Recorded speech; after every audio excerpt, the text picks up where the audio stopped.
A Treatise of Human Nature. By David Hume. Contents. Volume 1.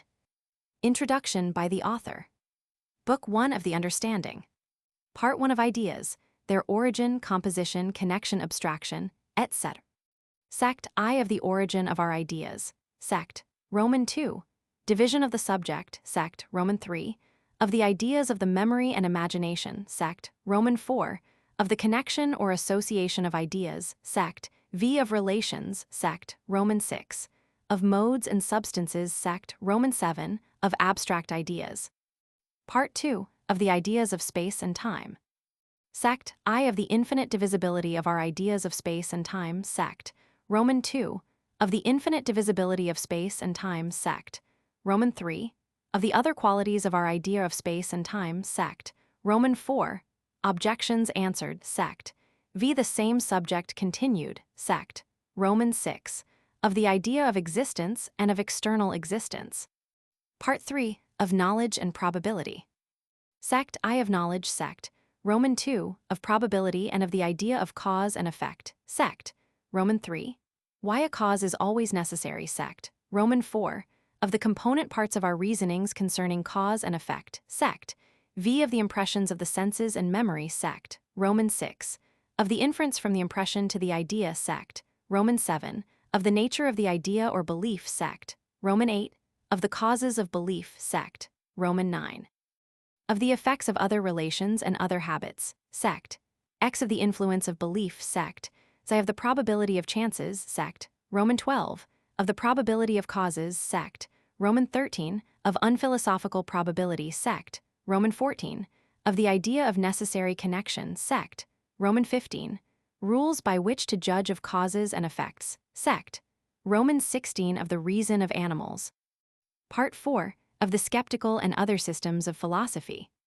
Sect I of skepticism with regard to reason. Sect. Roman 2. Of skepticism with regard to the senses. Sect. Roman 3. Of the antient philosophy. Sect. Roman 4. Of the modern philosophy. Sect. V of the immateriality of the soul. Sect. Roman 6. Of personal identity. Sect. Roman 7. Conclusion of this book. Volume 2. Book 2 of the Passions. Part 1 of Pride and Humility. Sect I division of the subject. Sect. Roman 2 of pride and humility, their objects and causes. Sect. Roman 3 whence these objects and causes are derived. Sect. Roman 4 of the relations of impressions and ideas. Sect. V of the influence of these relations on pride and humility. Sect. Roman 6 limitations of this system. Sect. Roman 7 of vice and virtue. Sect. Roman 8 of beauty and deformity. Sect. Roman 9 of external advantages and disadvantages. Sect. X of property and riches. Sect. Xi of the love of fame. Sect. Roman 12 of the pride and humility of animals. Part 2 of love and hatred. Sect I of the object and causes of love and hatred. Sect. Roman 2 experiments to confirm this system. Sect. Roman 3 difficulties solved. Sect. Roman 4 of the love of relations. Sect. V of our esteem for the rich and powerful. Sect. Roman 6 of benevolence and anger. Sect. Roman 7 of compassion. Sect. Roman 8 of malice and envy. Sect. Roman 9 of the mixture of benevolence and anger with compassion and malice. Sect. X of respect and contempt. Sect. Xi of the amorous passion, or love betwixt the sexes. Sect. Roman 12 of the love and hatred of animals. Part 3 of the will and direct passions. Sect I of liberty and necessity. Sect. Roman 2 the same subject continued. Sect. Roman 3 of the influencing motives of the will. Sect. Roman 4 of the causes of the violent passions. Sect. V of the effects of custom. Sect. Roman 6 of the influence of the imagination on the passions. Sect. Roman 7 of contiguity and distance in space and time. Sect. Roman 8 the same subject continued. Sect. Roman 9 of the direct passions. Sect. X of curiosity, or the love of truth. Book 3 of Morals. Part 1 of Virtue and Vice in general. Sect I moral distinctions not derived from reason. Sect. Roman 2 moral distinctions derived from a moral sense. Part 2 of Justice and Injustice. Sect I justice, whether a natural or artificial virtue. Sect. Roman 2 of the origin of justice and property. Sect. Roman 3 of the rules which determine property. Sect. Roman 4 of the transference of property by consent. Sect. V of the obligation of promises. Sect. Romans 6 Some farther reflections concerning justice and injustice sect. Romans 7 of the origin of government sect. Roman 8 of the source of allegiance sect. Roman 9 of the measures of allegiance sect. X of the objects of allegiance sect. Z of the laws of nations sect. Roman 12 of chastity and modesty. Part 3 of the other virtues and vices. Sect, I of the origin of the natural virtues and vices sect. Roman 2 of greatness of mind sect. Roman 3 of goodness and benevolence sect. Roman 4 of natural abilities sect. V. Some farther reflections concerning the natural virtues sect. Roman 6 conclusion of this book. Appendix to the Treatise of Human Nature. Volume I of the Understanding. Advertisement. My design in the present work is sufficiently explained in the introduction. The reader must only observe that all the subjects I have there planned out to myself are not treated of in these 2 volumes.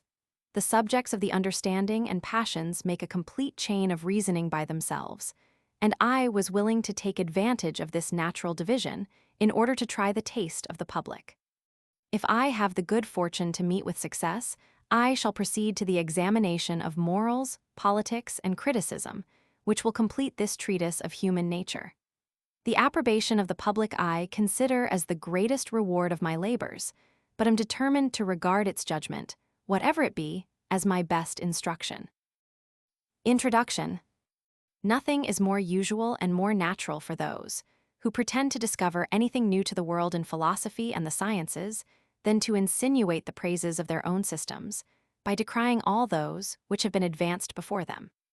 And indeed were they content with lamenting that ignorance, which we still lie under in the most important questions, that can come before the tribunal of human reason, there are few who have an acquaintance with the sciences that would not readily agree with them. It is easy for one of judgment and learning to perceive the weak foundation even of those systems which have obtained the greatest credit and have carried their pretensions highest to accurate and profound reasoning. Principles taken upon trust, consequences lamely deduced from them, want of coherence in the parts, and of evidence in the whole, these are everywhere to be met within the systems of the most eminent philosophers, and seem to have drawn disgrace upon philosophy itself. Nor is there required such profound knowledge to discover the present imperfect condition of the sciences, but even the rabble without doors may judge from the noise and clamor, which they hear, that all goes not well within. There is nothing which is not the subject of debate, and in which men of learning are not of contrary opinions. The most trivial question escapes not our controversy, and in the most momentous we are not able to give any certain decision. Disputes are multiplied as if everything was uncertain, and these disputes are managed with the greatest warmth as if everything was certain. Amidst all this bustle it is not reason which carries the prize, but eloquence, and no man needs ever despair of gaining proselytes to the most extravagant hypothesis, who has art enough to represent it in any favorable colors. The victory is not gained by the men at arms, who manage the pike and the sword, but by the trumpeters, drummers, and musicians of the army.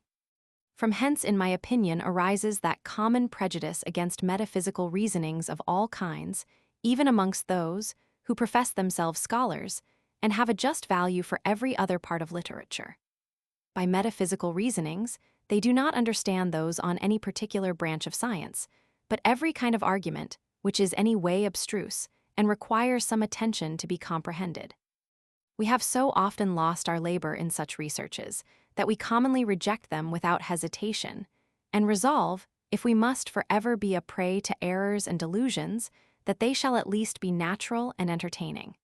And indeed nothing but the most determined skepticism, along with a great degree of indolence, can justify this aversion to metaphysics.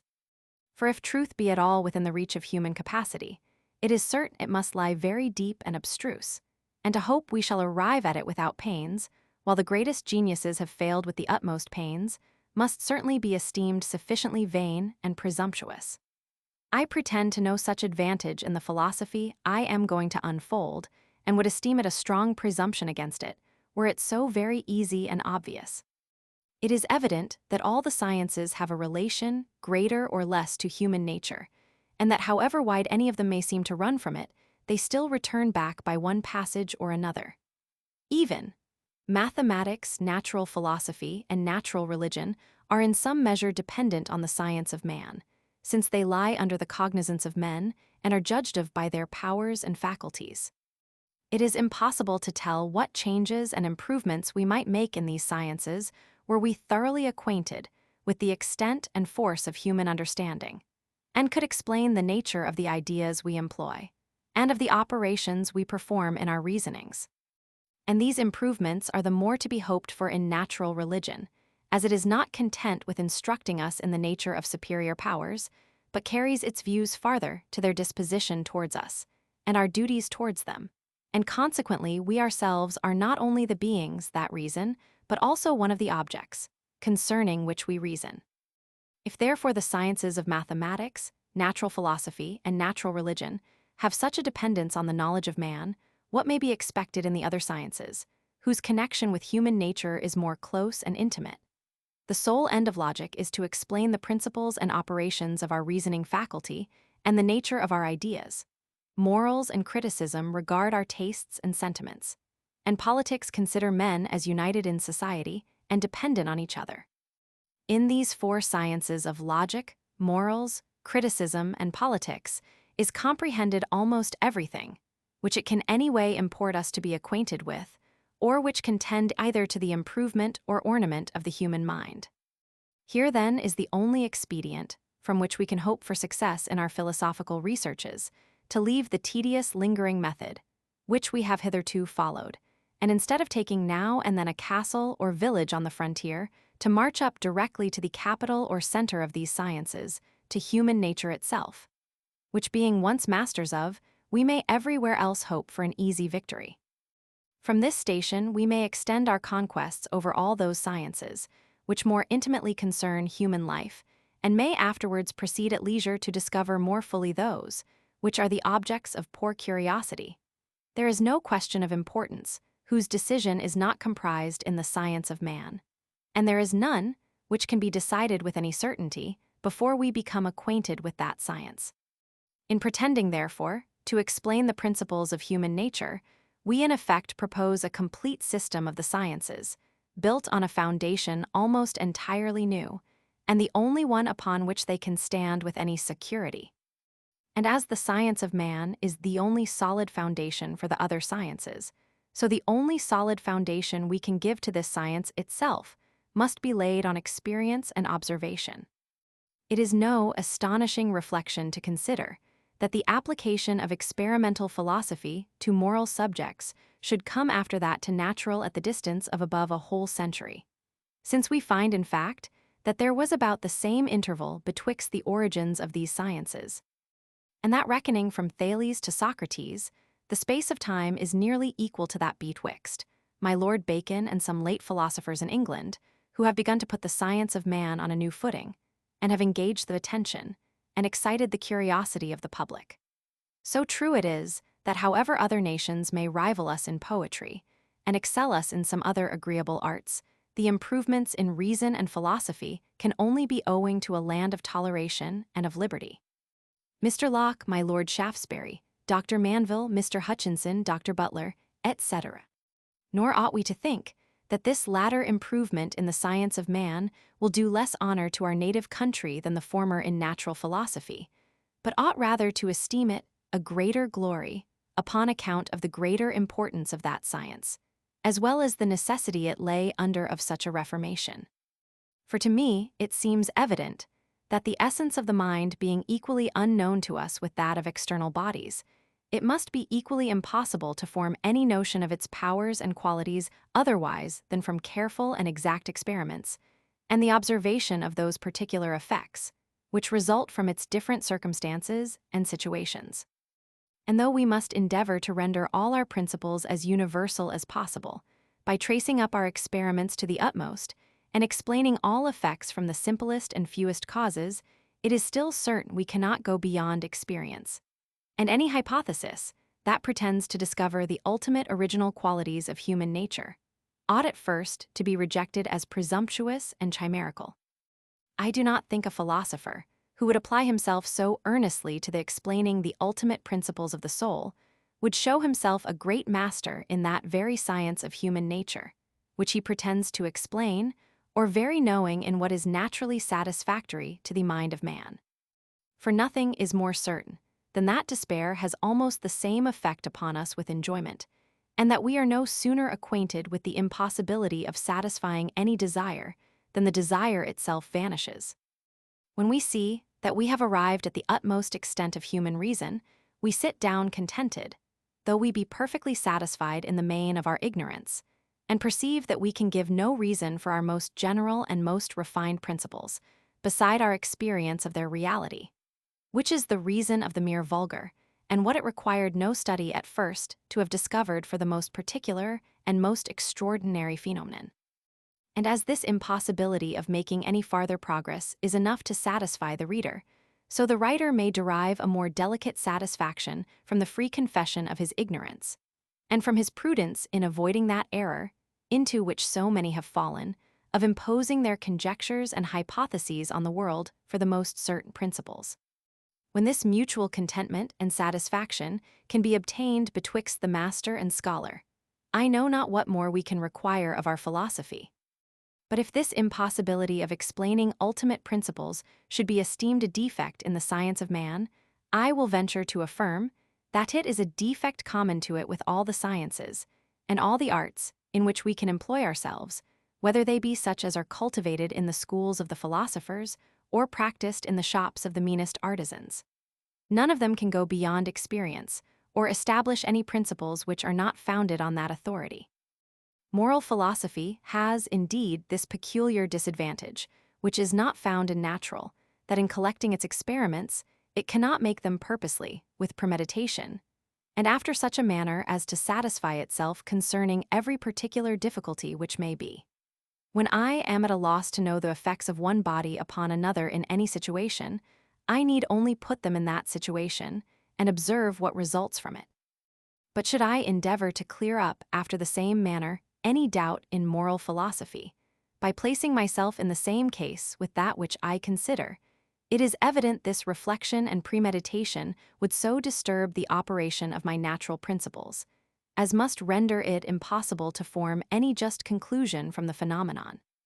We must therefore glean up our experiments in this science from a cautious observation of human life, and take them as they appear in the common course of the world, by men's behavior in company, in affairs, and in their pleasures. Where experiments of this kind are judiciously collected and compared, we may hope to establish on them a science which will not be inferior in certainty, and will be much superior in utility to any other of human comprehension. Book 1 of the Understanding. Part 1 of Ideas, their Origin, Composition, Connection, Abstraction, etc. Sect, I of the Origin of our Ideas. All the perceptions of the human mind resolve themselves into two distinct kinds, which I shall call impressions and ideas. The difference betwixt these consists in the degrees of force and liveliness, with which they strike upon the mind and make their way into our thought or consciousness. Those perceptions, which enter with most force and violence, we may name impressions, and under this name I comprehend all our sensations, passions, and emotions, as they make their first appearance in the soul. By ideas, I mean the faint images of these in thinking and reasoning, such as, for instance, are all the perceptions excited by the present discourse, excepting only those which arise from the sight and touch, and excepting the immediate pleasure or uneasiness it may occasion. I believe it will not be very necessary to employ many words in explaining this distinction. Every one of himself will readily perceive the difference betwixt feeling and thinking. The common degrees of these are easily distinguished, though it is not impossible, but in particular instances they may very nearly approach to each other. Thus, in sleep, in a fever, in madness, or in any very violent emotions of soul, our ideas may approach to our impressions, as on the other hand it sometimes happens that our impressions are so faint and low that we cannot distinguish them from our ideas. But notwithstanding this near resemblance in a few instances, they are in general so very different that no one can make a scruple to rank them under distinct heads, and assign to each a peculiar name to mark the difference. I here make use of these terms, impression and idea, in a sense different from what is usual, and I hope this liberty will be allowed me. Perhaps I rather restore the word idea to its original sense, from which Mr. Locke had perverted it, in making it stand for all our perceptions. By the terms of impression, I would not be understood to express the manner in which our lively perceptions are produced in the soul, but merely the perceptions themselves, for which there is no particular name either in the English or any other language that I know of. There is another division of our perceptions, which it will be convenient to observe, and which extends itself both to our impressions and ideas. This division is into simple and complex. Simple perceptions or impressions and ideas are such as admit of no distinction nor separation.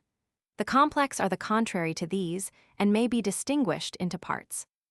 Though a particular color, taste, and smell are qualities all united together in this apple, it is easy to perceive they are not the same, but are at least distinguishable from each other.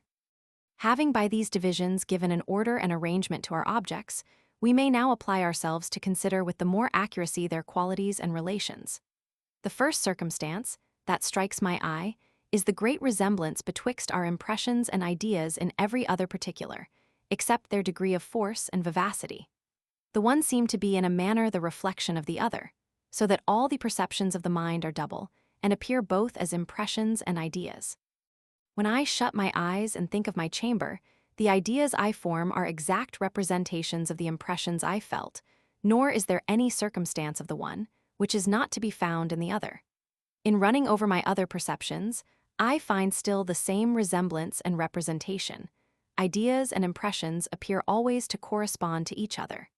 This circumstance seems to me remarkable and engages my attention for a moment.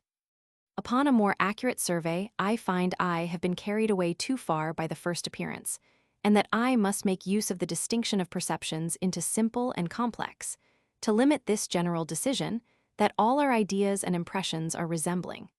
I observe that many of our complex ideas never had impressions that corresponded to them, and that many of our complex impressions never are exactly copied in ideas. I can imagine to myself such a city as the New Jerusalem, whose pavement is gold and walls are rubies, though I never saw any such. I have seen Paris. But shall I affirm I can form such an idea of that city as will perfectly represent all its streets and houses in their real and just proportions? I perceive, therefore, that though there is in general a great resemblance betwixt our complex impressions and ideas, yet the rule is not universally true that they are exact copies of each other. We may next consider how the case stands with our simple perceptions. After the most accurate examination, of which I am capable, I venture to affirm that the rule here holds without any exception, and that every simple idea has a simple impression, which resembles it, and every simple impression a correspondent idea.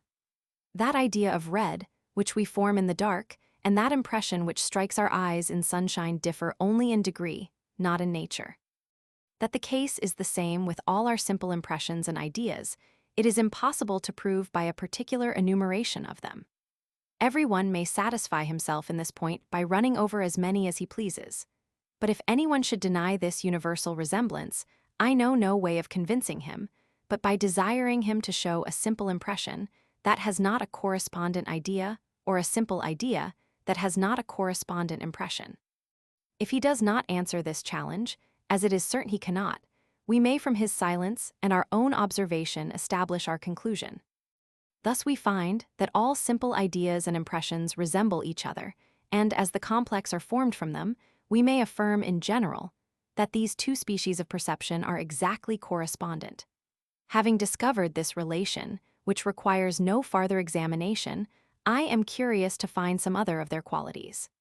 Let us consider how they stand with regard to their existence, and which of the impressions and ideas are causes, and which effects. The full examination of this question is the subject of the present treatise, and therefore we shall here content ourselves with establishing one general proposition, that all our simple ideas in their first appearance are derived from simple impressions, which are correspondent to them, and which they exactly represent. In seeking for phenomena to prove this proposition, I find only those of two kinds, but in each kind the phenomena are obvious, numerous, and conclusive. I first make myself certain, by a new review, of what I have already asserted, that every simple impression is attended with a correspondent idea, and every simple idea with a correspondent impression. From this constant conjunction of resembling perceptions, I immediately conclude that there is a great connection betwixt our correspondent impressions and ideas, and that the existence of the one has a considerable influence upon that of the other. Such a constant conjunction, in such an infinite number of instances, can never arise from chance, but clearly proves a dependence of the impressions on the ideas or of the ideas on the impressions. That I may know on which side this dependence lies, I consider the order of their first appearance and find by constant experience that the simple impressions always take the precedence of their correspondent ideas, but never appear in the contrary order. To give a child an idea of scarlet or orange, of sweet or bitter, I present the objects, or in other words, convey to him these impressions, but proceed not so absurdly as to endeavor to produce the impressions by exciting the ideas. Our ideas upon their appearance produce not their correspondent impressions, nor do we perceive any color or feel any sensation merely upon thinking of them. On the other hand, we find that any impression either of the mind or body is constantly followed by an idea, which resembles it, and is only different in the degrees of force and liveliness. The constant conjunction of our resembling perceptions is a convincing proof that the one are the causes of the other, and this priority of the impressions is an equal proof that our impressions are the causes of our ideas, not our ideas of our impressions. To confirm this, I consider another plain and convincing phenomenon, which is that, wherever by any accident the faculties, which give rise to any impressions, are obstructed in their operations, as when one is born blind or deaf, not only the impressions are lost, but also their correspondent ideas, so that there never appear in the mind the least traces of either of them. Nor is this only true where the organs of sensation are entirely destroyed, but likewise where they have never been put in action to produce a particular impression. We cannot form to ourselves a just idea of the taste of a pineapple without having actually tasted it. There is, however, one contradictory phenomenon, which may prove that it is not absolutely impossible for ideas to go before their correspondent impressions. I believe it will readily be allowed that the several distinct ideas of colors, which enter by the eyes or those of sounds, which are conveyed by the hearing, are really different from each other, though at the same time resembling. Now, if this be true of different colors, it must be no less so of the different shades of the same color, that each of them produces a distinct idea, independent of the rest. For if this should be denied, it is possible, by the continual gradation of shades, to run a color insensibly into what is most remote from it, and if you will not allow any of the means to be different, you cannot without absurdity deny the extremes to be the same.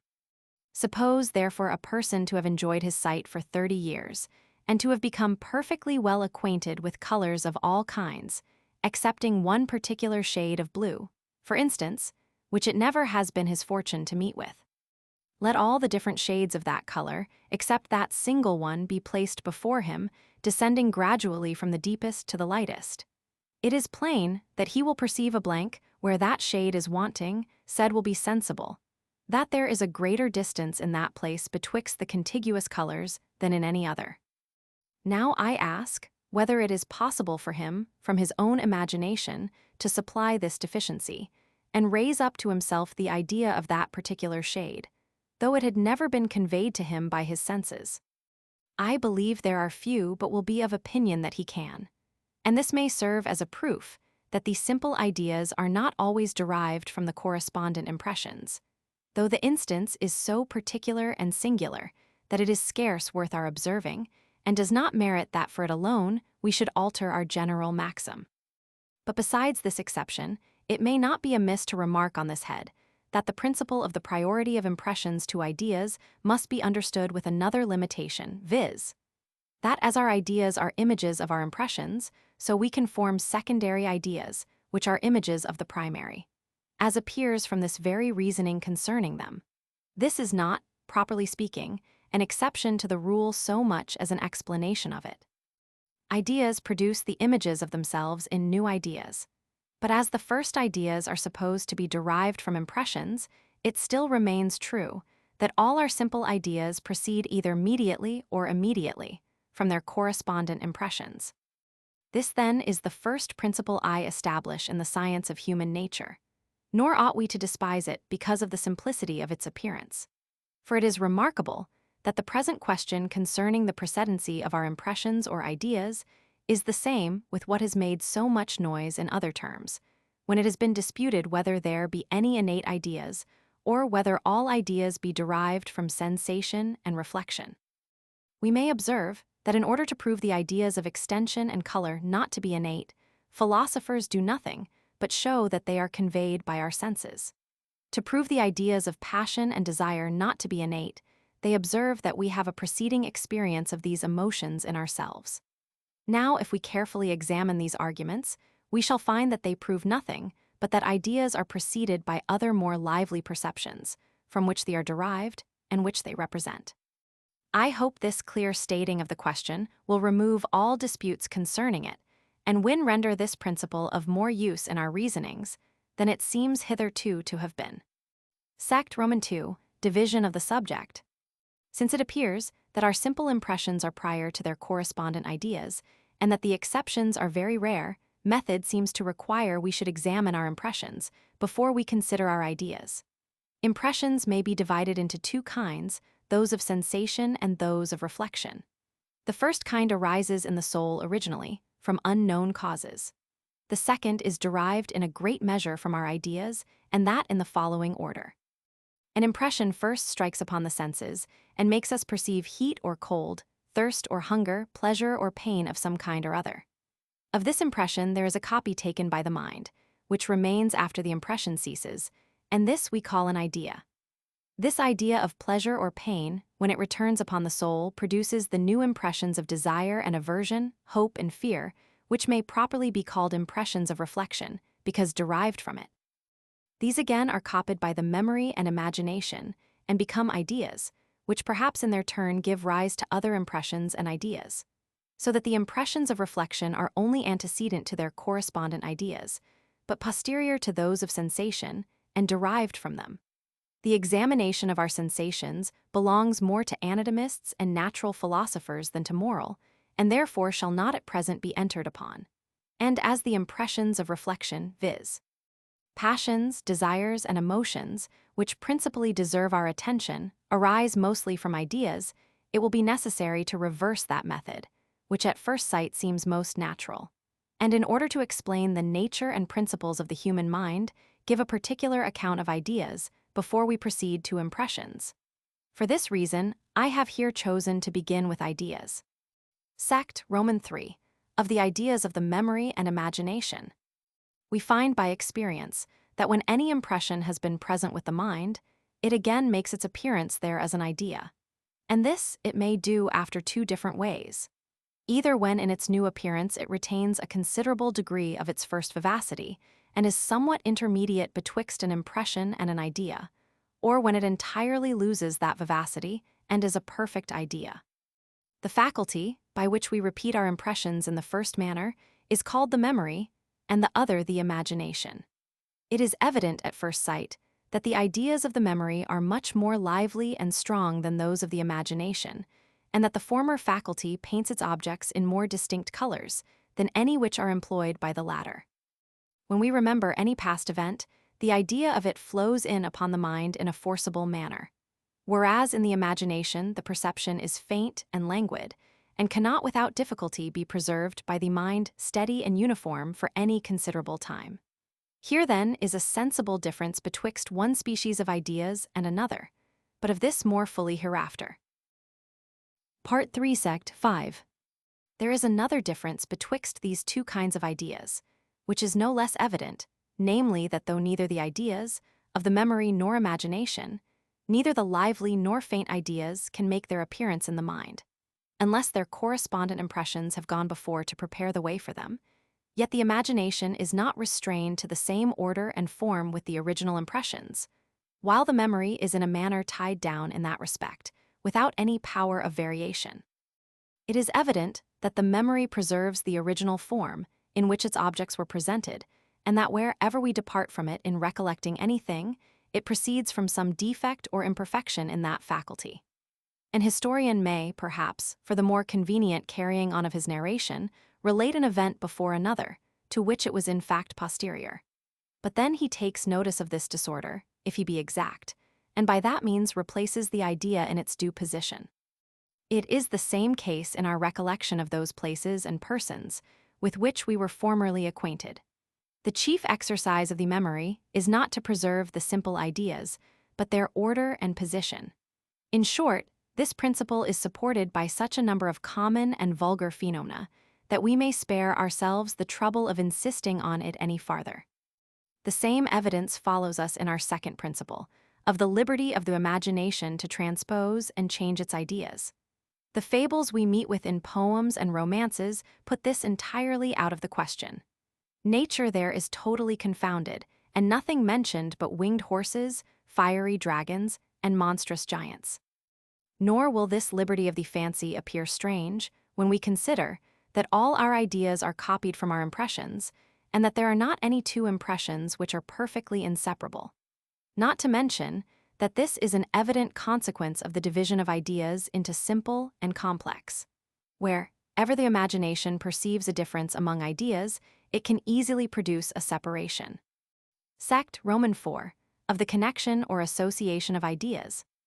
As all simple ideas may be separated by the imagination, and may be united again in what form it pleases, nothing would be more unaccountable than the operations of that faculty, were it not guided by some universal principles, which render it, in some measure, uniform with itself in all times and places.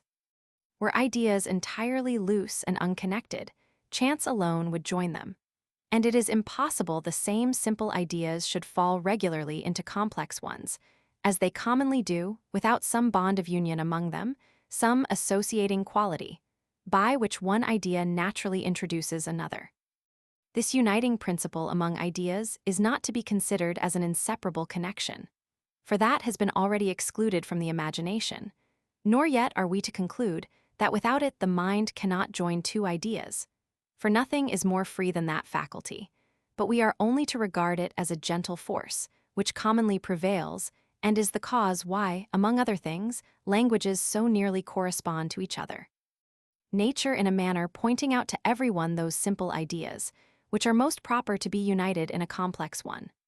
The qualities from which this association arises, and by which the mind is after this manner conveyed from one idea to another, are three, viz., resemblance, contiguity in time or place, and cause and effect. I believe it will not be very necessary to prove that these qualities produce an association among ideas, and upon the appearance of one idea naturally introduce another. It is plain that in the course of our thinking, and in the constant revolution of our ideas, our imagination runs easily from one idea to any other that resembles it, and that this quality alone is to the fancy a sufficient bond and association. It is likewise evident that as the senses, in changing their objects, are necessitated to change them regularly, and take them as they lie contiguous to each other, the imagination must by long custom acquire the same method of thinking, and run along the parts of space and time in conceiving its objects. As to the connection, that is made by the relation of cause and effect, we shall have occasion afterwards to examine it to the bottom, and therefore shall not at present insist upon it. It is sufficient to observe that there is no relation which produces a stronger connection in the fancy, and makes one idea more readily recall another, than the relation of cause and effect betwixt their objects. That we may understand the full extent of these relations, we must consider that two objects are connected together in the imagination, not only when the one is immediately resembling, contiguous to, or the cause of the other, but also when there is interposed betwixt them a third object, which bears to both of them any of these relations. This may be carried on to a great length, though at the same time we may observe that each remove considerably weakens the relation. Cousins in the fourth degree are connected by causation, if I may be allowed to use that term, but not so closely as brothers, much less as child and parent.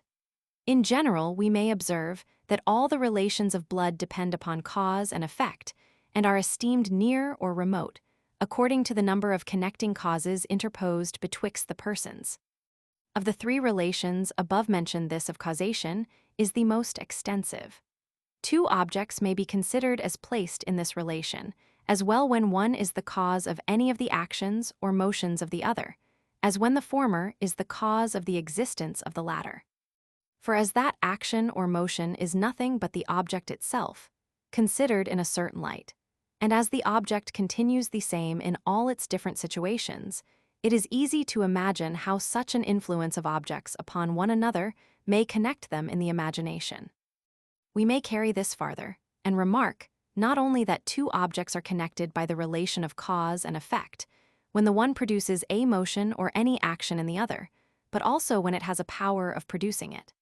And this we may observe to be the source of all the relation, of interest and duty, by which men influence each other in society, and are placed in the ties of government and subordination.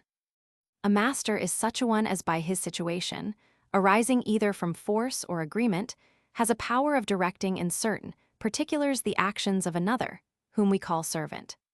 A judge is one, who in all disputed cases can fix by his opinion the possession or property of anything betwixt any members of the society. When a person is possessed of any power, there is no more required to convert it into action, but the exertion of the will, and that in every case is considered as possible, and in many as probable, especially in the case of authority, where the obedience of the subject is a pleasure and advantage to the superior. These are therefore the principles of union or cohesion among our simple ideas, and in the imagination supply the place of that inseparable connection, by which they are united in our memory. Here is a kind of attraction, which in the mental world will be found to have as extraordinary effects as in the natural, and to show itself in as many and as various forms. Its effects are everywhere conspicuous, but as to its causes, they are mostly unknown, and must be resolved into original qualities of human nature, which I pretend not to explain. Nothing is more requisite for a true philosopher than to restrain the intemperate desire of searching into causes, and having established any doctrine upon a sufficient number of experiments, rest contented with that, when he sees a farther examination would lead him into obscure and uncertain speculations. In that case, his inquiry would be much better employed in examining the effects than the causes of his principle. Amongst the effects of this union or association of ideas, there are none more remarkable than those complex ideas, which are the common subjects of our thoughts and reasoning, and generally arise from some principle of union among our simple ideas. These complex ideas may be divided into relations, modes, and substances. We shall briefly examine each of these in order, and shall subjoin some considerations concerning our general and particular ideas before we leave the present subject, which may be considered as the elements of this philosophy. Sect via relations. The word relation is commonly used in two senses considerably different from each other, either for that quality by which two ideas are connected together in the imagination, and the one naturally introduces the other, after the manner above explained, or for that particular circumstance, in which, even upon the arbitrary union of two ideas in the fancy, we may think proper to compare them. In common language, the former is always the sense, in which we use the word relation, and it is only in philosophy that we extend it to mean any particular subject of comparison without a connecting principle. Thus, distance will be allowed by philosophers to be a true relation, because we acquire an idea of it by the comparing of objects. But in a common way we say that nothing can be more distant than such or such things from each other, nothing can have less relation, as if distance and relation were incompatible. It may perhaps be esteemed an endless task to enumerate all those qualities which make objects admit of comparison, and by which the ideas of philosophical relation are produced. But if we diligently consider them, we shall find that without difficulty they may be comprised under 7 general heads, which may be considered as the sources of all philosophical relation. 1. The first is resemblance, and this is a relation without which no philosophical relation can exist, since no objects will admit of comparison but what have some degree of resemblance.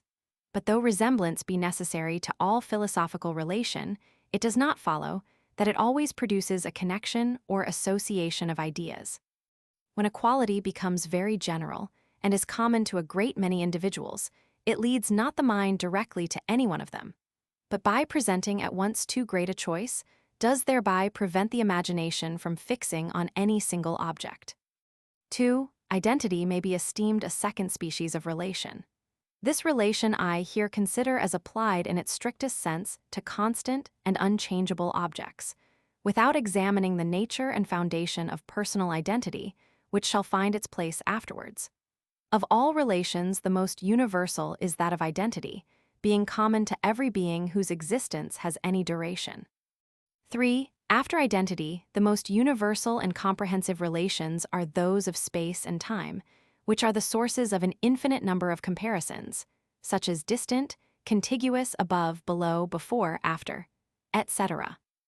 4. All those objects, which admit of quantity or number, may be compared in that particular, which is another very fertile source of relation. 5. When any two objects possess the same quality in common, the degrees in which they possess it form a fifth species of relation. Thus of two objects, which are both heavy, the one may be either of greater or less weight than the other. Two colors that are of the same kind may yet be of different shades, and in that respect admit of comparison.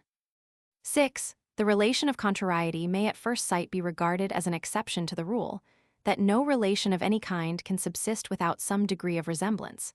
But let us consider that no two ideas are in themselves contrary, except those of existence and non-existence, which are plainly resembling, as implying both of them an idea of the object, though the latter excludes the object from all times and places in which it is supposed not to exist. 7. All other objects, such as fire and water, heat and cold, are only found to be contrary from experience and from the contrariety of their causes or effects, which relation of cause and effect is a seventh philosophical relation, as well as a natural one. The resemblance implied in this relation shall be explained afterwards. It might naturally be expected that I should join difference to the other relations, but that I consider rather as a negation of relation than as anything real or positive. Difference is of two kinds as opposed either to identity or resemblance. The first is called a difference of number, the other of kind. Sect Romans 6, of modes and substances. I would fain ask those philosophers, who found so much of their reasonings on the distinction of substance and accident, and imagine we have clear ideas of each, whether the idea of substance be derived from the impressions of sensation or of reflection. If it be conveyed to us by our senses, I ask, which of them, and after what manner? If it be perceived by the eyes, it must be a color, if by the ears, a sound, if by the palate, a taste, and so of the other senses. But I believe none will assert that substance is either a color, or sound, or a taste. The idea of substance must therefore be derived from an impression of reflection, if it really exist. But the impressions of reflection resolve themselves into our passions and emotions, none of which can possibly represent a substance. We have therefore no idea of substance, distinct from that of a collection of particular qualities, nor have we any other meaning when we either talk or reason concerning it. The idea of a substance as well as that of a mode is nothing but a collection of simple ideas that are united by the imagination and have a particular name assigned them, by which we are able to recall, either to ourselves or others, that collection. But the difference betwixt these ideas consists in this, that the particular qualities, which form a substance, are commonly referred to an unknown something, in which they are supposed to inhere, or granting this fiction should not take place, are at least supposed to be closely and inseparably connected by the relations of contiguity and causation. The effect of this is that whatever new simple quality we discover to have the same connection with the rest, we immediately comprehend it among them, even though it did not enter into the first conception of the substance. Thus our idea of gold may at first be a yellow color, weight, malleableness, fusibility. But upon the discovery of its dissolubility in aqua regia, we join that to the other qualities, and suppose it to belong to the substance as much as if its idea had from the beginning made a part of the compound one. The principle of union being regarded as the chief part of the complex idea, gives entrance to whatever quality afterwards occurs, and is equally comprehended by it, as are the others, which first presented themselves. That this cannot take place in modes is evident from considering their nature. The simple ideas of which modes are formed either represent qualities, which are not united by contiguity and causation, but are dispersed in different subjects, or if they be all united together, the uniting principle is not regarded as the foundation of the complex idea. The idea of a dance is an instance of the first kind of modes, that of beauty of the second. The reason is obvious, why such complex ideas cannot receive any new idea without changing the name, which distinguishes the mode. Sect Roman 7, of abstract ideas. A very material question has been started concerning abstract or general ideas, whether they be general or particular in the mind's conception of them. A great philosopher has disputed the received opinion in this particular, and has asserted that all general ideas are nothing but particular ones, annexed to a certain term, which gives them a more extensive signification and makes them recall upon occasion other individuals, which are similar to them. As I look upon this to be one of the greatest and most valuable discoveries that has been made of late years in the Republic of Letters, I shall here endeavor to confirm it by some arguments, which I hope will put it beyond all doubt and controversy. Dr. Berkeley, in Trod, to Principles of Human Knowledge, Sex, 18 and CCF, also in Trod, to this volume paragraphs 183 and FF, ed. It is evident that in forming most of our general ideas, if not all of them, we abstract from every particular degree of quantity and quality, and that an object ceases not to be of any particular species on account of every small alteration in its extension, duration, and other properties. It may therefore be thought that here is a plain dilemma that decides concerning the nature of those abstract ideas, which have afforded so much speculation to philosophers.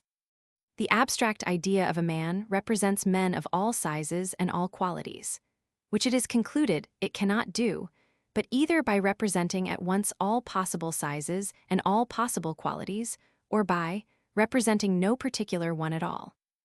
Now, it having been esteemed absurd to defend the former proposition, as implying an infinite capacity in the mind, it has been commonly inferred in favor of the latter, and our abstract ideas have been supposed to represent no particular degree either of quantity or quality.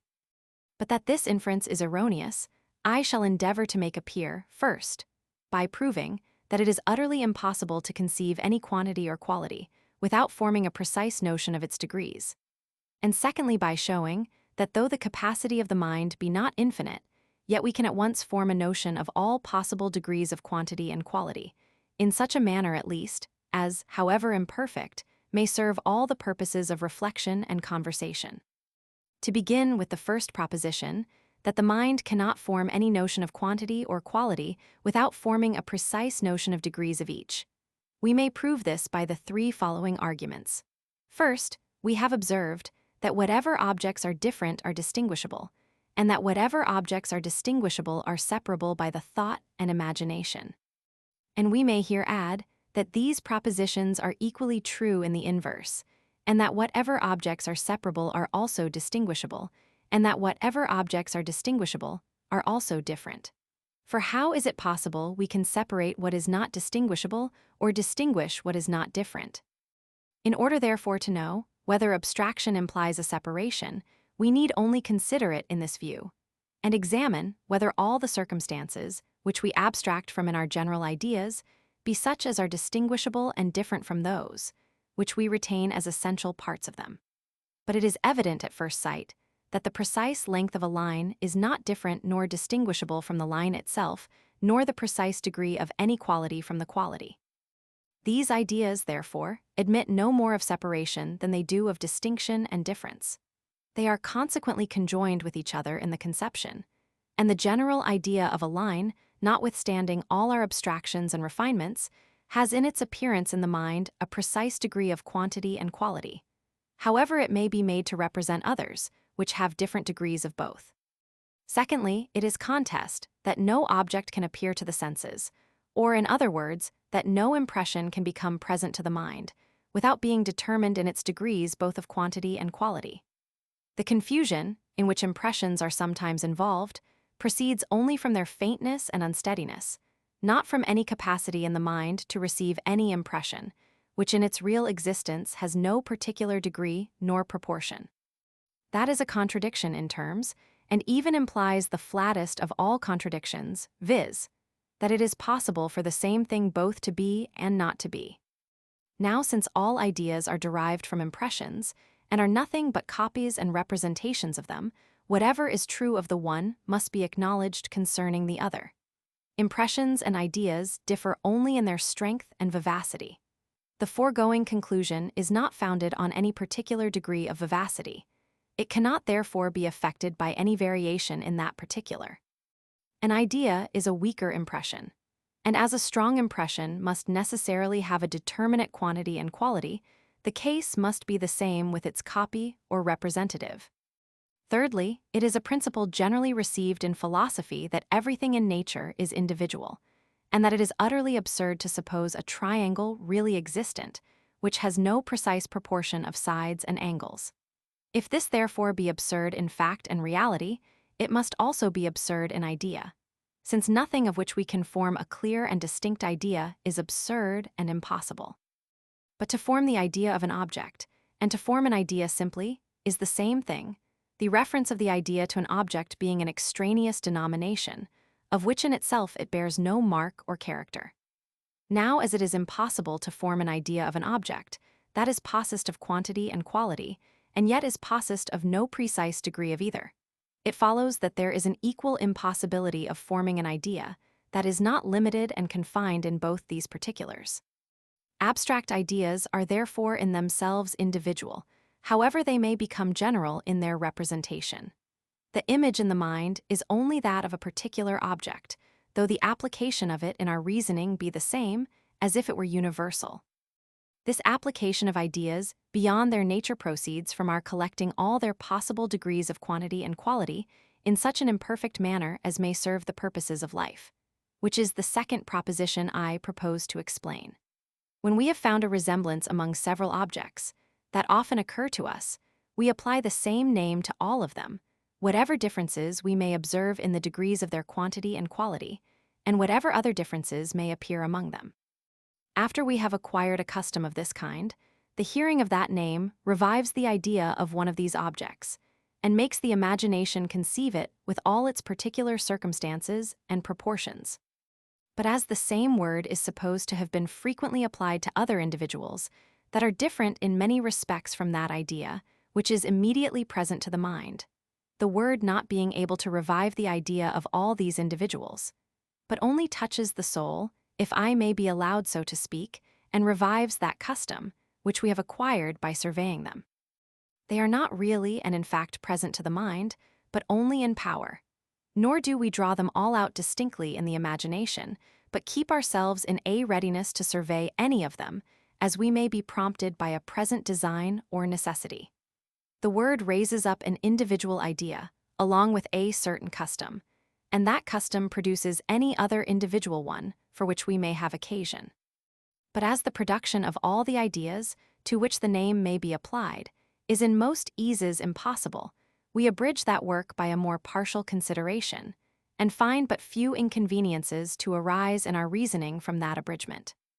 It is evident that even different simple ideas may have a similarity or resemblance to each other, nor is it necessary that the point or circumstance of resemblance shall be distinct or separable from that in which they differ.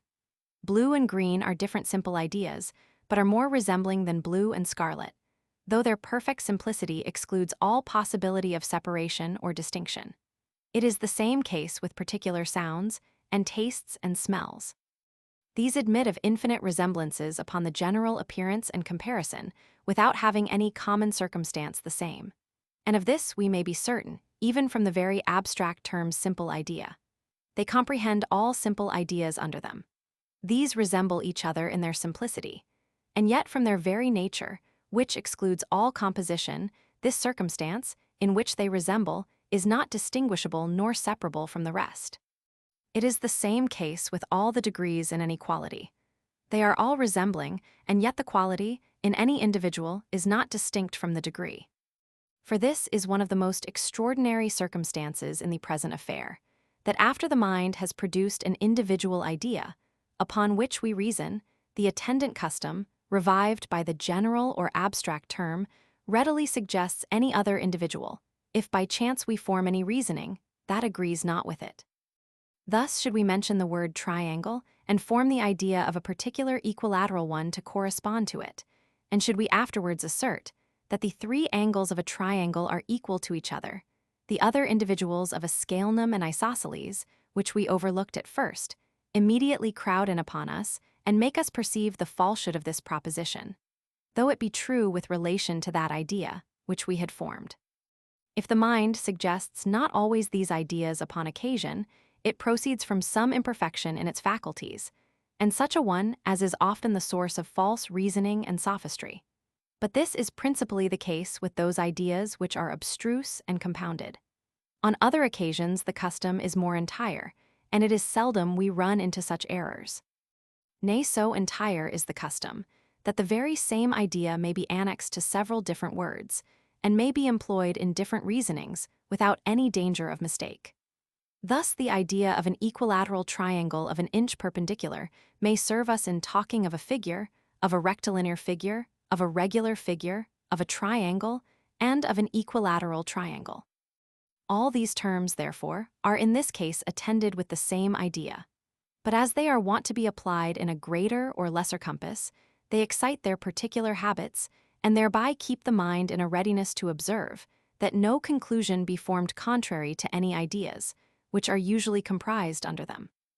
Before those habits have become entirely perfect, perhaps the mind may not be content with forming the idea of only one individual, but may run over several in order to make itself comprehend its own meaning and the compass of that collection which it intends to express by the general term.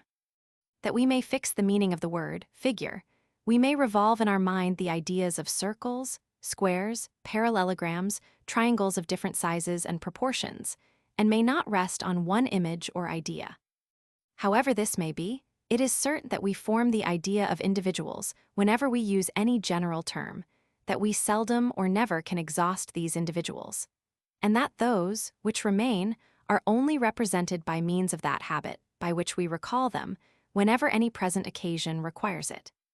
This then is the nature of our abstract ideas and general terms, and it is after this manner we account for the foregoing paradox, that some ideas are particular in their nature, but general in their representation.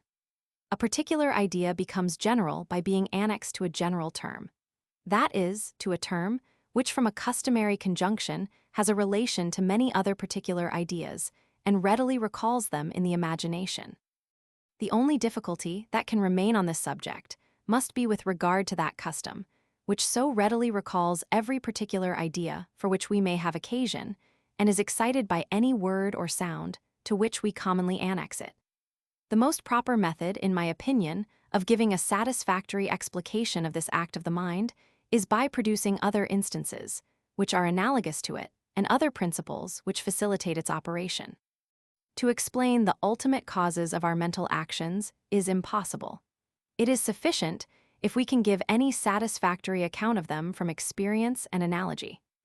First, then, I observe that when we mention any great number, such as 1,000, the mind has generally no adequate idea of it, but only a power of producing such an idea by its adequate idea of the decimals under which the number is comprehended. This imperfection, however, in our ideas is never felt in our reasonings, which seems to be an instance parallel to the present one of universal ideas. Secondly, we have several instances of habits, which may be revived by one single word. As when a person, who has by rote any periods of a discourse or any number of verses, will be put in remembrance of the whole, which he is at a loss to recollect, by that single word or expression with which they begin. Thirdly, I believe everyone who examines the situation of his mind in reasoning will agree with me, that we do not annex distinct and complete ideas to every term we make use of, and that in talking of government, church, negotiation, conquest, we seldom spread out in our minds all the simple ideas, of which these complex ones are composed. It is, however, observable that notwithstanding this imperfection, we may avoid talking nonsense on these subjects, and may perceive any repugnance among the ideas, as well as if we had a full comprehension of them. Thus, if instead of saying that in war the weaker have always recourse to negotiation, we should say that they have always recourse to conquest, the custom, which we have acquired of attributing certain relations to ideas, still follows the words and makes us immediately perceive the absurdity of that proposition. In the same manner as one particular idea may serve us in reasoning concerning other ideas, however different from it in several circumstances. Fourthly, as the individuals are collected together, said placed under a general term with a view to that resemblance, which they bear to each other, this relation must facilitate their entrance in the imagination, and make them be suggested more readily upon occasion. And indeed, if we consider the common progress of the thought, either in reflection or conversation, we shall find great reason to be satisfied in this particular. Nothing is more admirable than the readiness with which the imagination suggests its ideas and presents them at the very instant in which they become necessary or useful. The fancy runs from one end of the universe to the other in collecting those ideas which belong to any subject. One would think the whole intellectual world of ideas was at once subjected to our view, and that we did nothing but pick out such as were most proper for our purpose. There may not, however, be any present beside those very ideas that are thus collected by a kind of magical faculty in the soul, which, though it be always most perfect in the greatest geniuses, and is properly what we call a genius, is however inexplicable by the utmost efforts of human understanding. Perhaps these 4 reflections may help to remove any difficulties to the hypothesis I have proposed concerning abstract ideas, so contrary to that which has hitherto prevailed in philosophy. But, to tell the truth, I place my chief confidence in what I have already proved concerning the impossibility of general ideas, according to the common method of explaining them. We must certainly seek some new system on this head, and there plainly is none beside what I have proposed. If ideas be particular in their nature, and at the same time finite in their number, it is only by custom they can become general in their representation, and contain an infinite number of other ideas under them. Before I leave this subject, I shall employ the same principles to explain that distinction of reason, which is so much talked of, and is so little understood in the schools. Of this kind is the distinction betwixt figure and the body figured, motion and the body moved. The difficulty of explaining this distinction arises from the principle above explained, that all ideas which are different are separable. For it follows from thence that if the figure be different from the body, their ideas must be separable as well as distinguishable. If they be not different, their ideas can neither be separable nor distinguishable. What then is meant by a distinction of reason, since it implies neither a difference nor separation? To remove this difficulty, we must have recourse to the foregoing explication of abstract ideas. It is certain that the mind would never have dreamed of distinguishing a figure from the body figured, as being in reality neither distinguishable, nor different, nor separable, did it not observe that even in this simplicity there might be contained many different resemblances and relations. Thus, when a globe of white marble is presented, we receive only the impression of a white color disposed in a certain form, nor are we able to separate and distinguish the color from the form. But observing afterwards a globe of black marble and a cube of white, and comparing them with our former object, we find 2 separate resemblances, in what formerly seemed, and really is, perfectly inseparable. After a little more practice of this kind, we begin to distinguish the figure from the color by a distinction of reason. That is, we consider the figure and color together, since they are in effect the same and undistinguishable, but still view them in different aspects, according to the resemblances of which they are susceptible. When we would consider only the figure of the globe of white marble, we form in reality an idea both of the figure and color, but tacitly carry our eye to its resemblance with the globe of black marble, and in the same manner, when we would consider its color only, we turn our view to its resemblance with the cube of white marble. By this means, we accompany our ideas with a kind of reflection, of which custom renders us, in a great measure, insensible. A person who desires us to consider the figure of a globe of white marble without thinking on its color desires an impossibility, but his meaning is that we should consider the figure and color together, but still keep in our eye the resemblance to the globe of black marble, or that to any other globe of whatever color or substance. Part 2 of the Ideas of Space and Time. Sect, I of the infinite divisibility of our ideas of space and time. Whatever has the air of a paradox, and is contrary to the first and most unprejudiced notions of mankind, is often greedily embraced by philosophers, as showing the superiority of their science, which could discover opinions so remote from vulgar conception. On the other hand, anything proposed to us, which causes surprise and admiration, gives such a satisfaction to the mind that it indulges itself in those agreeable emotions and will never be persuaded that its pleasure is entirely without foundation. From these dispositions in philosophers and their disciples arises that mutual complacence betwixt them, while the former furnish such plenty of strange and unaccountable opinions, and the latter so readily believe them. Of this mutual complacence, I cannot give a more evident instance than in the doctrine of infinite divisibility, with the examination of which I shall begin this subject of the ideas of space and time. It is universally allowed that the capacity of the mind is limited and can never attain a full and adequate conception of infinity, and though it were not allowed, it would be sufficiently evident from the plainest observation and experience. It is also obvious that whatever is capable of being divided in infinitum must consist of an infinite number of parts, and that it is impossible to set any bounds to the number of parts without setting bounds at the same time to the division. It requires scarce any induction to conclude from hence that the idea which we form of any finite quality is not infinitely divisible, but that by proper distinctions and separations we may run up this idea to inferior ones, which will be perfectly simple and indivisible. In rejecting the infinite capacity of the mind, we suppose it may arrive at an end in the division of its ideas, nor are there any possible means of evading the evidence of this conclusion. It is therefore certain that the imagination reaches a minimum and may raise up to itself an idea, of which it cannot conceive any subdivision, and which cannot be diminished without a total annihilation. When you tell me of the 1,000th and 10,000th part of a grain of sand, I have a distinct idea of these numbers and of their different proportions.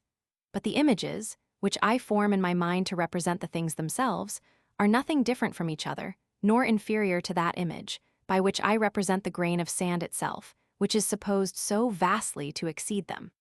What consists of parts is distinguishable into them, and what is distinguishable is separable. But whatever we may imagine of the thing, the idea of a grain of sand is not distinguishable, nor separable into 20, much less into 1,000, 10,000, or an infinite number of different ideas. It is the same case with the impressions of the senses as with the ideas of the imagination. Put a spot of ink upon paper, fix your eye upon that spot, and retire to such a distance that, at last you lose sight of it. It is plain that the moment before it vanished the image or impression was perfectly indivisible. It is not for want of rays of light striking on our eyes that the minute parts of distant bodies convey not any sensible impression, but because they are removed beyond that distance, at which their impressions were reduced to a minimum and were incapable of any farther diminution. A microscope or telescope, which renders them visible, produces not any new rays of light, but only spreads those which always flowed from them, and by that means both gives parts to impressions, which to the naked eye appear simple and uncompounded, and advances to a minimum what was formerly imperceptible. We may hence discover the error of the common opinion that the capacity of the mind is limited on both sides, and that it is impossible for the imagination to form an adequate idea of what goes beyond a certain degree of minuteness as well as of greatness. Nothing can be more minute than some ideas which we form in the fancy, and images which appear to the senses, since there are ideas and images perfectly simple and indivisible. The only defect of our senses is that they give us disproportioned images of things and represent as minute and uncompounded what is really great and composed of a vast number of parts. This mistake we are not sensible of, but taking the impressions of those minute objects, which appear to the senses, to be equal or nearly equal to the objects, and finding by reason that there are other objects vastly more minute, we too hastily conclude that these are inferior to any idea of our imagination or impression of our senses. This, however, is certain, that we can form ideas, which shall be no greater than the smallest atom of the animal spirits of an insect 1,000 times less than a mite. And we ought rather to conclude that the difficulty lies in enlarging our conceptions so much as to form a just notion of a mite, or even of an insect 1,000 times less than a mite. For in order to form a just notion of these animals, we must have a distinct idea representing every part of them, which, according to the system of infinite divisibility, is utterly impossible, and, according to that of indivisible parts or atoms, is extremely difficult by reason of the vast number and multiplicity of these parts. Sect, Roman 2, of the infinite divisibility of space and time. Wherever ideas are adequate representations of objects, the relations, contradictions, and agreements of the ideas are all applicable to the objects, and this we may in general observe to be the foundation of all human knowledge. But our ideas are adequate representations of the most minute parts of extension, and through whatever divisions and subdivisions we may suppose these parts to be arrived at, they can never become inferior to some ideas, which we form. The plain consequence is that whatever appears impossible and contradictory upon the comparison of these ideas must be really impossible and contradictory, without any farther excuse or evasion. Everything capable of being infinitely divided contains an infinite number of parts. Otherwise, the division would be stopped short by the indivisible parts, which we should immediately arrive at. If therefore any finite extension be infinitely divisible, it can be no contradiction to suppose that a finite extension contains an infinite number of parts, and vice versa, if it be a contradiction to suppose that a finite extension contains an infinite number of parts, no finite extension can be infinitely divisible. But that this latter supposition is absurd, I easily convince myself by the consideration of my clear ideas. I first take the least idea I can form of a part of extension, and being certain that there is nothing more minute than this idea, I conclude that whatever I discover by its means must be a real quality of extension. I then repeat this idea once, twice, thrice, and see, and find the compound idea of extension, arising from its repetition, always to augment, and become double, triple, quadruple, and see, till at last it swells up to a considerable bulk, greater or smaller, in proportion as I repeat more or less the same idea. When I stop in the addition of parts, the idea of extension ceases to augment, and were I to carry on the addition in infinitum, I clearly perceive that the idea of extension must also become infinite. Upon the whole, I conclude that the idea of all infinite number of parts is individually the same idea with that of an infinite extension, that no finite extension is capable of containing an infinite number of parts, and consequently that no finite extension is infinitely divisible. It has been objected to me that infinite divisibility supposes only an infinite number of proportional not of allocated parts, and that an infinite number of proportional parts does not form an infinite extension. But this distinction is entirely frivolous. Whether these parts be called aliquot or proportional, they cannot be inferior to those minute parts we conceive, and therefore cannot form a less extension by their conjunction. I may subjoin another argument proposed by a noted author, which seems to me very strong and beautiful. It is evident that existence in itself belongs only to unity, and is never applicable to number, but on account of the unites of which the number is composed. 20 men may be said to exist, but it is only because 1, 2, 3, 4, and c are existent, and if you deny the existence of the latter, that of the former falls of course. It is therefore utterly absurd to suppose any number to exist, and yet deny the existence of unites. And as extension is always a number, according to the common sentiment of metaphysicians, and never resolves itself into any unite or indivisible quantity, it follows that extension can never at all exist. It is in vain to reply that any determinate quantity of extension is an unite, but such a one as admits of an infinite number of fractions and is inexhaustible in its subdivisions. For by the same rule, these 20 men may be considered as a unit. The whole globe of the earth, nay, the whole universe, may be considered as a unit. That term of unity is merely a fictitious denomination, which the mind may apply to any quantity of objects it collects together. Nor can such an unity any more exist alone than number can, as being in reality a true number. But the unity, which can exist alone, and whose existence is necessary to that of all number, is of another kind, and must be perfectly indivisible, and incapable of being resolved into any lesser unity. Mons mails you. All this reasoning takes place with regard to time, along with an additional argument which it may be proper to take notice of. It is a property inseparable from time, and which in a manner constitutes its essence, that each of its parts succeeds another, and that none of them, however contiguous, can ever be coexistent. For the same reason, that the year 1737 cannot concur with the present year 1738, every moment must be distinct from, and posterior or antecedent to another. It is certain, then, that time, as it exists, must be composed of indivisible moments. For if in time we could never arrive at an end of division, and if each moment, as it succeeds another, were not perfectly single and indivisible, there would be an infinite number of coexistent moments, or parts of time, which I believe will be allowed to be an arrant contradiction. The infinite divisibility of space implies that of time, as is evident from the nature of motion. If the latter, therefore, be impossible, the former must be equally so. I doubt not but it will readily be allowed by the most obstinate defender of the doctrine of infinite divisibility, that these arguments are difficulties, and that it is impossible to give any answer to them which will be perfectly clear and satisfactory. But here we may observe that nothing can be more absurd than this custom of calling a difficulty what pretends to be a demonstration, and endeavoring by that means to elude its force and evidence. It is not in demonstrations as in probabilities that difficulties can take place, and one argument counterbalance another and diminish its authority. A demonstration, if just, admits of no opposite difficulty, and if not just, it is a mere sophism, and consequently can never be a difficulty. It is either irresistible or has no manner of force.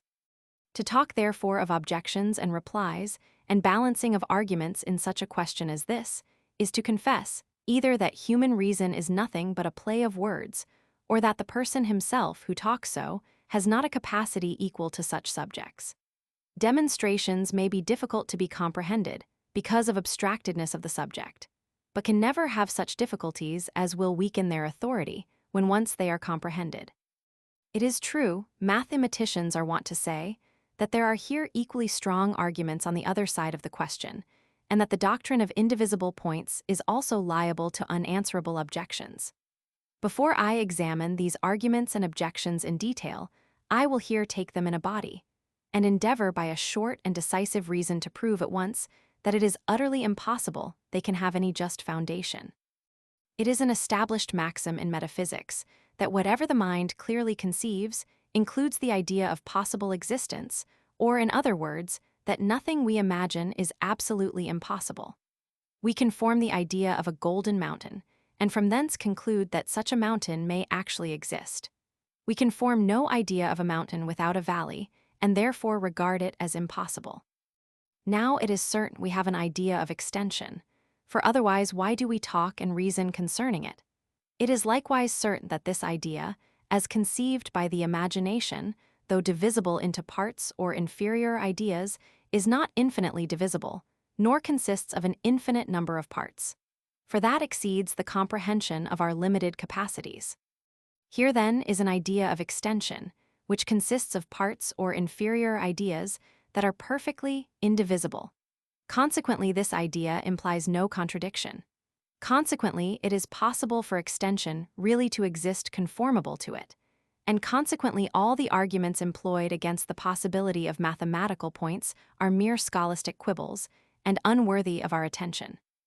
These consequences we may carry one step farther and conclude that all the pretended demonstrations for the infinite divisibility of extension are equally sophistical, since it is certain these demonstrations cannot be just without proving the impossibility of mathematical points, which it is an evident absurdity to pretend to. Sect, Roman 3, of the other qualities of our idea of space and time. No discovery could have been made more happily for deciding all controversies concerning ideas than that above mentioned, that impressions always take the precedency of them, and that every idea with which the imagination is furnished first makes its appearance in a correspondent impression. These latter perceptions are all so clear and evident that they admit of no controversy, though many of our ideas are so obscure that it is almost impossible even for the mind, which forms them, to tell exactly their nature and composition. Let us apply this principle in order to discover farther the nature of our ideas of space and time. Upon opening my eyes and turning them to the surrounding objects, I perceive many visible bodies, and upon shutting them again and considering the distance betwixt these bodies, I acquire the idea of extension. As every idea is derived from some impression, which is exactly similar to it, the impressions similar to this idea of extension must either be some sensations derived from the sight or some internal impressions arising from these sensations.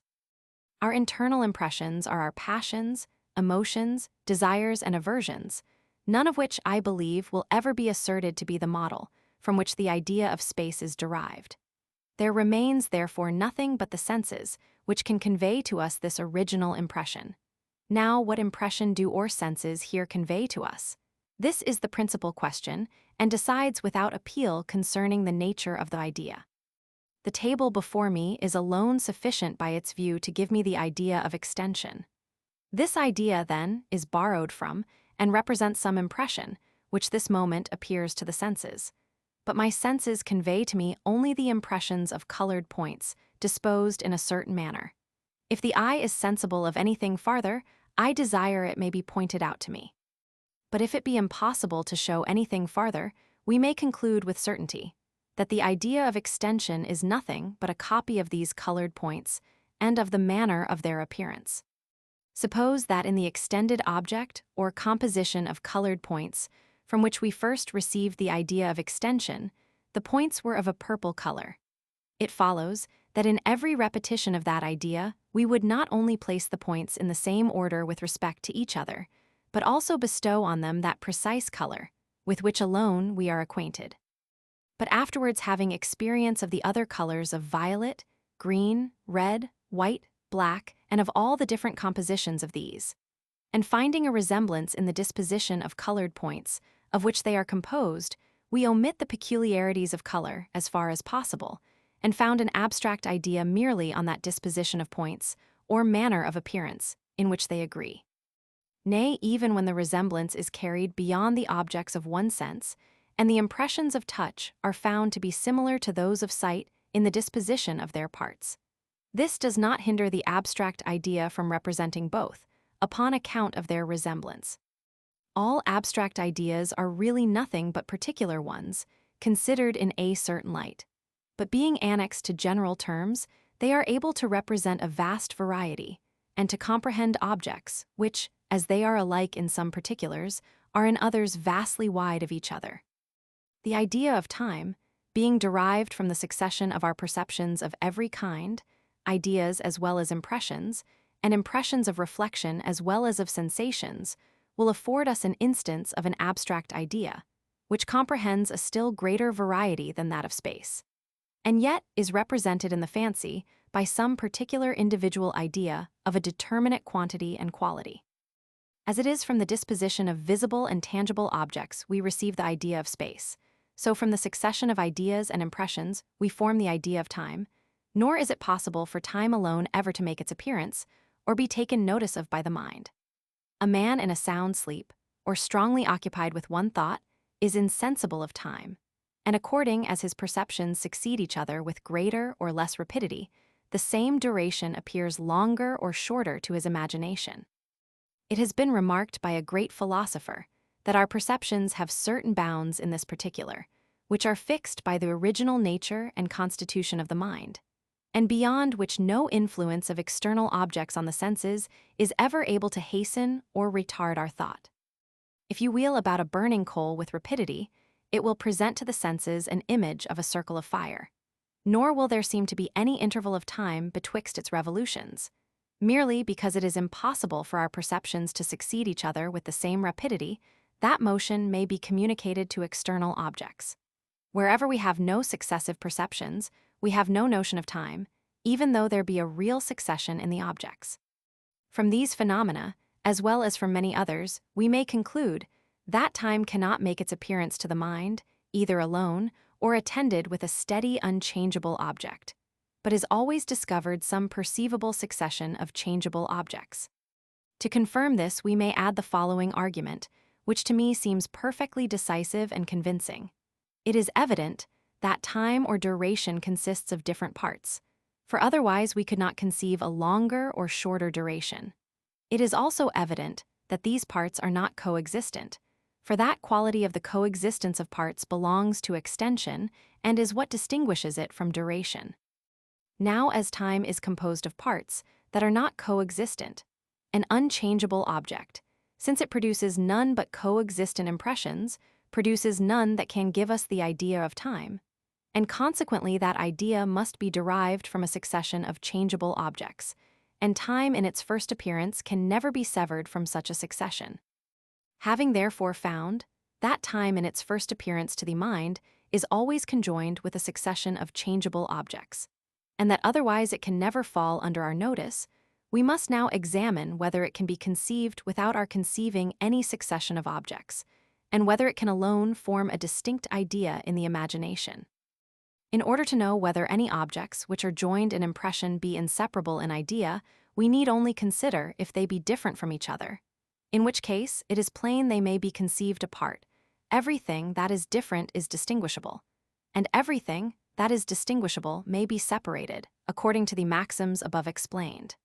If on the contrary they be not different, they are not distinguishable, and if they be not distinguishable, they cannot be separated. But this is precisely the case with respect to time, compared with our successive perceptions. The idea of time is not derived from a particular impression mixed up with others and plainly distinguishable from them, but arises altogether from the manner in which impressions appear to the mind without making one of the number. 5 notes played on a flute give us the impression and idea of time, though time be not a sixth impression, which presents itself to the hearing or any other of the senses. Nor is it a sixth impression, which the mind by reflection finds in itself. These 5 sounds making their appearance in this particular manner excite no emotion in the mind, nor produce an affection of any kind, which being observed by it can give rise to a new idea. For that is necessary to produce a new idea of reflection, nor can the mind, by revolving over 1,000 times all its ideas of sensation, ever extract from them any new original idea, unless nature has so framed its faculties that it feels some new original impression arise from such a contemplation. But here it only takes notice of the manner in which the different sounds make their appearance, and that it may afterwards consider without considering these particular sounds, but may conjoin it with any other objects. The ideas of some objects it certainly must have, nor is it possible for it without these ideas ever to arrive at any conception of time, which, since it appears not as any primary distinct impression, can plainly be nothing but different ideas, or impressions, or objects disposed in a certain manner, that is, succeeding each other. I know there are some who pretend that the idea of duration is applicable in a proper sense to objects, which are perfectly unchangeable, and this I take to be the common opinion of philosophers as well as of the vulgar. But to be convinced of its falsehood we need but reflect on the foregoing conclusion, that the idea of duration is always derived from a succession of changeable objects, and can never be conveyed to the mind by anything steadfast and unchangeable. For it inevitably follows from thence, that since the idea of duration cannot be derived from such an object, it can never, in any propriety or exactness, be applied to it, nor can anything unchangeable be ever said to have duration. Ideas always represent the objects or impressions from which they are derived, and can never without a fiction represent or be applied to any other. By what fiction we apply the idea of time even to what is unchangeable, and suppose, as is common, that duration is a measure of rest as well as of motion, we shall consider afterwards. Sect 5. There is another very decisive argument, which establishes the present doctrine concerning our ideas of space and time, and is founded only on that simple principle, that our ideas of them are compounded of parts, which are indivisible. This argument may be worth the examining. Every idea that is distinguishable, being also separable, let us take one of those simple indivisible ideas, of which the compound one of extension is formed, and separating it from all others, and considering it apart, let us form a judgment of its nature and qualities. It is plain it is not the idea of extension, for the idea of extension consists of parts, and this idea, according to the supposition, is perfectly simple and indivisible. Is it therefore nothing? That is absolutely impossible. For as the compound idea of extension, which is real, is composed of such ideas, Were these so many nonentities, there would be a real existence composed of nonentities, which is absurd. Here, therefore, I must ask, what is our idea of a simple and indivisible point? No wonder if my answer appears somewhat new, since the question itself has scarce ever yet been thought of. We are wont to dispute concerning the nature of mathematical points, but seldom concerning the nature of their ideas. The idea of space is conveyed to the mind by two senses, the sight and touch, nor does anything ever appear extended that is not either visible or tangible. That compound impression, which represents extension, consists of several lesser impressions that are indivisible to the eye or feeling and may be called impressions of atoms or corpuscles endowed with color and solidity. But this is not all. It is not only requisite that these atoms should be colored or tangible in order to discover themselves to our senses. It is also necessary we should preserve the idea of their color or tangibility in order to comprehend them by our imagination. There is nothing but the idea of their color or tangibility which can render them conceivable by the mind. Upon the removal of the ideas of these sensible qualities, they are utterly annihilated to the thought or imagination. Now, such as the parts are, such is the whole. If a point be not considered as colored or tangible, it can convey to us no idea, and consequently the idea of extension, which is composed of the ideas of these points, can never possibly exist. But if the idea of extension really can exist, as we are conscious it does, its parts must also exist, and in order to that, must be considered as colored or tangible. We have therefore no idea of space or extension, but when we regard it as an object either of our sight or feeling. The same reasoning will prove that the indivisible moments of time must be filled with some real object or existence, whose succession forms the duration and makes it be conceivable by the mind. Sect Roman 4, Objections answered. Our system concerning space and time consists of two parts, which are intimately connected together. The first depends on this chain of reasoning. The capacity of the mind is not infinite. Consequently, no idea of extension or duration consists of an infinite number of parts or inferior ideas, but of a finite number, and these simple and indivisible. It is therefore possible for space and time to exist conformable to this idea. And if it be possible, it is certain they actually do exist conformable to it, since their infinite divisibility is utterly impossible and contradictory. The other part of our system is a consequence of this. The parts, into which the ideas of space and time resolve themselves, become at last indivisible, and these indivisible parts, being nothing in themselves, are inconceivable when not filled with something real and existent. The ideas of space and time are therefore no separate or distinct ideas, but merely those of the manner or order in which objects exist. Or in other words, it is impossible to conceive either a vacuum and extension without matter, or a time, when there was no succession or change in any real existence. The intimate connection betwixt these parts of our system is the reason why we shall examine together the objections, which have been urged against both of them, beginning with those against the finite divisibility of extension. The first of these objections, which I shall take notice of, is more proper to prove this connection and dependence of the one part upon the other, than to destroy either of them. It has often been maintained in the schools that extension must be divisible in infinitum because the system of mathematical points is absurd. And that system is absurd because a mathematical point is a nonentity, and consequently can never by its conjunction with others form a real existence. This would be perfectly decisive were there no medium betwixt the infinite divisibility of matter and the nonentity of mathematical points. But there is evidently a medium, viz., the bestowing a color or solidity on these points, and the absurdity of both the extremes is a demonstration of the truth and reality of this medium. The system of physical points, which is another medium, is too absurd to need a refutation. A real extension, such as a physical point is supposed to be, can never exist without parts, different from each other. And wherever objects are different, they are distinguishable and separable by the imagination. Roman 2. The second objection is derived from the necessity there would be of penetration, if extension consisted of mathematical points.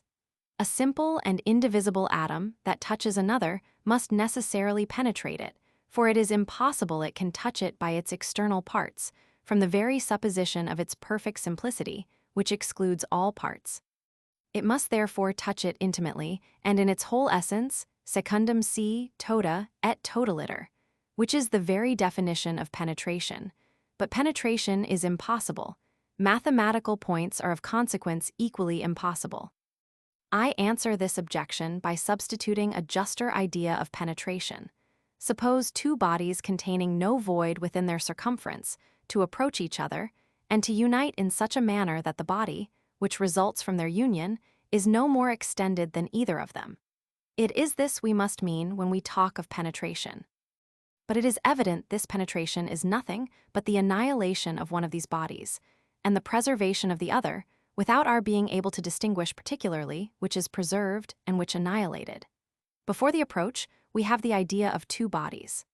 After it, we have the idea only of one. It is impossible for the mind to preserve any notion of difference betwixt two bodies of the same nature existing in the same place at the same time.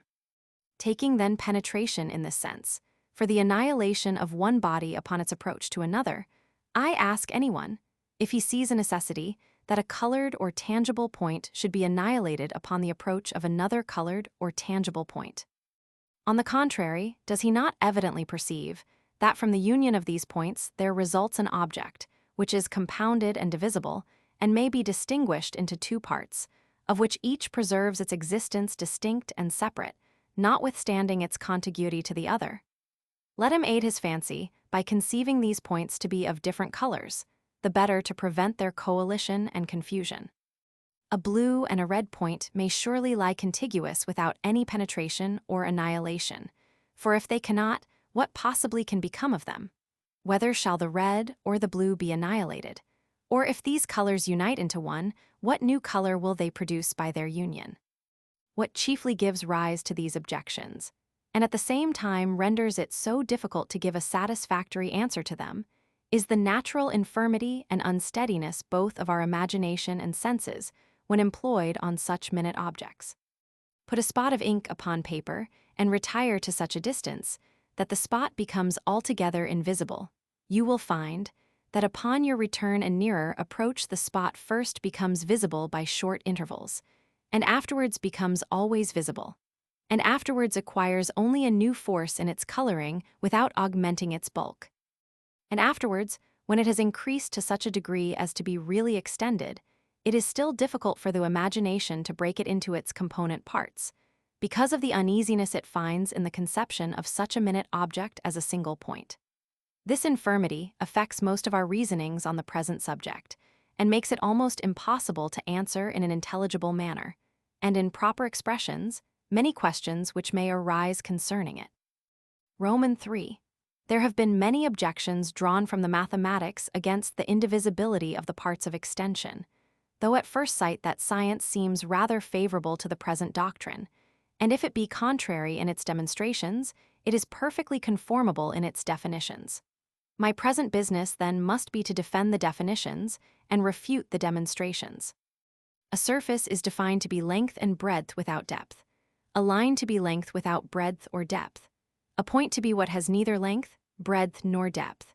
It is evident that all this is perfectly unintelligible upon any other supposition than that of the composition of extension by indivisible points or atoms.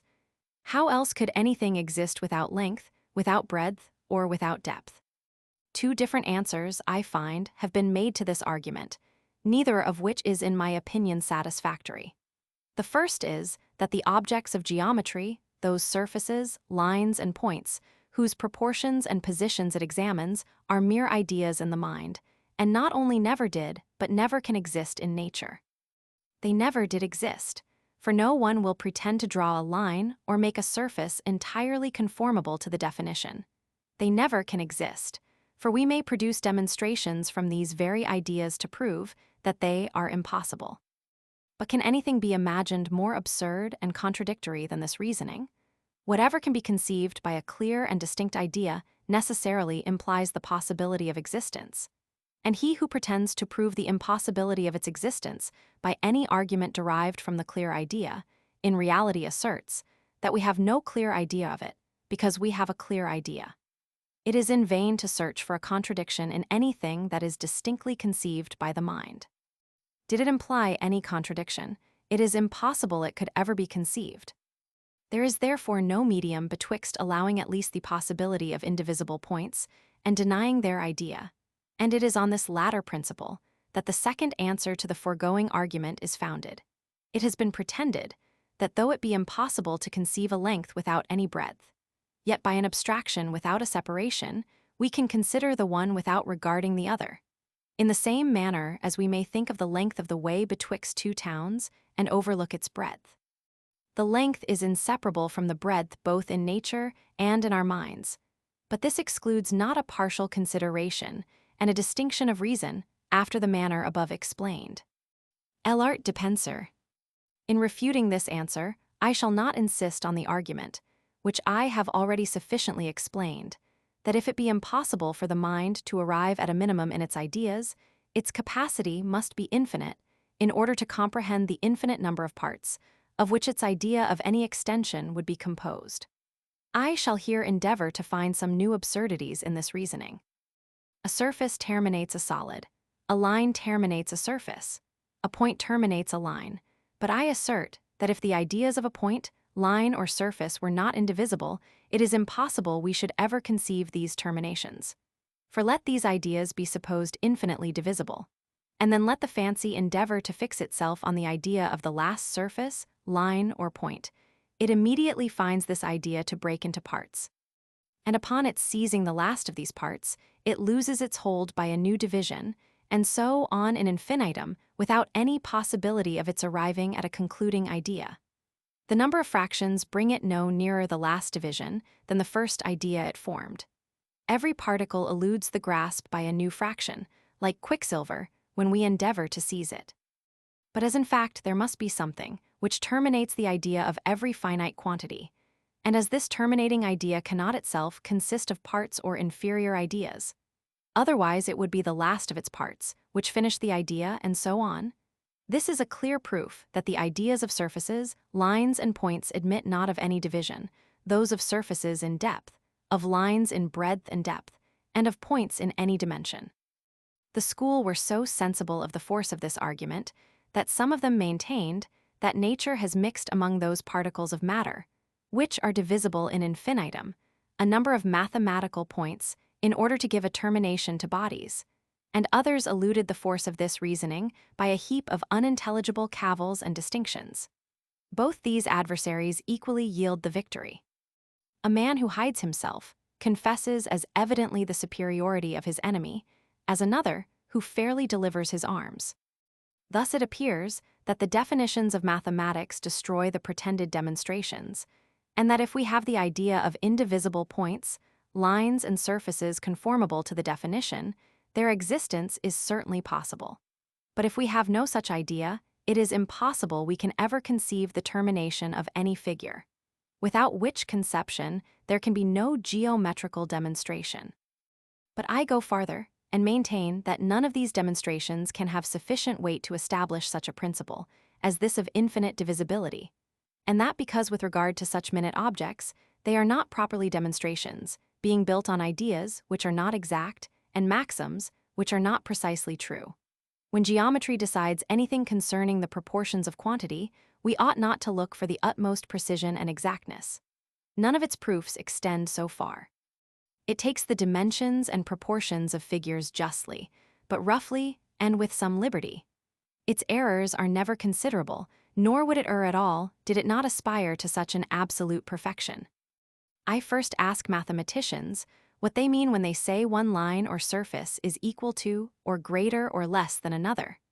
Let any of them give an answer, to whatever sect he belongs, and whether he maintains the composition of extension by indivisible points or by quantities divisible in infinitum. This question will embarrass both of them. There are few or no mathematicians who defend the hypothesis of indivisible points, and yet these have the readiest and justest answer to the present question. They need only reply that lines or surfaces are equal when the numbers of points in each are equal, and that as the proportion of the numbers varies, the proportion of the lines and surfaces is also varied. But though this answer be just as well as obvious, Yet I may affirm that this standard of equality is entirely useless, and that it never is from such a comparison we determine objects to be equal or unequal with respect to each other. For as the points, which enter into the composition of any line or surface, whether perceived by the sight or touch, are so minute and so confounded with each other, that it is utterly impossible for the mind to compute their number. Such a computation will never afford us a standard by which we may judge of proportions. No one will ever be able to determine by an exact numeration that an inch has fewer points than a foot, or a foot fewer than an ell or any greater measure.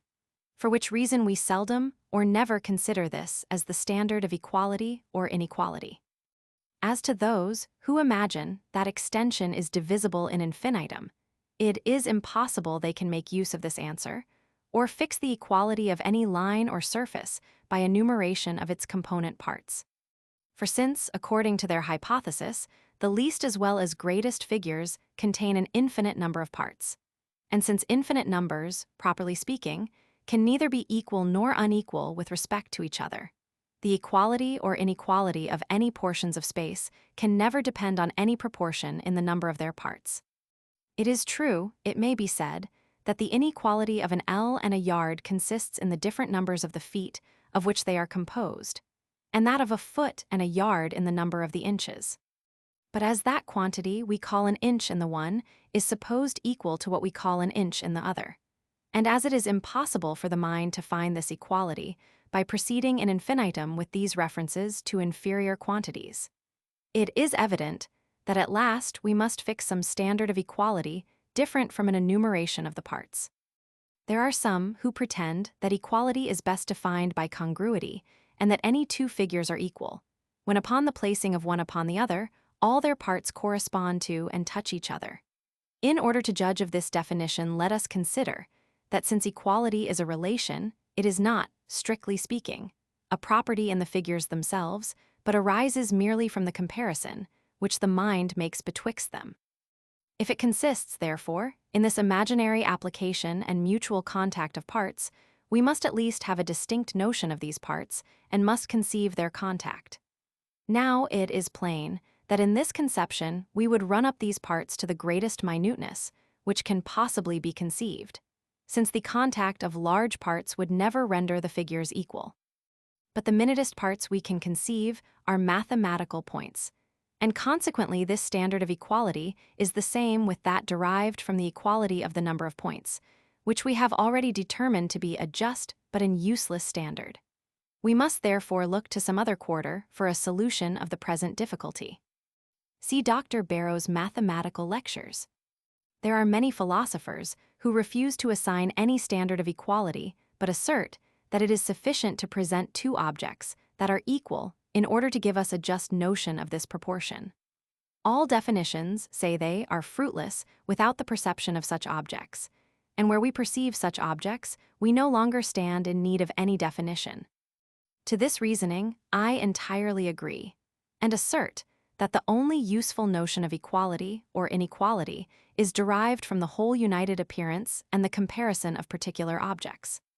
It is evident that the eye, or rather the mind, is often able at one view to determine the proportions of bodies, and pronounce them equal to, or greater or less than each other, without examining or comparing the number of their minute parts.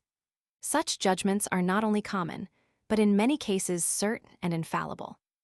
When the measure of a yard and that of a foot are presented, the mind can no more question that the first is longer than the second than it can doubt of those principles, which are the most clear and self-evident.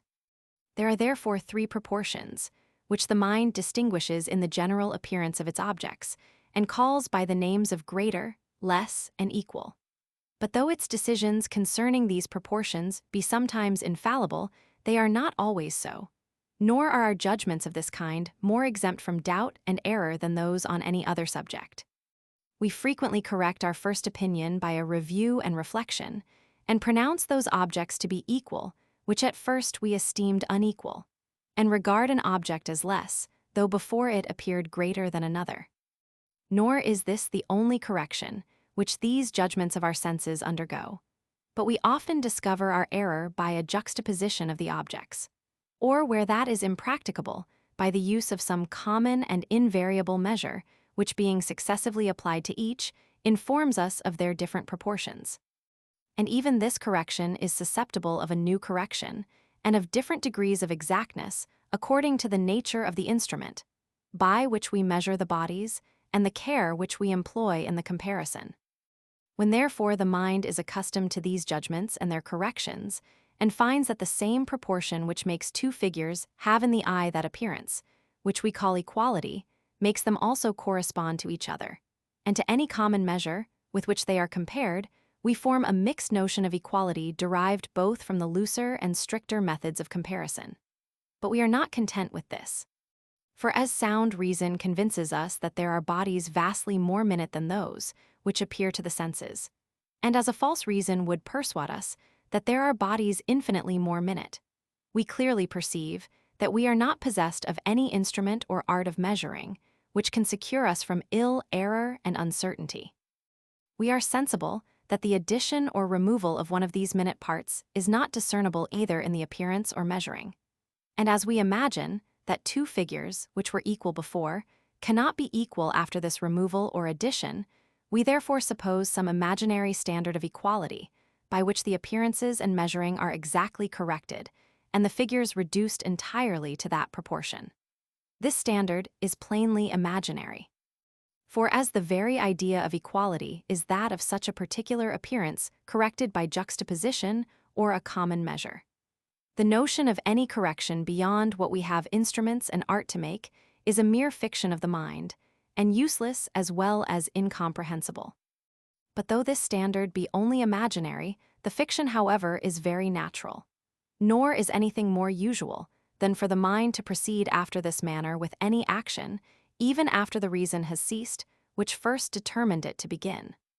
This appears very conspicuously with regard to time, where though it is evident we have no exact method of determining the proportions of parts, not even so exact as in extension, yet the various corrections of our measures, and their different degrees of exactness, have given as an obscure and implicit notion of a perfect and entire equality.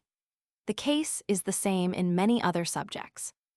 A musician finding his ear becoming every day more delicate, and correcting himself by reflection and attention, proceeds with the same act of the mind, even when the subject fails him, and entertains a notion of a complete tierce or octave, without being able to tell whence he derives his standard.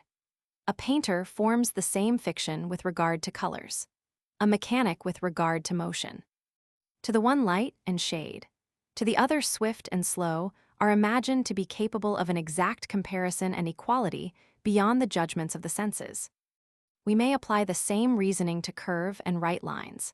Nothing is more apparent to the senses than the distinction betwixt a curve and a right line, nor are there any ideas we more easily form than the ideas of these objects. But however easily we may form these ideas, it is impossible to produce any definition of them, which will fix the precise boundaries betwixt them. When we draw lines upon paper, or any continued surface, there is a certain order, by which the lines run along from one point to another, that they may produce the entire impression of a curve or right line. But this order is perfectly unknown, and nothing is observed but the united appearance. Thus, even upon the system of indivisible points, we can only form a distant notion of some unknown standard to these objects. Upon that of infinite divisibility, we cannot go even this length, but are reduced merely to the general appearance, as the rule by which we determine lines to be either curve or right ones. But though we can give no perfect definition of these lines, nor produce any very exact method of distinguishing the one from the other, yet this hinders us not from correcting the first appearance by a more accurate consideration, and by a comparison with some rule, of whose rectitude from repeated trials we have a greater assurance. And it is from these corrections, and by carrying on the same action of the mind, even when its reason fails us, that we form the loose idea of a perfect standard to these figures, without being able to explain or comprehend it. It is true, mathematicians pretend they give an exact definition of a right line, when they say, it is the shortest way betwixt 2 points. But in the first place I observe that this is more properly the discovery of one of the properties of a right line than a just deflation of it. For I ask anyone, if upon mention of a right line he thinks not immediately on such a particular appearance, and if it is not by accident only that he considers this property.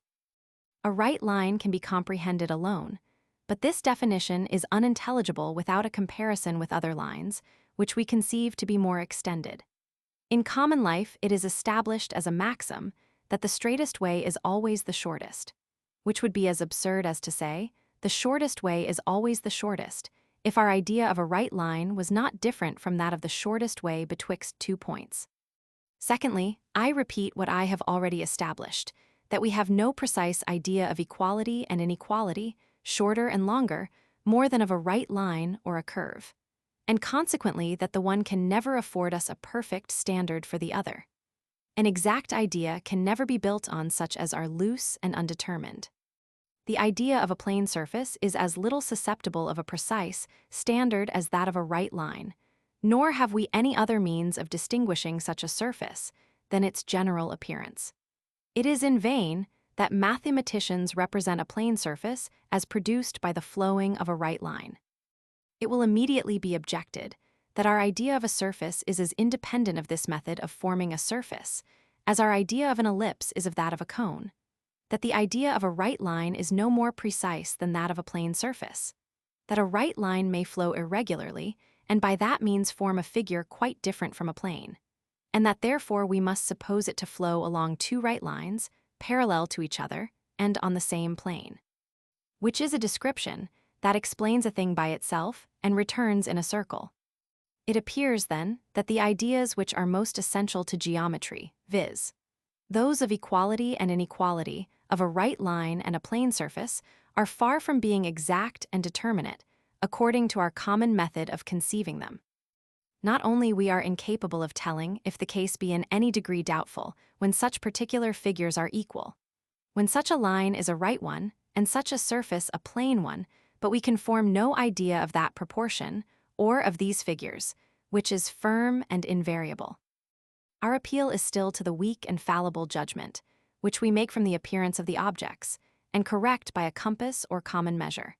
And if we join the supposition of any farther correction, it is of such a one as is either useless or imaginary. In vain should we have recourse to the common topic, and employ the supposition of a deity, whose omnipotence may enable him to form a perfect geometrical figure and describe a right line without any curve or inflection.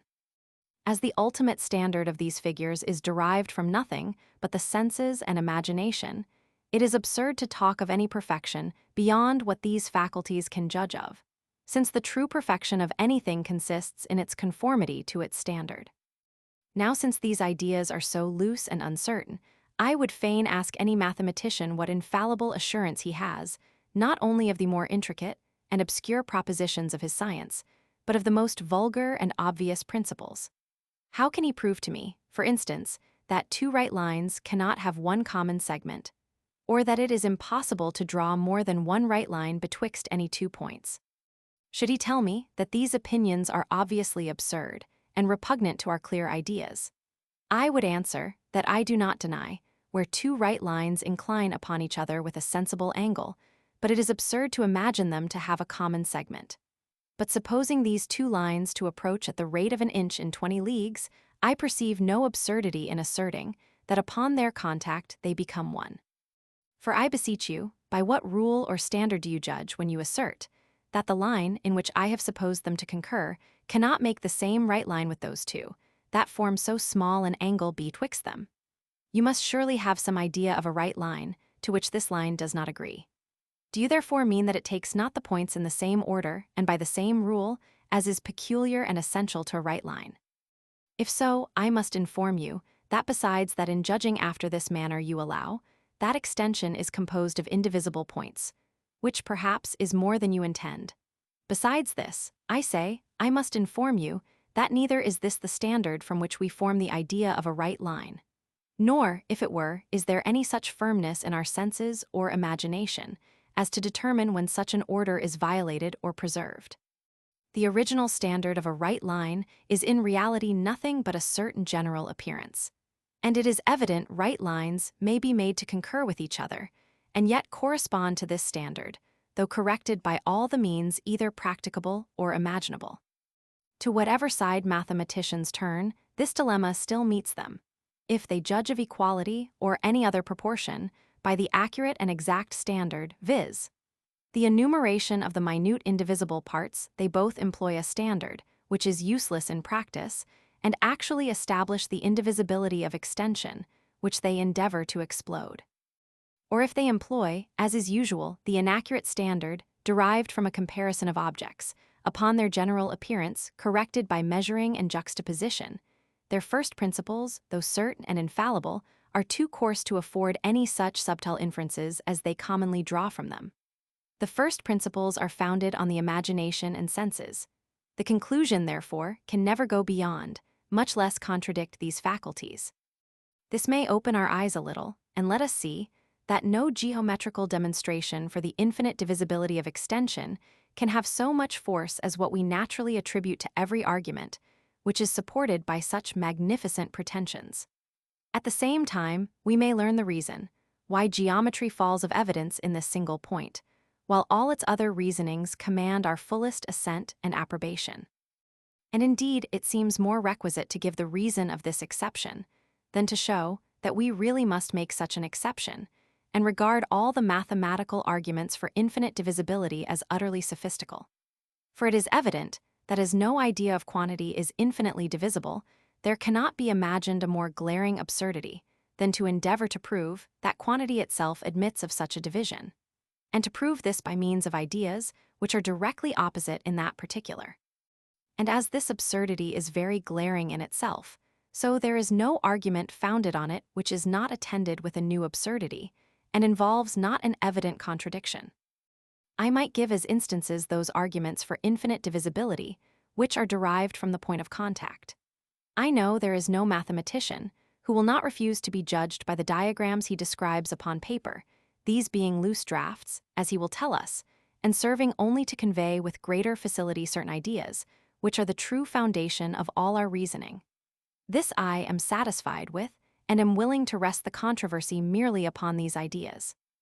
I desire therefore our mathematician to form, as accurately as possible, the ideas of a circle and a right line, and I then ask, if upon the conception of their contact he can conceive them as touching in a mathematical point, or if he must necessarily imagine them to concur for some space. Whichever side he chooses, he runs himself into equal difficulties. If he affirms that in tracing these figures in his imagination, he can imagine them to touch only in a point, he allows the possibility of that idea, and consequently of the thing. If he says that in his conception of the contact of those lines he must make them concur, he thereby acknowledges the fallacy of geometrical demonstrations, when carried beyond a certain degree of minuteness, since it is certain he has such demonstrations against the concurrence of a circle and a right line. That is, in other words, he can prove an idea, viz. that of concurrence, to be incompatible with two other ideas, those of a circle and right line, though at the same time he acknowledges these ideas to be inseparable.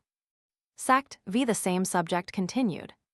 If the second part of my system be true, that the idea of space or extension is nothing but the idea of visible or tangible points distributed in a certain order, it follows that we can form no idea of a vacuum or space where there is nothing visible or tangible. This gives rise to three objections, which I shall examine together, because the answer I shall give to one is a consequence of that which I shall make use of for the others. First, it may be said that men have disputed for many ages concerning a vacuum and a plenum, without being able to bring the affair to a final decision. And philosophers, even at this day, think themselves at liberty to take part on either side, as their fancy leads them. But whatever foundation there may be for a controversy concerning the things themselves, it may be pretended that the very dispute is decisive concerning the idea, and that it is impossible men could so long reason about a vacuum and either refute or defend it, without having a notion of what they refuted or defended. Secondly, if this argument should be contested, the reality or at least the possibility of the idea of a vacuum may be proved by the following reasoning. Every idea is possible, which is a necessary and infallible consequence of such as are possible. Now, though we allow the world to be at present a plenum, we may easily conceive it to be deprived of motion, and this idea will certainly be allowed possible. It must also be allowed possible to conceive the annihilation of any part of matter by the omnipotence of the deity, while the other parts remain at rest. For as every idea that is distinguishable is separable by the imagination, and as every idea that is separable by the imagination may be conceived to be separately existent, it is evident that the existence of one particle of matter no more implies the existence of another than a square figure in one body implies a square figure in every one. This being granted, I now demand what results from the concurrence of these two possible ideas of rest and annihilation, and what must we conceive to follow upon the annihilation of all the air and subtile matter in the chamber, supposing the walls to remain the same, without any motion or alteration. There are some metaphysicians who answer that since matter and extension are the same, the annihilation of one necessarily implies that of the other. And there being now no distance betwixt the walls of the chamber, they touch each other, in the same manner as my hand touches the paper, which is immediately before me. But though this answer be very common, I defy these metaphysicians to conceive the matter according to their hypothesis, or imagine the floor and roof, with all the opposite sides of the chamber, to touch each other, while they continue in rest and preserve the same position. For how can the two walls, that run from south to north, touch each other, while they touch the opposite ends of two walls that run from east to west? And how can the floor and roof ever meet, while they are separated by the four walls that lie in a contrary position? If you change their position, you suppose a motion. If you conceive anything betwixt them, you suppose a new creation. But keeping strictly to the two ideas of rest and annihilation, it is evident that the idea which results from them is not that of a contact of parts, but something else, which is concluded to be the idea of a vacuum. The third objection carries the matter still farther, and not only asserts that the idea of a vacuum is real and possible, but also necessary and unavoidable. This assertion is founded on the motion we observe in bodies, which, it is maintained, would be impossible and inconceivable without a vacuum, into which one body must move in order to make way for another. I shall not enlarge upon this objection, because it principally belongs to natural philosophy, which lies without our present sphere.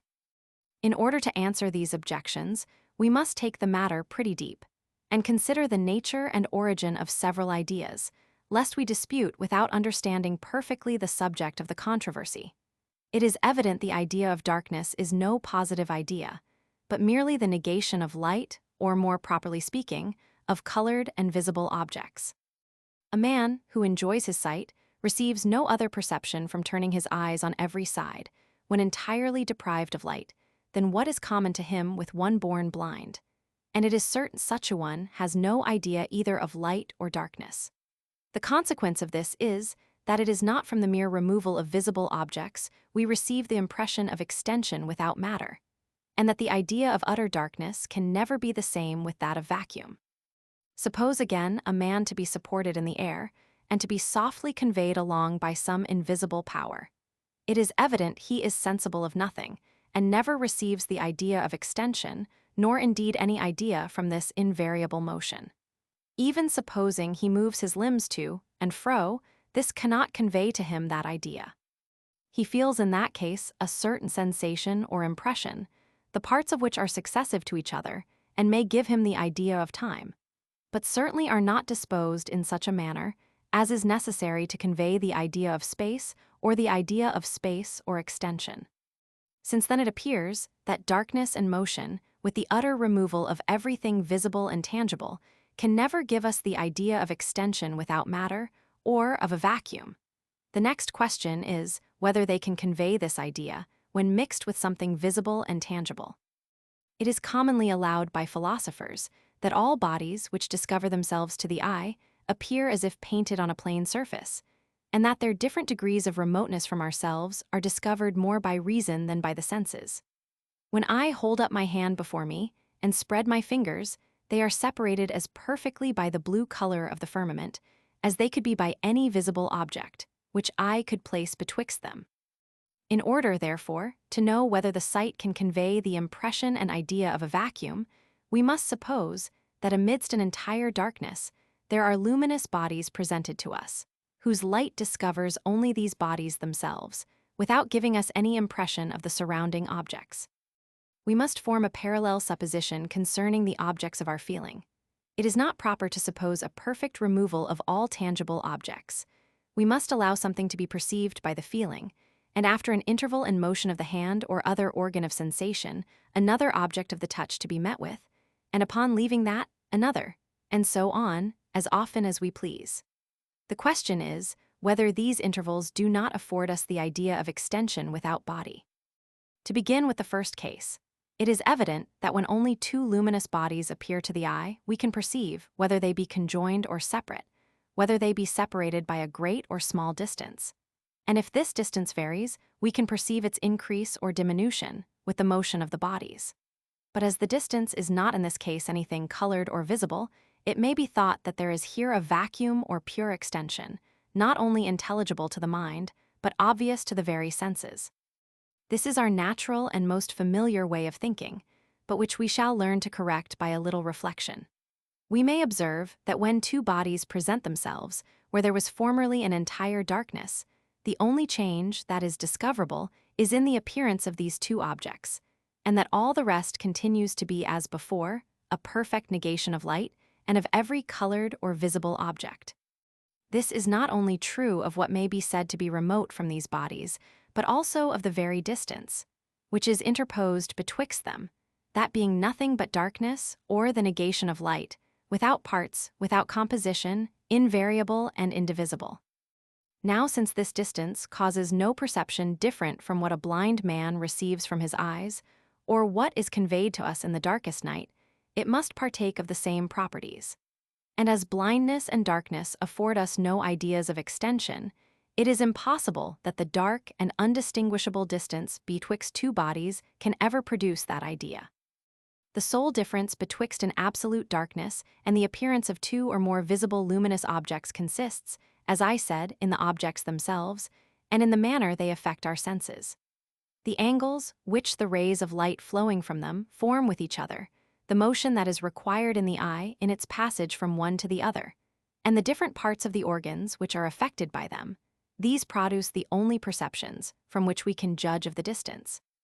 But as these perceptions are each of them simple and indivisible, they can never give us the idea of extension. We may illustrate this by considering the sense of feeling and the imaginary distance or interval interposed betwixt tangible or solid objects.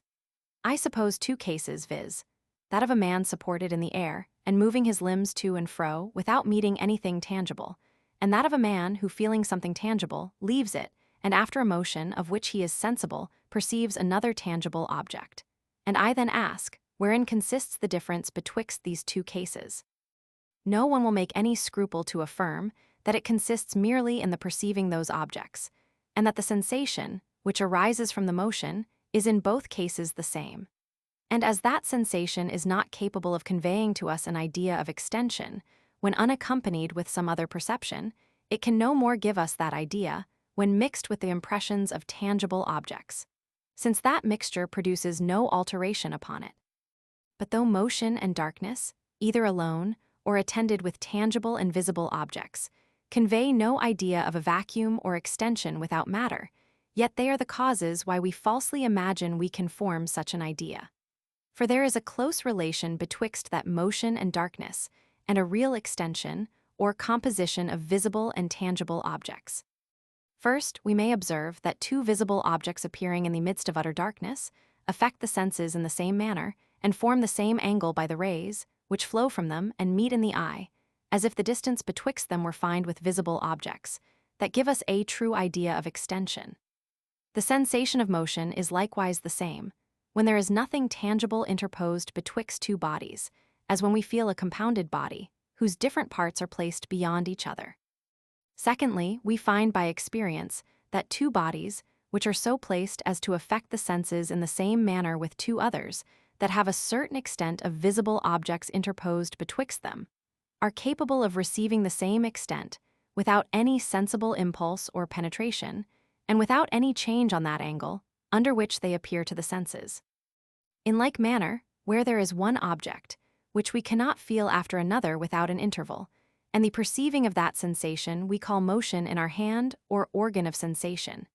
Experience shows us that it is possible the same object may be felt with the same sensation of motion, along with the interposed impression of solid and tangible objects, attending the sensation. That is, in other words, an invisible and intangible distance may be converted into a visible and tangible one, without any change on the distant objects. Thirdly, we may observe, as another relation betwixt these two kinds of distance, that they have nearly the same effects on every natural phenomenon. For as all qualities, such as heat, cold, light, attraction, and diminish in proportion to the distance, there is but little difference observed, whether this distance be marled out by compounded and sensible objects, or be known only by the manner in which the distant objects affect the senses. Here then are three relations betwixt that distance, which conveys the idea of extension, and that other, which is not filled with any colored or solid object. The distant objects affect the senses in the same manner, whether separated by the one distance or the other. The second species of distance is found capable of receiving the first, and they both equally diminish the force of every quality. These relations betwixt the two kinds of distance will afford us an easy reason why the one has so often been taken for the other, and why we imagine we have an idea of extension without the idea of any object either of the sight or feeling. For we may establish it as a general maxim in this science of human nature, that wherever there is a close relation betwixt two ideas, the mind is very apt to mistake them, and in all its discourses and reasonings to use the one for the other. This phenomenon occurs on so many occasions, and is of such consequence, that I cannot forbear stopping a moment to examine its causes. I shall only premise that we must distinguish exactly betwixt the phenomenon itself and the causes which I shall assign for it, and must not imagine from any uncertainty in the latter that the former is also uncertain. The phenomenon may be real, though my explication be chimerical. The falsehood of the one is no consequence of that of the other, though at the same time we may observe that it is very natural for us to draw such a consequence, which is an evident instance of that very principle which I endeavor to explain.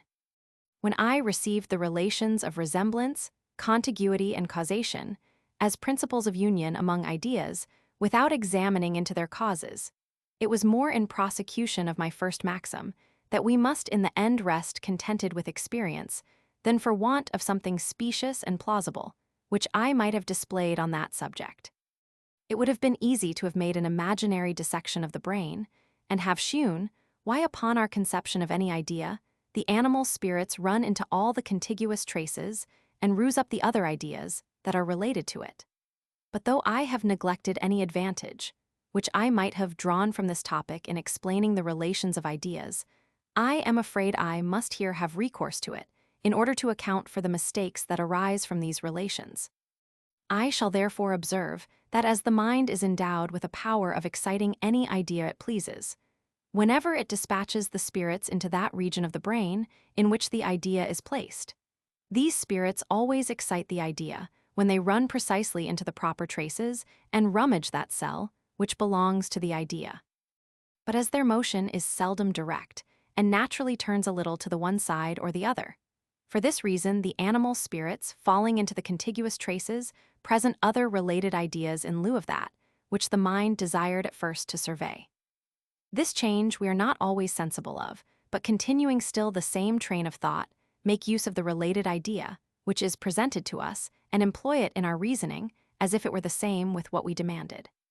This is the cause of many mistakes and sophisms in philosophy, as will naturally be imagined, and as it would be easy to show if there was occasion.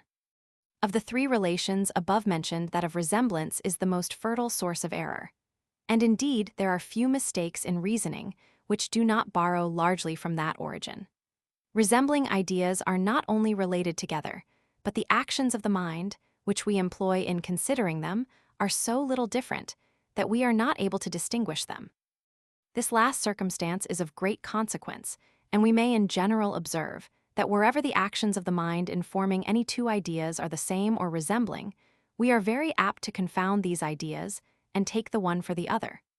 Of this we shall see many instances in the progress of this treatise.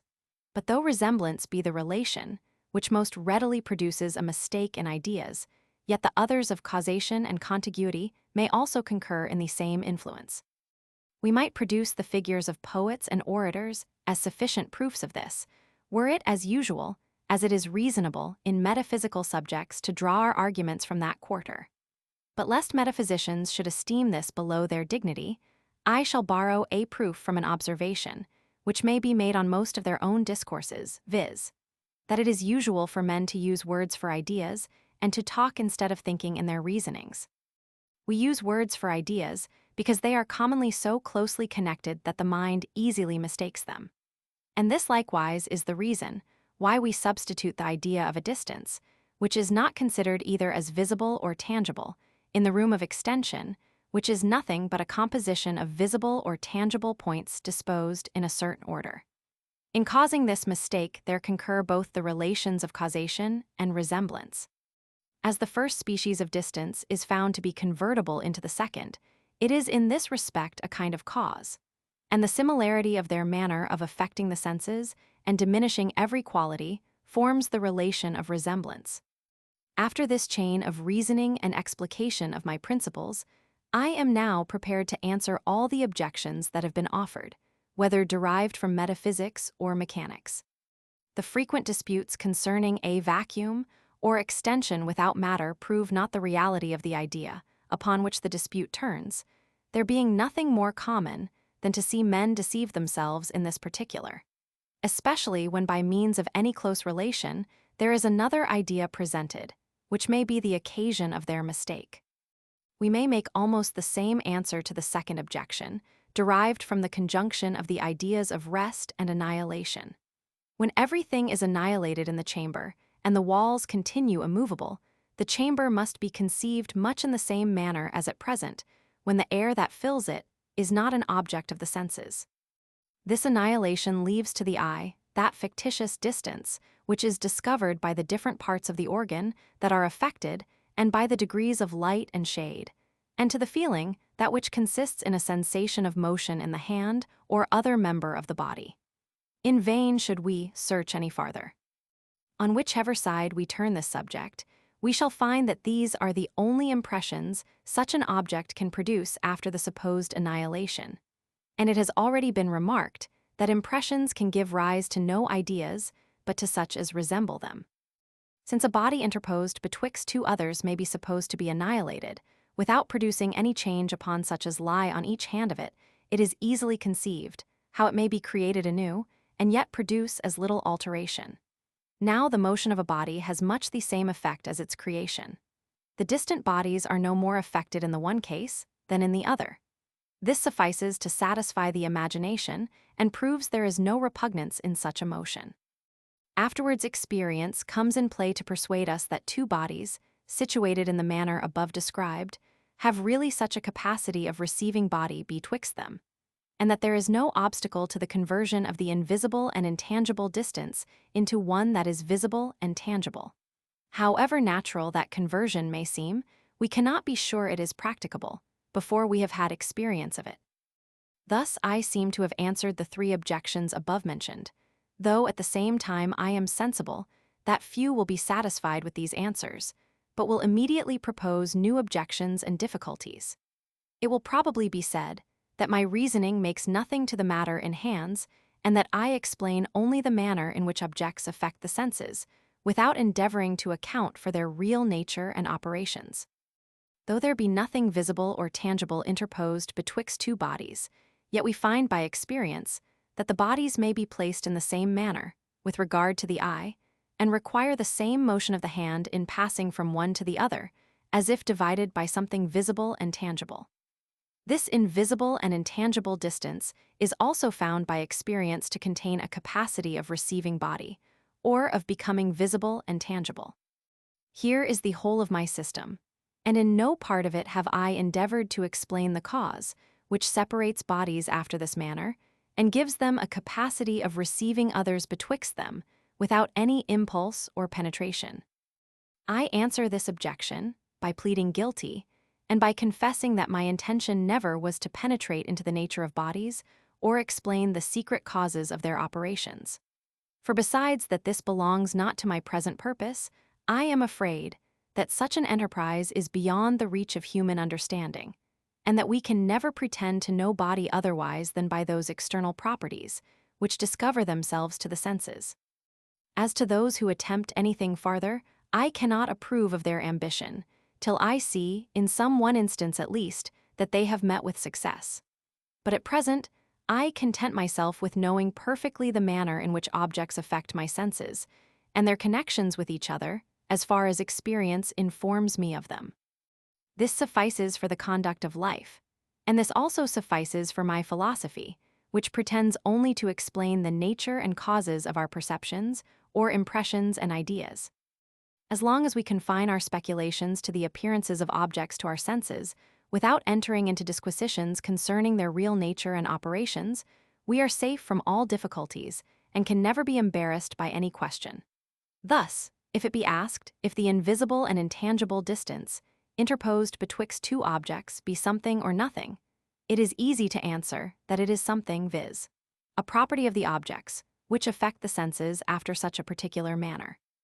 If it be asked whether two objects, having such a distance betwixt them, touch or not, it may be answered that this depends upon the definition of the word touch.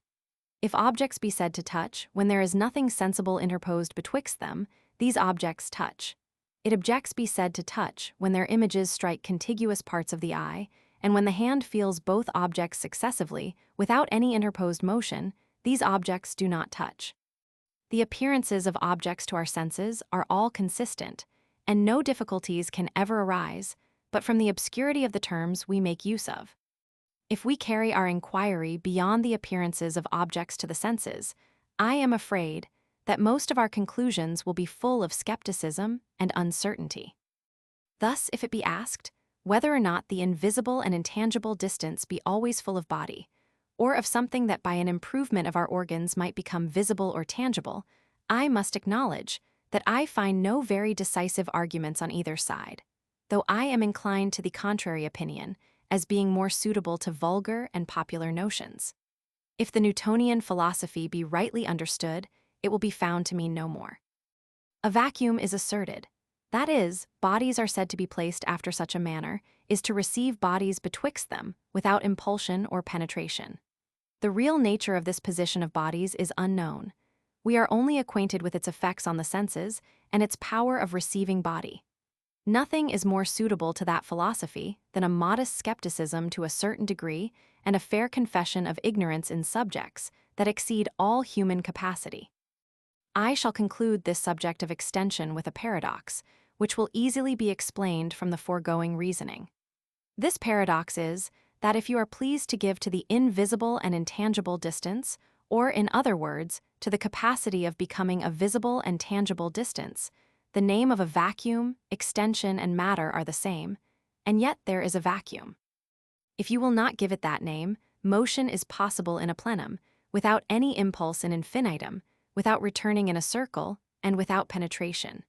But however we may express ourselves, we must always confess that we have no idea of any real extension without filling it with sensible objects, and conceiving its parts as visible or tangible.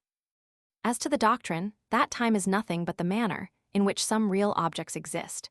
We may observe that it is liable to the same objections as the similar doctrine with regard to extension. If it be a sufficient proof that we have the idea of a vacuum because we dispute and reason concerning it, we must for the same reason have the idea of time without any changeable existence, since there is no subject of dispute more frequent and common. But that we really have no such idea is certain. For whence should it be derived? Does it arise from an impression of sensation or of reflection? Point it out distinctly to us, that we may know its nature and qualities. But if you cannot point out any such impression, you may be certain you are mistaken, when you imagine you have any such idea. But though it be impossible to show the impression, from which the idea of time without a changeable existence is derived, yet we can easily point out those appearances, which make us fancy we have that idea. For we may observe that there is a continual succession of perceptions in our mind, so that the idea of time being forever present with us, when we consider a steadfast object at 5 o'clock and regard the same at 6, we are apt to apply to it that idea in the same manner as if every moment were distinguished by a different position or an alteration of the object. The first and second appearances of the object, being compared with the succession of our perceptions, seem equally removed as if the object had really changed. To which we may add, what experience shows us, that the object was susceptible of such a number of changes betwixt these appearances, as also that the unchangeable or rather fictitious duration has the same effect upon every quality, by increasing or diminishing it, as that succession, which is obvious to the senses.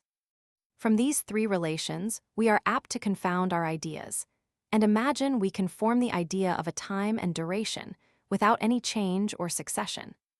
Sect, Romans 6, of the idea of existence and of external existence. It may not be amiss, before we leave this subject, to explain the ideas of existence and of external existence, which have their difficulties as well as the ideas of space and time. By this means, we shall be the better prepared for the examination of knowledge and probability, when we understand perfectly all those particular ideas, which may enter into our reasoning.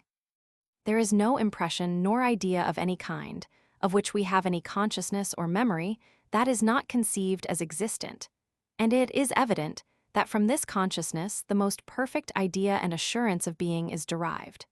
From hence we may form a dilemma, the most clear and conclusive that can be imagined, viz.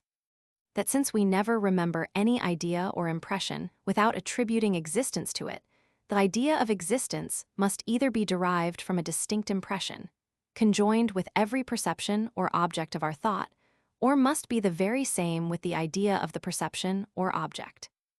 As this dilemma is an evident consequence of the principle that every idea arises from a similar impression, so our decision betwixt the propositions of the dilemma is no more doubtful. So far from there being any distinct impression, attending every impression and every idea, that I do not think there are any two distinct impressions, which are inseparably conjoined. Though certain sensations may at one time be united, we quickly find they admit of a separation, and may be presented apart. And thus, though every impression and idea we remember be considered as existent, the idea of existence is not derived from any particular impression. The idea of existence, then, is the very same with the idea of what we conceive to be existent. To reflect on anything simply, and to reflect on it as existent, are nothing different from each other. That idea, when conjoined with the idea of any object, makes no addition to it. Whatever we conceive to be existent. Any idea we please to form is the idea of a being, and the idea of a being is any idea we please to form. Whoever opposes this must necessarily point out that distinct impression from which the idea of entity is derived, and must prove that this impression is inseparable from every perception we believe to be existent. This we may without hesitation conclude to be impossible. Our foregoing reasoning concerning the distinction of ideas without any real difference will not here serve us in any stead. That kind of distinction is founded on the different resemblances, which the same simple idea may have to several different ideas. But no object can be presented resembling some object with respect to its existence, and different from others in the same particular, since every object that is presented must necessarily be existent. Part 1, Sect 7. A like reasoning will account for the idea of external existence. We may observe that it is universally allowed by philosophers, and is besides pretty obvious of itself, that nothing is ever really present with the mind but its perceptions or impressions and ideas, and that external objects become known to us only by those perceptions they occasion. To hate, to love, to think, to feel, to see, all this is nothing but to perceive. Now, since nothing is ever present to the mind but perceptions, and since all ideas are derived from something antecedently present to the mind, it follows that it is impossible for us so much as to conceive or form an idea of anything specifically different from ideas and impressions. Let us fix our attention out of ourselves as much as possible. Let us chase our imagination to the heavens or to the utmost limits of the universe. We never really advance a step beyond ourselves, nor can conceive any kind of existence but those perceptions which have appeared in that narrow compass. This is the universe of the imagination, nor have we any idea but what is there produced. The farthest we can go towards a conception of external objects, when supposed specifically different from our perceptions, is to form a relative idea of them without pretending to comprehend the related objects. Generally speaking, we do not suppose them specifically different, but only attribute to them different relations, connections, and durations. But of this more fully hereafter. Part 4 Sect 2. Part 3 of Knowledge and Probability. Sect I of Knowledge. There are 7 different kinds of philosophical relation, viz., resemblance, identity, relations of time and place, proportion in quantity or number, degrees in inequality, contrariety, and causation. These relations may be divided into 2 classes, into such as depend entirely on the ideas, which we compare together, and such as may be changed without any change in the ideas. It is from the idea of a triangle that we discover the relation of equality, which its 3 angles bear to 2 right ones, and this relation is invariable as long as our idea remains the same. On the contrary, the relations of contiguity and distance betwixt 2 objects may be changed merely by an alteration of their place, without any change on the objects themselves or on their ideas, and the place depends on 100 different accidents, which cannot be foreseen by the mind. It is the same case with identity and causation. 2 objects, though perfectly resembling each other, and even appearing in the same place at different times, may be numerically different. And as the power, by which one object produces another, is never discoverable merely from their idea, it is evident cause and effect are relations, of which we receive information from experience and not from any abstract reasoning or reflection. There is no single phenomenon, even the most simple, which can be accounted for from the qualities of the objects as they appear to us, or which we could foresee without the help of our memory and experience. Part 1 Sect 5. Since therefore it is possible for all objects to become causes or effects to each other, it may be proper to fix some general rules, by which we may know when they really are so. 1. The cause and effect must be contiguous in space and time. 2. The cause must be prior to the effect. 3. There must be a constant union betwixt the cause and effect. It is chiefly this quality that constitutes the relation. 4. The same cause always produces the same effect, and the same effect never arises but from the same cause. This principle we derive from experience and is the source of most of our philosophical reasonings. For when by any clear experiment we have discovered the causes or effects of any phenomenon, we immediately extend our observation to every phenomenon of the same kind, without waiting for that constant repetition from which the first idea of this relation is derived. 5. There is another principle which hangs upon this, viz., that where several different objects produce the same effect, it must be by means of some quality, which we discover to be common amongst them.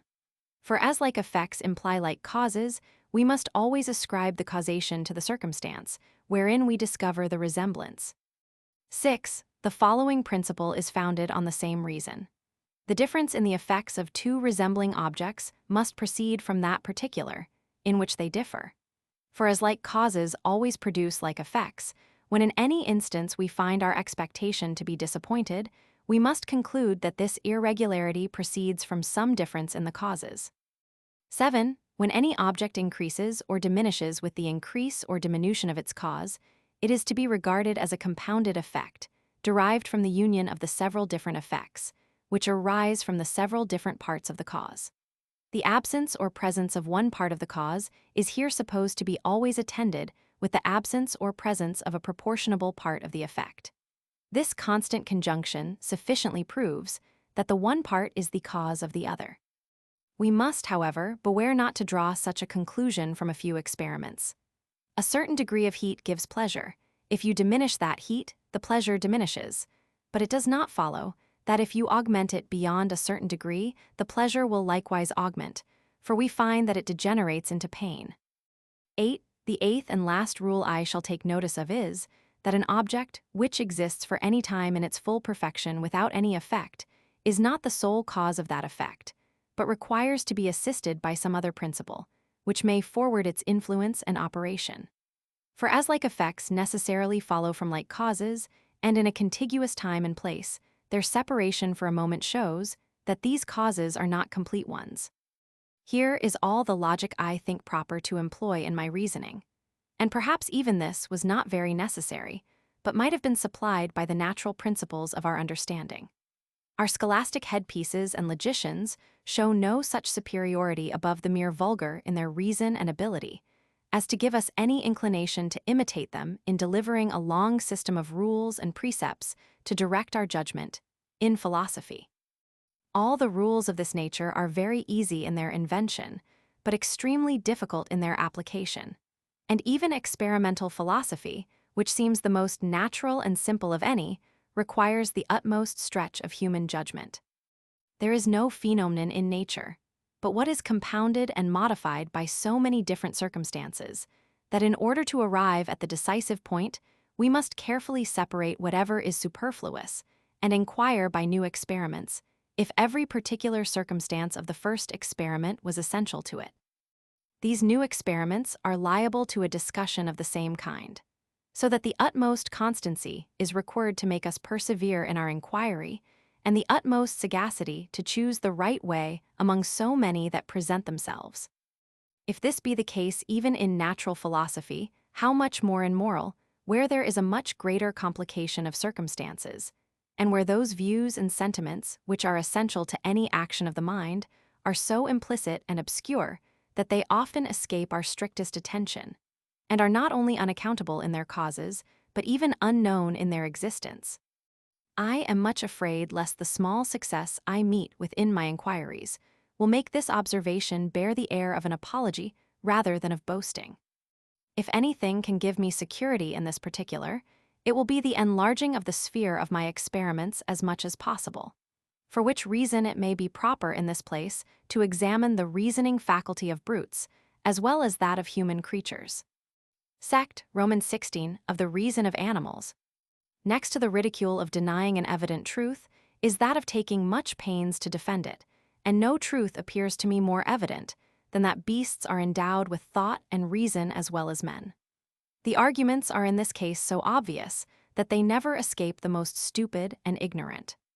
We are conscious that we ourselves, in adapting means to ends, are guided by reason and design, and that it is not ignorantly nor casually we perform those actions, which tend to self-preservation, to the obtaining pleasure and avoiding pain. When therefore we see other creatures, in millions of instances, perform like actions, and direct them to the ends, all our principles of reason and probability carry us with an invincible force to believe the existence of a like cause. It is needless, in my opinion, to illustrate this argument by the enumeration of particulars. The smallest attention will supply us with more than are requisite. The resemblance betwixt the actions of animals and those of men is so entire in this respect, that the very first action of the first animal we shall please to pitch on will afford us an incontestable argument for the present doctrine. This doctrine is as useful as it is obvious, and furnishes us with a kind of touchstone, by which we may try every system in this species of philosophy. It is from the resemblance of the external actions of animals to those we ourselves perform, that we judge their internal likewise to resemble ours. And the same principle of reasoning, carried one step farther, will make us conclude that since our internal actions resemble each other, the causes, from which they are derived, must also be resembling. When any hypothesis, therefore, is advanced to explain a mental operation, which is common to men and beasts, we must apply the same hypothesis to both. And as every true hypothesis will abide this trial, so I may venture to affirm that no false one will ever be able to endure it. The common defect of those systems, which philosophers have employed to account for the actions of the mind, is that they suppose such a subtlety and refinement of thought, as not only exceeds the capacity of mere animals, but even of children and the common people in our own species, who are notwithstanding susceptible of the same emotions and affections as persons of the most accomplished genius and understanding. Such a subtlety is a dear proof of the falsehood, as the contrary simplicity of the truth, of any system. Let us therefore put our present system concerning the nature of the understanding to this decisive trial, and see whether it will equally account for the reasonings of beasts as for these of the human species. Here we must make a distinction betwixt those actions of animals, which are of a vulgar nature and seem to be on a level with their common capacities, and those more extraordinary instances of sagacity, which they sometimes discover for their own preservation and the propagation of their species. A dog that avoids fire and precipices, that shuns strangers, and caresses his master, affords us an instance of the first kind.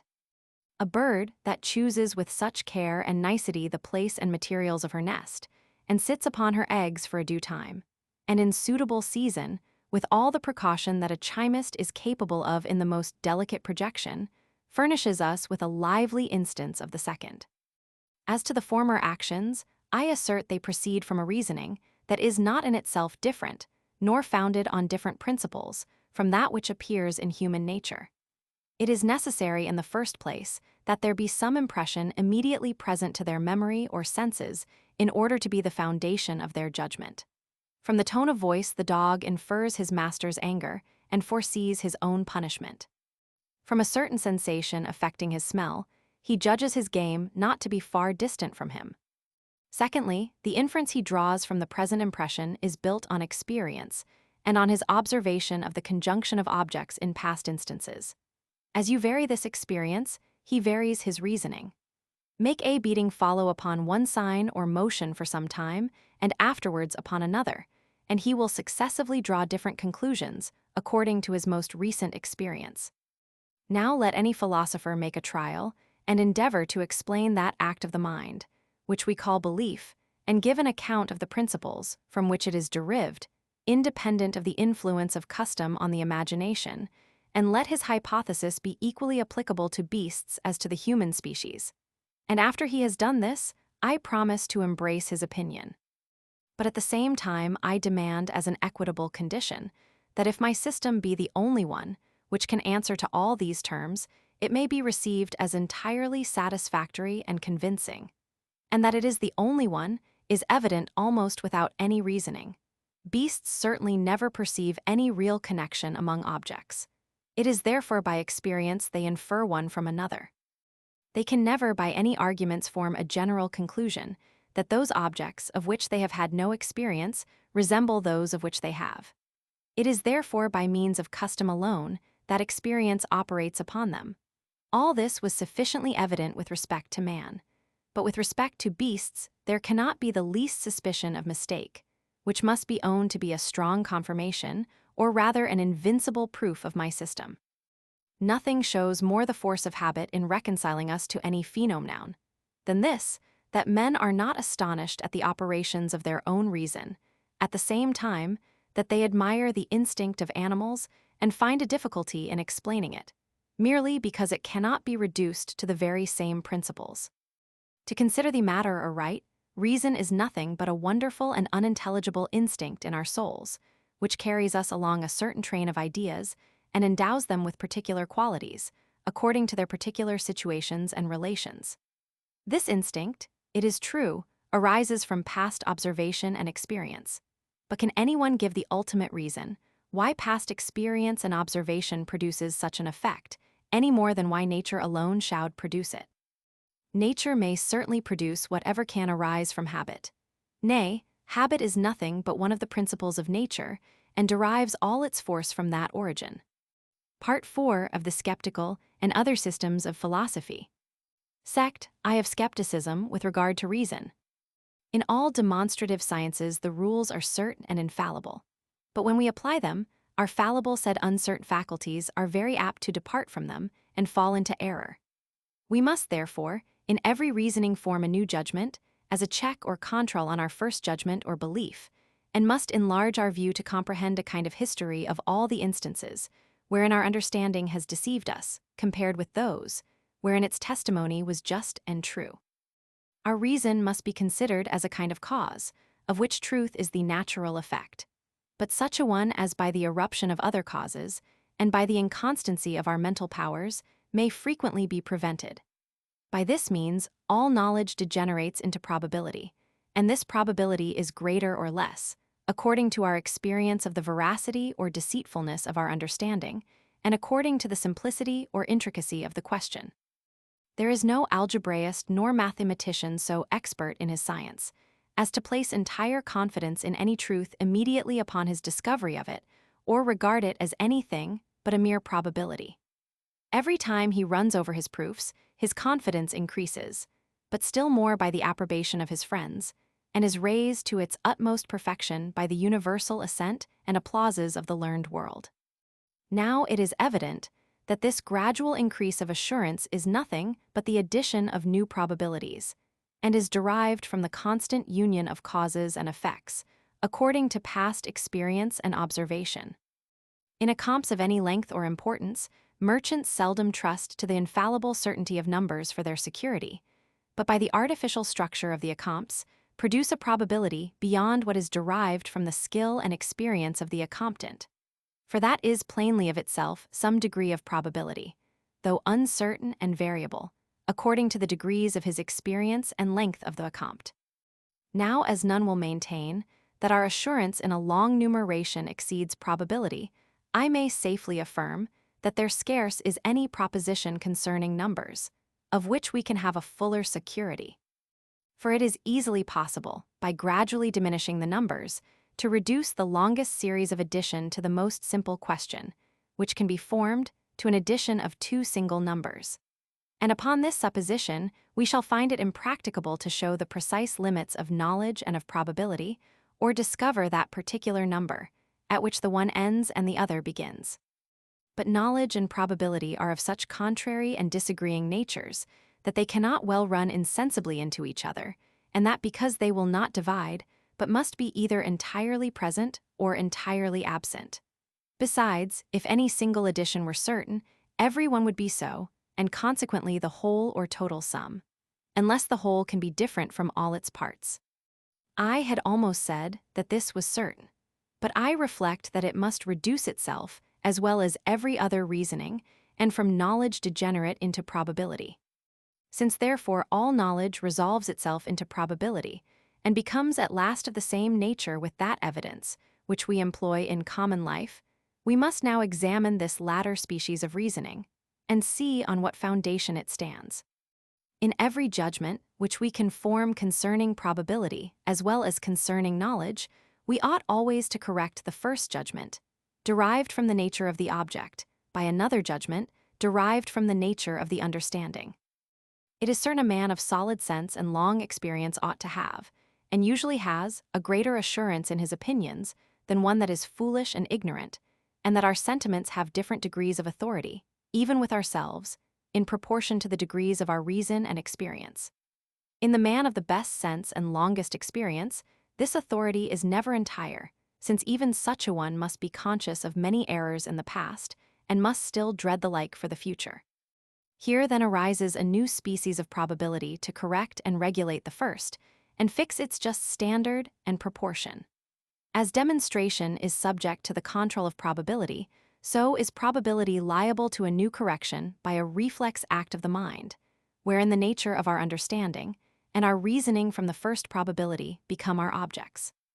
Having thus found in every probability, beside the original uncertainty inherent in the subject, a new uncertainty derived from the weakness of that faculty, which judges, and having adjusted these two together, we are obliged by our reason to add a new doubt derived from the possibility of error in the estimation we make of the truth and fidelity of our faculties. This is a doubt which immediately occurs to us, and of which, if we would closely pursue our reason, we cannot avoid giving a decision.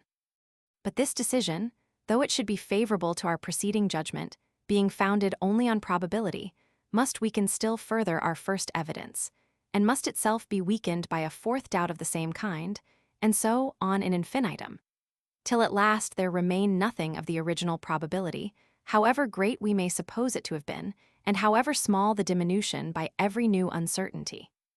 No finite object can subsist under a decrease repeated in infinitum, and even the vastest quantity, which can enter into human imagination, must in this manner be reduced to nothing.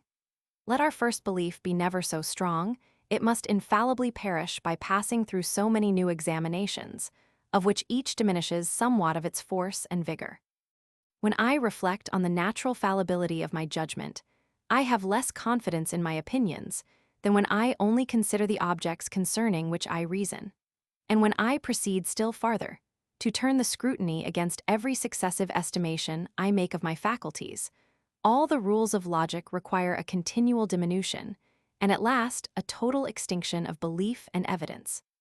Should it here be asked me, whether I sincerely assent to this argument, which I seem to take such pains to inculcate, and whether I be really one of those skeptics who hold that all is uncertain, and that our judgment is not in anything possessed of any measures of truth and falsehood. I should reply that this question is entirely superfluous, and that neither I nor any other person was ever sincerely and constantly of that opinion. Nature, by an absolute and uncontrollable necessity, has determined us to judge as well as to breathe and feel. Nor can we any more forbear viewing certain objects in a stronger and fuller light, upon account of their customary connection with a present impression, than we can hinder ourselves from thinking as long as we are awake or seeing the surrounding bodies, when we turn our eyes towards them in broad sunshine. Whoever has taken the pains to refute the cavils of this total skepticism has really disputed without an antagonist and endeavored by arguments to establish a faculty, which nature has antecedently implanted in the mind and rendered unavoidable. My intention, then, in displaying so carefully the arguments of that fantastic sect is only to make the reader sensible of the truth of my hypothesis, that all our reasonings concerning causes and effects are derived from nothing but custom, and that belief is more properly an act of the sensitive than of the cogitative part of our natures. I have here proved that the very same principles which make us form a decision upon any subject, and correct that decision by the consideration of our genius and capacity, and of the situation of our mind when we examine that subject. I say, I have proved that these same principles, when carried farther and applied to every new reflex judgment, must, by continually diminishing the original evidence, at last reduce it to nothing, and utterly subvert all belief and opinion. If belief, therefore, were a simple act of the thought, without any peculiar manner of conception, or the addition of a force and vivacity, it must infallibly destroy itself, and in every case terminate in a total suspense of judgment. But as experience will sufficiently convince anyone who thinks it worthwhile to try, that though he can find no error in the foregoing arguments, yet he still continues to believe, and think, and reason as usual, he may safely conclude that his reasoning and belief is some sensation or peculiar manner of conception, which it is impossible for mere ideas and reflections to destroy. But here, perhaps, it may be demanded, how it happens, even upon my hypothesis, that these arguments above explained produce not a total suspense of judgment, and after what manner the mind ever retains a degree of assurance in any subject.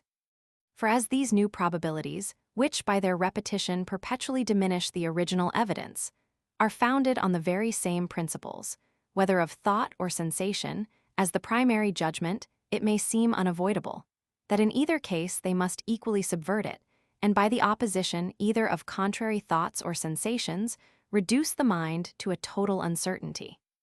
I suppose there is some question proposed to me, and that after revolving over the impressions of my memory and senses, and carrying my thoughts from them to such objects as are commonly conjoined with them, I feel a stronger and more forcible conception on the one side than on the other. This strong conception forms my first decision. I suppose that afterwards I examine my judgment itself, and observing from experience that it is sometimes just and sometimes erroneous, I consider it as regulated by contrary principles or causes of which some lead to truth and some to error. And in balancing these contrary causes, I diminish by a new probability the assurance of my first decision. This new probability is liable to the same diminution as the foregoing, and so on in infinitum. It is therefore demanded how it happens that even after all we retain a degree of belief, which is sufficient for our purpose, either in philosophy or common life. I answer that after the first and second decision, as the action of the mind becomes forced and unnatural, and the ideas faint and obscure, though the principles of judgment, and the balancing of opposite causes be the same as at the very beginning, yet their influence on the imagination, and the vigor they add to or diminish from the thought, is by no means equal. Where the mind reaches not its objects with easiness and facility, the same principles have not the same effect as in a more natural conception of the ideas, nor does the imagination feel a sensation, which holds any proportion with that which arises from its common judgments and opinions. The attention is on the stretch. The posture of the mind is uneasy, and the spirits being diverted from their natural course are not governed in their movements by the same laws, at least not to the same degree, as when they flow in their usual channel. If we desire similar instances, it will not be very difficult to find them. The present subject of metaphysics will supply us abundantly. The same argument, which would have been esteemed convincing in a reasoning concerning history or politics, has little or no influence in these abstruser subjects, even though it be perfectly comprehended, and that because there is required a study and an effort of thought in order to its being comprehended, and this effort of thought disturbs the operation of our sentiments, on which the belief depends. The case is the same in other subjects. The straining of the imagination always hinders the regular flowing of the passions and sentiments. A tragic poet that would represent his heroes as very ingenious and witty in their misfortunes would never touch the passions. As the emotions of the soul prevent any subtle reasoning and reflection, so these latter actions of the mind are equally prejudicial to the former. The mind, as well as the body, seems to be endowed with a certain precise degree of force and activity, which it never employs in one action, but at the expense of all the rest. This is more evidently true, where the actions are of quite different natures, since in that case, the force of the mind is not only diverted, but even the disposition changed, so as to render us incapable of a sudden transition from one action to the other, and still more of performing both at once. No wonder, then, the conviction, which arises from a subtle reasoning, diminishes in proportion to the efforts, which the imagination makes to enter into the reasoning and to conceive it in all its parts. Belief, being a lively conception, can never be entire, where it is not founded on something natural and easy. This I take to be the true state of the question, and cannot approve of that expeditious way, which some take with the skeptics, to reject at once all their arguments without inquiry or examination. If the skeptical reasonings be strong, say they, it is a proof that reason may have some force and authority. If weak, they can never be sufficient to invalidate all the conclusions of our understanding. This argument is not just, because the skeptical reasonings, were it possible for them to exist, and were they not destroyed by their subtlety, would be successively both strong and weak, according to the successive dispositions of the mind. Reason first appears in possession of the throne, prescribing laws and imposing maxims with an absolute sway and authority. Her enemy, therefore, is obliged to take shelter under her protection, and by making use of rational arguments to prove the fallaciousness and imbecility of reason, produces, in a manner, a patent under her hand and seal. This patent has at first an authority, proportioned to the present and immediate authority of reason, from which it is derived.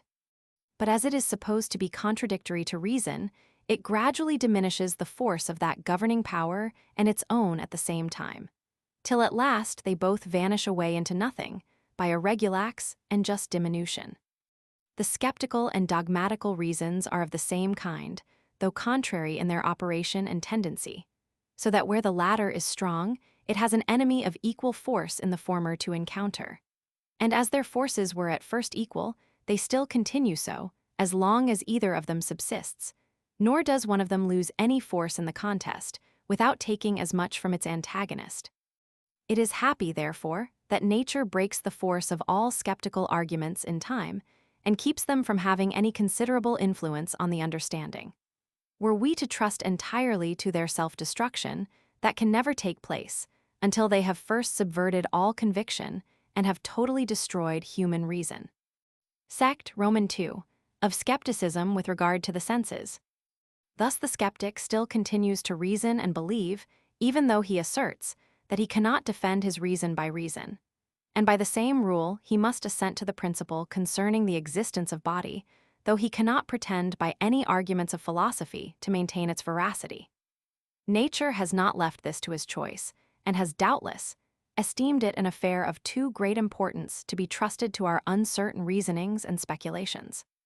We may well ask what causes induce us to believe in the existence of body, but it is in vain to ask whether there be body or not. That is a point which we must take for granted in all our reasonings.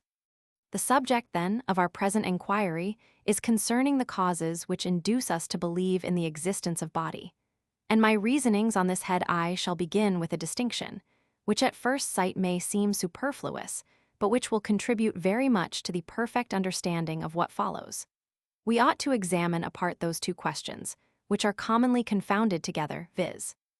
Why we attribute a continued existence to objects, even when they are not present to the senses, and why we suppose them to have an existence distinct from the mind and perception. Under this last head, I comprehend their situation as well as relations, their external position as well as the independence of their existence and operation.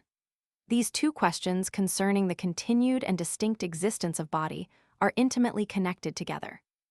For if the objects of our senses continue to exist, even when they are not perceived, their existence is of course independent of and distinct from the perception. And vice versa, if their existence be independent of the perception and distinct from it, they must continue to exist, even though they be not perceived. But though the decision of the one question decides the other, yet that we may the more easily discover the principles of human nature, from whence the decision arises, we shall carry along with us this distinction, and shall consider, whether it be the senses, reason, or the imagination, that produces the opinion of a continued or of a distinct existence. These are the only questions that are intelligible on the present subject. For as to the notion of external existence, when taken for something specially different from our perceptions, we have already shewn its absurdity. Sect, Roman 4. Of the component parts of our reasonings concerning cause and effect. Though the mind in its reasonings from causes or effects carries its view beyond those objects, which it sees or remembers, it must never lose sight of them entirely, nor reason merely upon its own ideas without some mixture of impressions, or at least of ideas of the memory, which are equivalent to impressions. When we infer effects from causes, we must establish the existence of these causes, which we have only two ways of doing, either by an immediate perception of our memory or senses, or by an inference from other causes. Which causes again we must ascertain in the same manner, either by a present impression or by an inference from their causes, and so on till we arrive at some object which we see or remember. It is impossible for us to carry on our inferences in infinitum, and the only thing that can stop them is an impression of the memory or senses, beyond which there is no room for doubt or inquiry. To give an instance of this, we may choose any point of history and consider for what reason we either believe or reject it. Thus, we believe that Caesar was killed in the Senate House on the Ides of March, and that because this fact is established on the unanimous testimony of historians who agree to assign this precise time and place to that event. Here are certain characters and letters present either to our memory or senses, which characters we likewise remember to have been used as the signs of certain ideas. And these ideas were either in the minds of such as were immediately present at that action, and received the ideas directly from its existence, or they were derived from the testimony of others, and that again from another testimony, by a visible gradation, it will we arrive at those who were eyewitnesses and spectators of the event. It is obvious all this chain of argument or connection of causes and effects is at first founded on those characters or letters, which are seen or remembered, and that without the authority either of the memory or senses our whole reasoning would be chimerical and without foundation. Every link of the chain would in that case hang upon another, but there would not be anything fixed to one end of it, capable of sustaining the whole, and consequently there would be no belief nor evidence. And this actually is the case with all hypothetical arguments, or reasonings upon a supposition, there being in them neither any present impression nor belief of a real existence. I need not observe that it is no just objection to the present doctrine that we can reason upon our past conclusions or principles without having recourse to those impressions from which they first arose. For even supposing these impressions should be entirely effaced from the memory, the conviction they produced may still remain, and it is equally true that all reasonings concerning causes and effects are originally derived from some impression. In the same manner, as the assurance of a demonstration proceeds always from a comparison of ideas, though it may continue after the comparison is forgot. Sect, v. of the impressions of the senses and memory.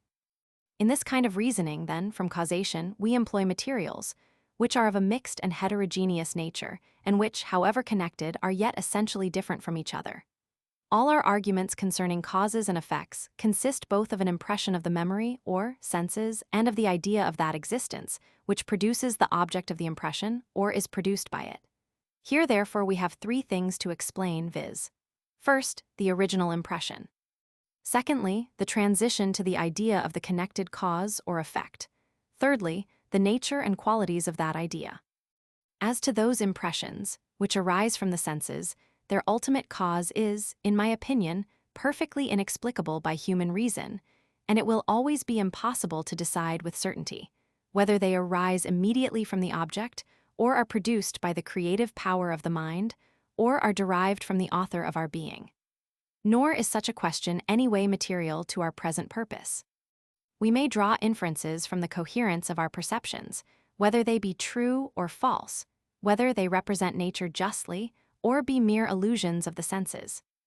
When we search for the characteristic, which distinguishes the memory from the imagination, we must immediately perceive that it cannot lie in the simple ideas it presents to us, since both these faculties borrow their simple ideas from the impressions and can never go beyond these original perceptions.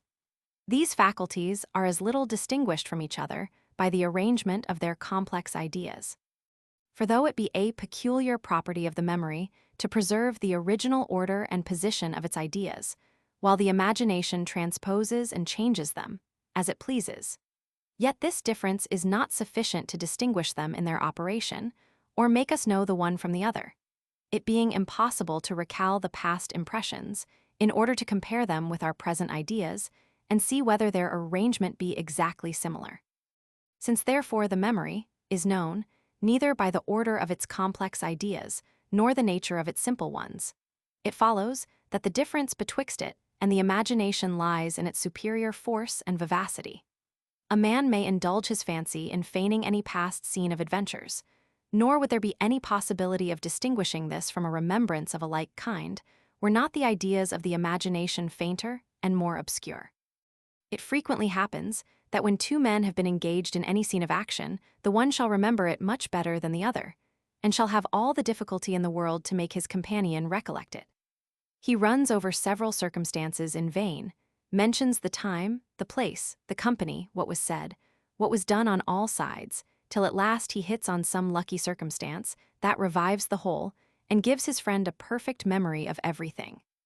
Here the person that forgets receives at first all the ideas from the discourse of the other, with the same circumstances of time and place, though he considers them as mere fictions of the imagination. But as soon as the circumstance is mentioned that touches the memory, the very same ideas now appear in a new light, and have, in a manner, a different feeling from what they had before. Without any other alteration, beside that of the feeling, they become immediately ideas of the memory, and are assented to. Since, therefore, the imagination can represent all the same objects that the memory can offer to us, and since those faculties are only distinguished by the different feeling of the ideas they present, it may be proper to consider what is the nature of that feeling. And here, I believe everyone will readily agree with me that the ideas of the memory are more strong and lively than those of the fancy. A painter, who intended to represent a passion or emotion of any kind, would endeavor to get a sight of a person actuated by a like emotion, in order to enliven his ideas and give them a force and vivacity superior to what is found in those, which are mere fictions of the imagination.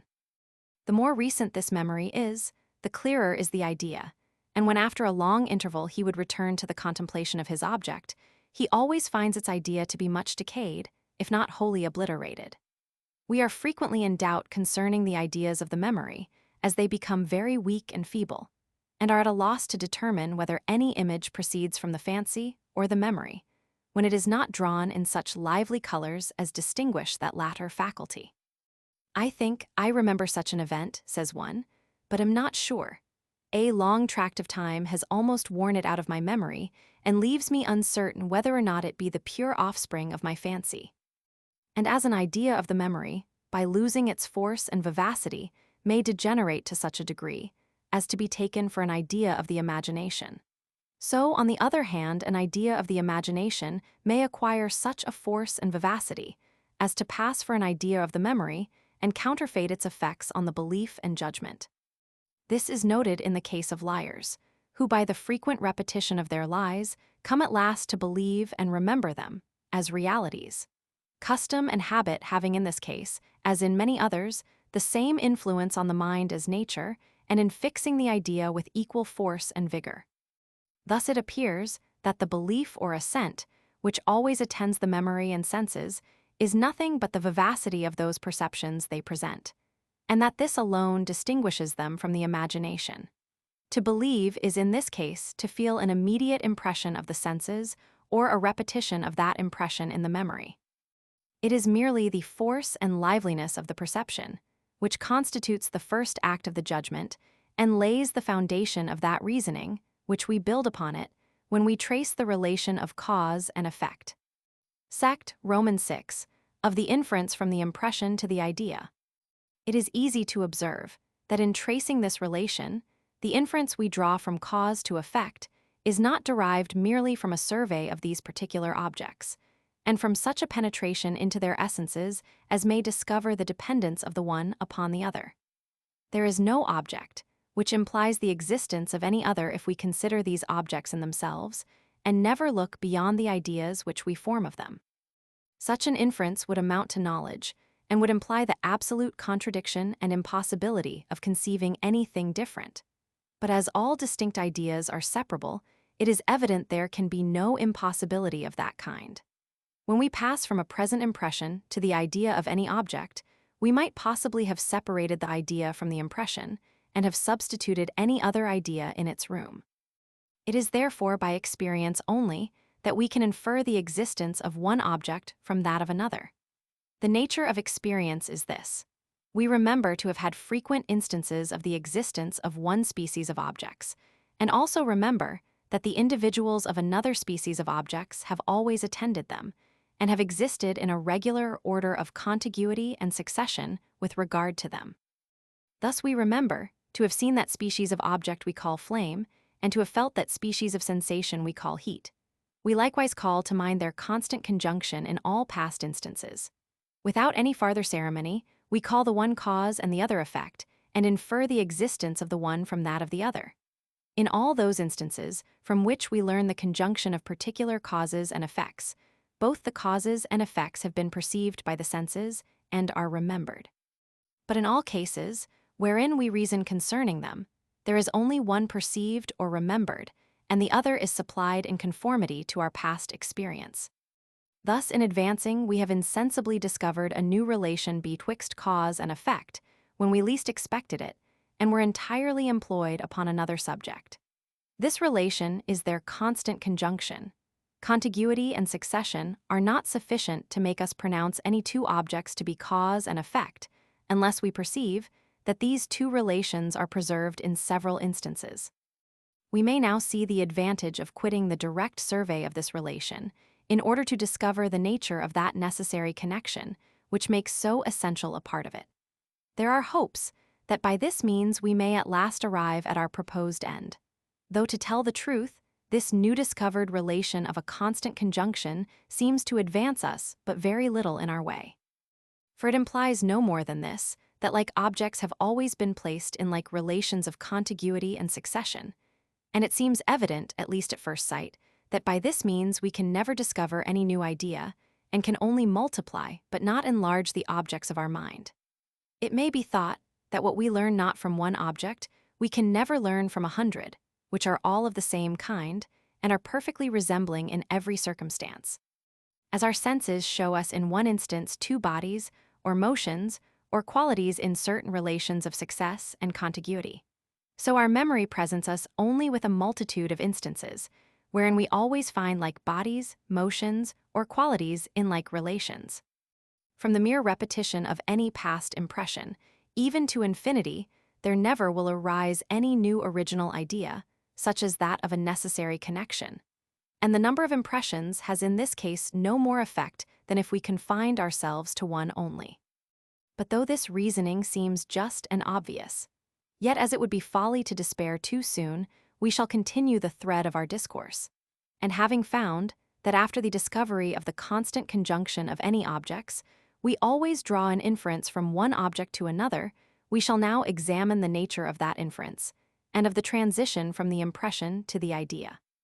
Perhaps it will appear in the end that the necessary connection depends on the inference, instead of the inferences depending on the necessary connection.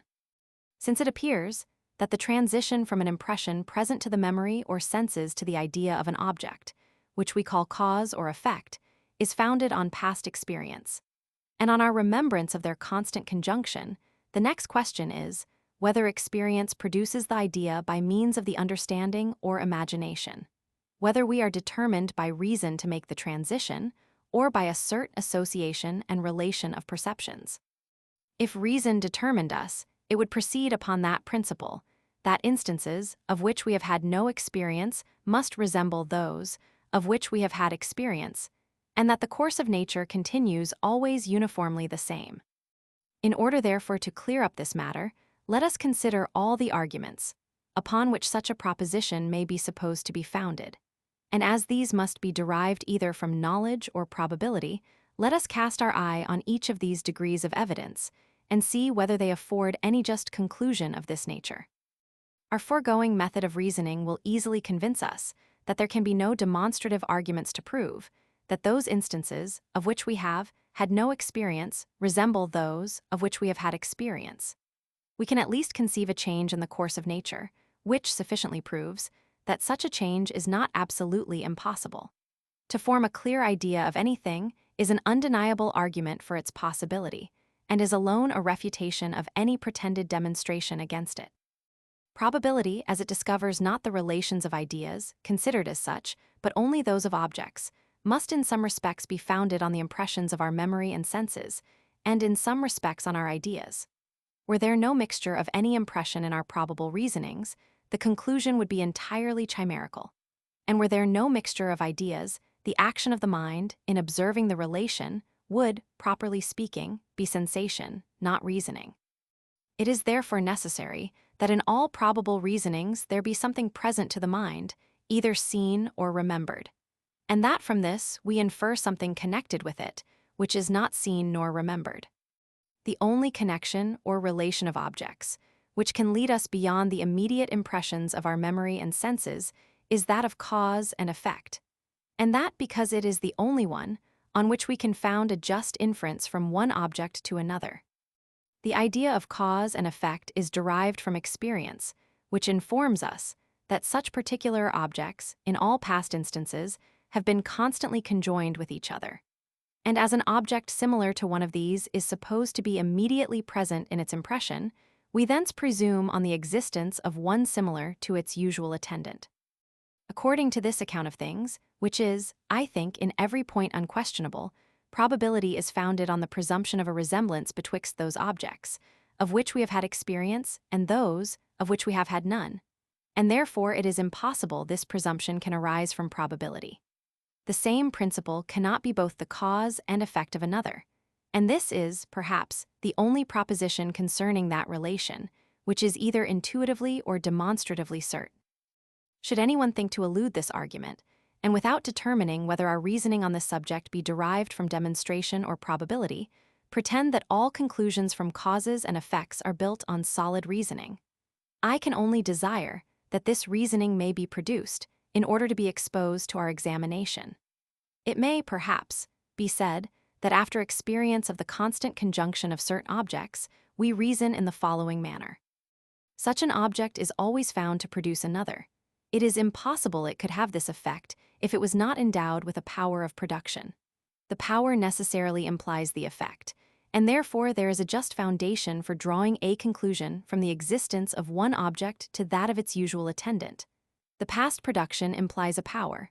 The power implies a new production, and the new production is what we infer from the power and the past production.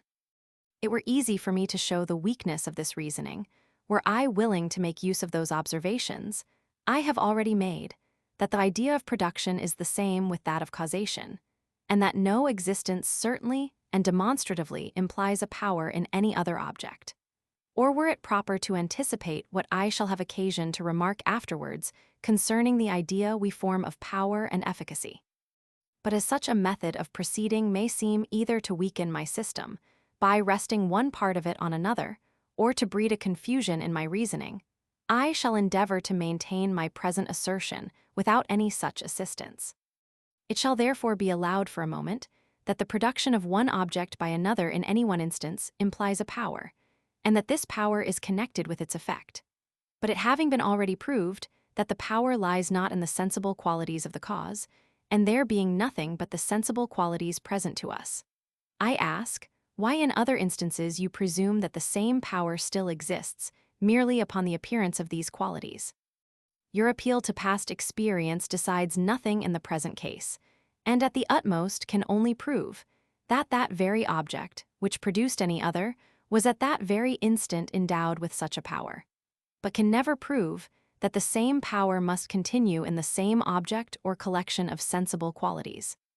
Much less that a like power is always conjoined with like sensible qualities, should it be said that we have experience that the same power continues united with the same object, and that like objects are endowed with like powers, I would renew my question, why from this experience we form any conclusion beyond those past instances, of which we have had experience. If you answer this question in the same manner as the preceding, your answer gives still occasion to a new question of the same kind, even in infinitum, which clearly proves that the foregoing reasoning had no just foundation. Thus not only our reason fails us in the discovery of the ultimate connection of causes and effects, but even after experience has informed us of their constant conjunction, it is impossible for us to satisfy ourselves by our reason why we should extend that experience beyond those particular instances which have fallen under our observation. We suppose, but are never able to prove, that there must be a resemblance betwixt those objects, of which we have had experience, and those which lie beyond the reach of our discovery. We have already taken notice of certain relations, which make us pass from one object to another, even though there be no reason to determine us to that transition. And this we may establish for a general rule that wherever the mind constantly and uniformly makes a transition without any reason, it is influenced by these relations. Now this is exactly the present case. Reason can never show us the connection of one object with another, though aided by experience and the observation of their constant conjunction in all past instances. When the mind, therefore, passes from the idea or impression of one object to the idea or belief of another, it is not determined by reason, but by certain principles, which associate together the ideas of these objects and unite them in the imagination. Had ideas no more union in the fancy than objects seem to have to the understanding, we could never draw any inference from causes to effects, nor repose belief in any matter of fact. The inference, therefore, depends solely on the union of ideas. The principles of union among ideas I have reduced to three general ones, and have asserted that the idea or impression of any object naturally introduces the idea of any other object, that is resembling, contiguous to, or connected with it. These principles I allow to be neither the infallible nor the sole causes of an union among ideas. They are not the infallible causes, for one may fix his attention during some time on any one object without looking farther. They are not the sole causes. For the thought has evidently a very irregular motion in running along its objects, and may leap from the heavens to the earth, from one end of the creation to the other, without any certain method or order. But though I allow this weakness in these three relations, and this irregularity in the imagination, yet I assert that the only general principles which associate ideas are resemblance, contiguity, and causation. There is indeed a principle of union among ideas, which at first sight may be esteemed different from any of these, but will be found at the bottom to depend on the same origin. When every individual of any species of objects is found by experience to be constantly united with an individual of another species, the appearance of any new individual of either species naturally conveys the thought to its usual attendant. Thus, because such a particular idea is commonly annexed to such a particular word, nothing is required but the hearing of that word to produce the correspondent idea, and it will scarce be possible for the mind, by its utmost efforts, to prevent that transition. In this case, it is not absolutely necessary that upon hearing such a particular sound we should reflect on any past experience and consider what idea has been usually connected with the sound. The imagination of itself supplies the place of this reflection, and is so accustomed to pass from the word to the idea that it interposes not a moment's delay betwixt the hearing of the one and the conception of the other. But though I acknowledge this to be a true principle of association among ideas, I assert it to be the very same with that betwixt the ideas of cause and effects, and to be an essential part in all our reasonings from that relation. We have no other notion of cause and effect, but that of certain objects, which have been always conjoined together, and which in all past instances have been found inseparable. We cannot penetrate into the reason of the conjunction. We only observe the thing itself, and always find that from the constant conjunction, the objects acquire an union in the imagination. When the impression of one becomes present to us, we immediately form an idea of its usual attendant, and consequently we may establish this as one part of the definition of an opinion or belief, that it is an idea related to or associated with a present impression. Thus, though causation be a philosophical relation, as implying contiguity, succession, and constant conjunction, yet it is only so far as it is a natural relation, and produces an union among our ideas, that we are able to reason upon it, or draw any inference from it. Sect, Roman 7, of the nature of the idea or belief. The idea of an object is an essential part of the belief of it, but not the whole. We conceive many things which we do not believe. In order then to discover more fully the nature of belief, or the qualities of those ideas we assent to, let us weigh the following considerations. It is evident that all reasonings from causes or effects terminate in conclusions concerning matter of fact, that is, concerning the existence of objects or of their qualities. It is also evident that the idea of existence is nothing different from the idea of any object, and that when after the simple conception of anything we would conceive it as existent, we in reality make no addition to or alteration on our first idea. Thus, when we affirm that God is existent, we simply form the idea of such a being as he is represented to us. Nor is the existence, which we attribute to him, conceived by a particular idea which we join to the idea of his other qualities, and can again separate and distinguish from them. But I go farther, and not content with asserting that the conception of the existence of any object is no addition to the simple conception of it, I likewise maintain that the belief of the existence joins no new ideas to those which compose the idea of the object. When I think of God, when I think of him as existent, and when I believe him to be existent, my idea of him neither increases nor diminishes. But as it is certain there is a great difference betwixt the simple conception of the existence of an object and the belief of it, and as this difference lies not in the parts or composition of the idea which we conceive, it follows that it must lie in the manner in which we conceive it. Suppose a person present with me, who advances propositions, to which I do not assent, that Caesar died in his bed, that silver is more fusible than lead or mercury heavier than gold.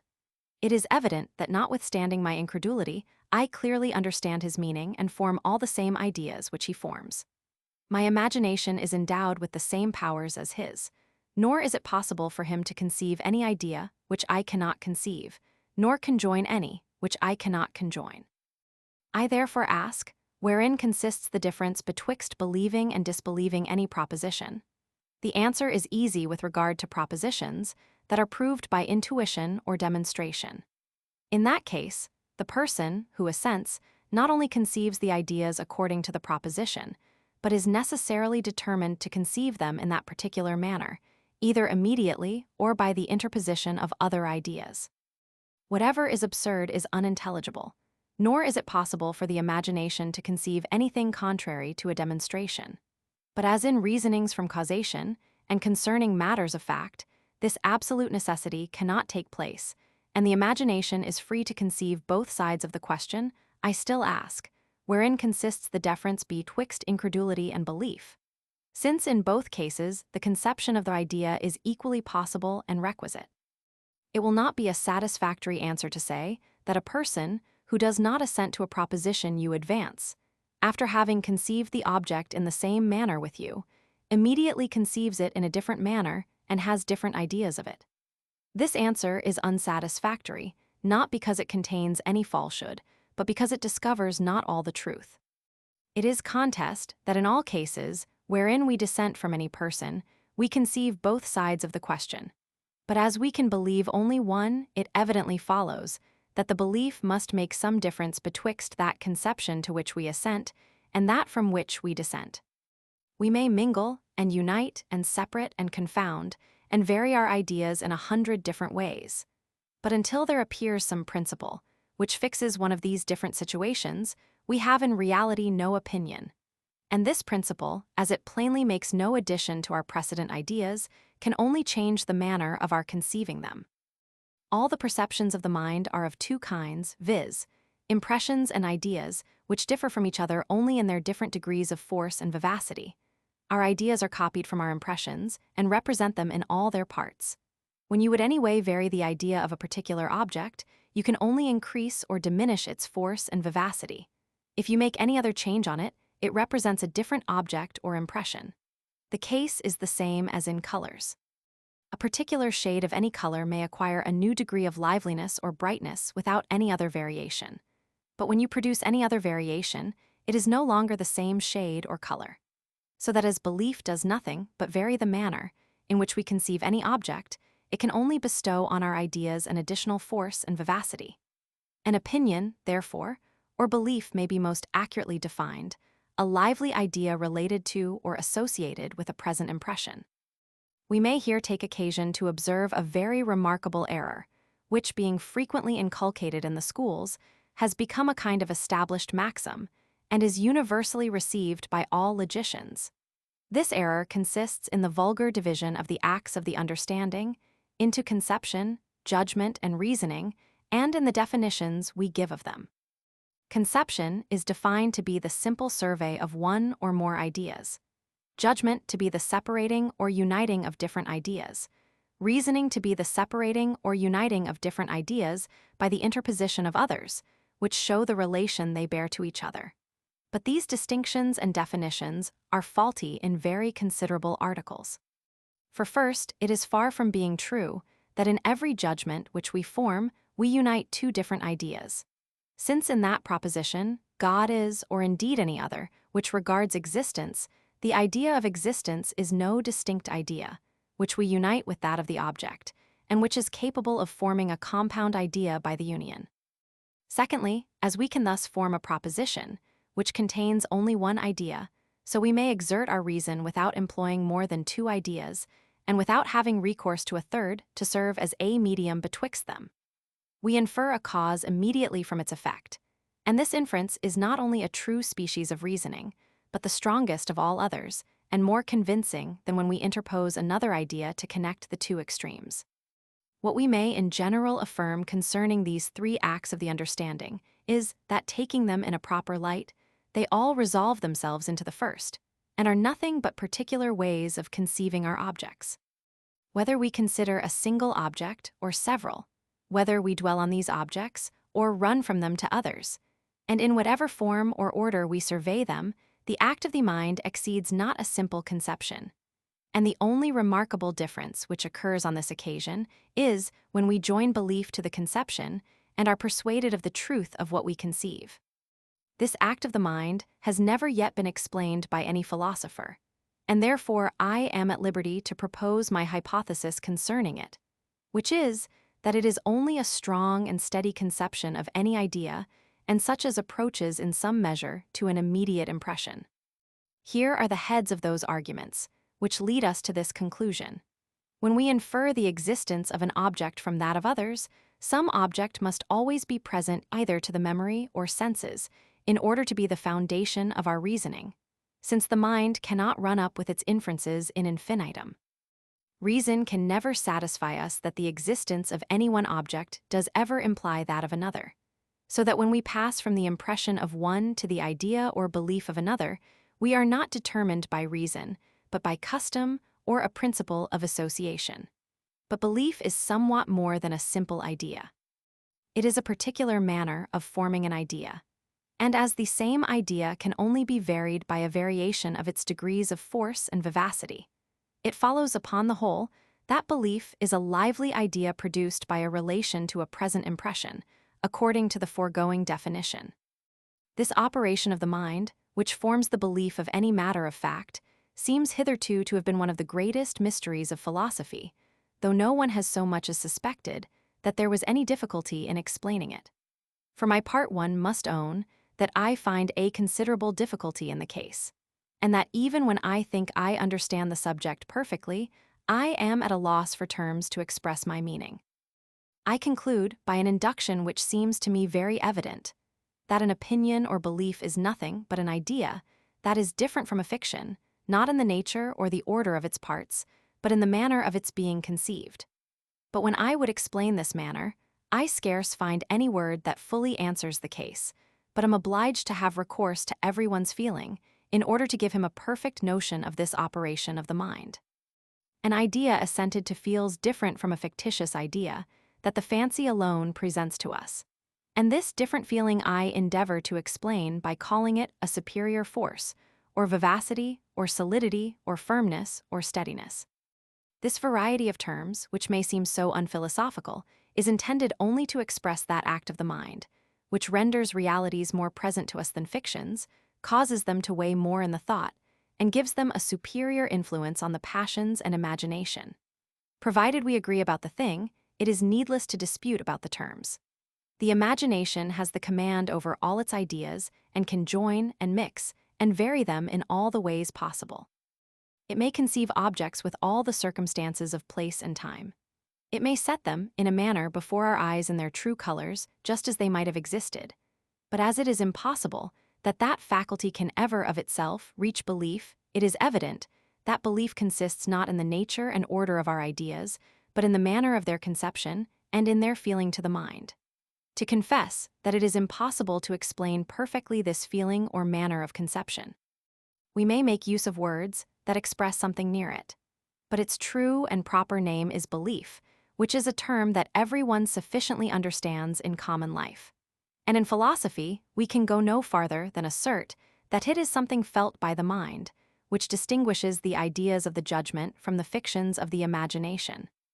It gives them more force and influence, makes them appear of greater importance, infixes them in the mind, and renders them the governing principles of all our actions. This definition will also be found to be entirely conformable to everyone's feeling and experience. Nothing is more evident than that those ideas to which we assent are more strong, firm, and vivid than the loose reveries of a castle builder. If one person sits down to read a book as a romance, and another as a true history, they plainly receive the same ideas, and in the same order, nor does the incredulity of the one and the belief of the other hinder them from putting the very same sense upon their author.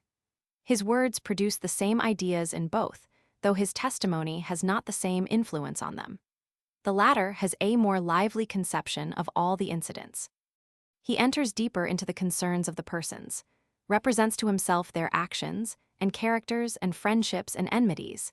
He even goes so far as to form a notion of their features and air and person. While the former, who gives no credit to the testimony of the author, has a more faint and languid conception of all these particulars, and except on account of the style and ingenuity of the composition, can receive little entertainment from it. Sect Roman 8, of the causes of belief. Having thus explained the nature of belief, and shewn that it consists in a lively idea related to a present impression, let us now proceed to examine from what principles it is derived, and what bestows the vivacity on the idea. I would willingly establish it as a general maxim in the science of human nature, that when any impression becomes present to us, it not only transports the mind to such ideas as are related to it, but likewise communicates to them a share of its force and vivacity. All the operations of the mind depend in a great measure on its disposition, when it performs them, and according as the spirits are more or less elevated, and the attention more or less fixed, the action will always have more or less vigor and vivacity. When therefore any object is presented, which elevates and enlivens the thought, every action, to which the mind applies itself, will be more strong and vivid, as long as that disposition continues.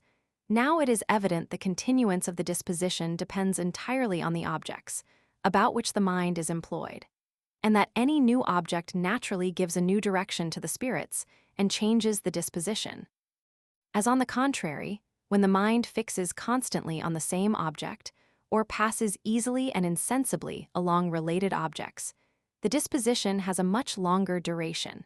Hence it happens that when the mind is once enlivened by a present impression, it proceeds to form a more lively idea of the related objects, by a natural transition of the disposition from the one to the other. The change of the objects is so easy that the mind is scarce sensible of it, but applies itself to the conception of the related idea with all the force and vivacity it acquired from the present impression.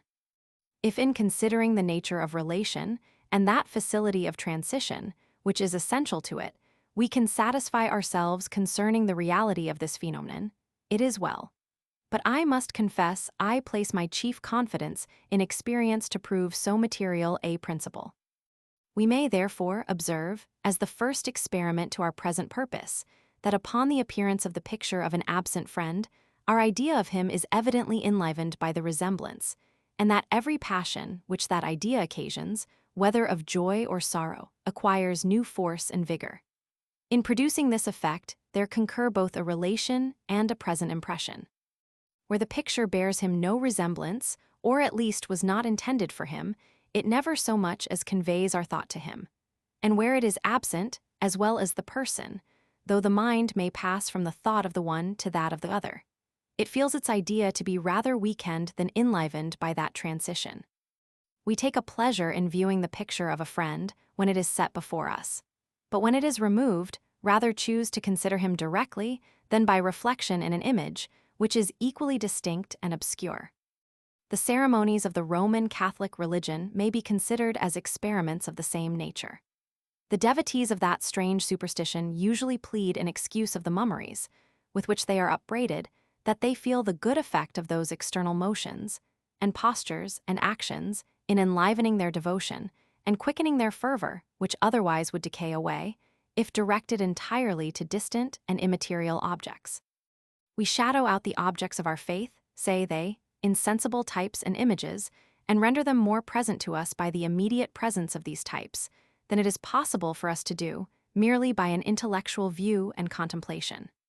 Sensible objects have always a greater influence on the fancy than any other, and this influence they readily convey to those ideas to which they are related and which they resemble. I shall only infer from these practices, and this reasoning, that the effect of resemblance in enlivening the idea is very common. And as in every case a resemblance and a present impression must concur, we are abundantly supplied with experiments to prove the reality of the foregoing principle. We may add force to these experiments by others of a different kind, in considering the effects of contiguity as well as of resemblance. It is certain that distance diminishes the force of every idea, and that upon our approach to any object, though it does not discover itself to our senses, it operates upon the mind with an influence that imitates an immediate impression. The thinking on any object readily transports the mind to what is contiguous, but it is only the actual presence of an object that transports it with a superior vivacity.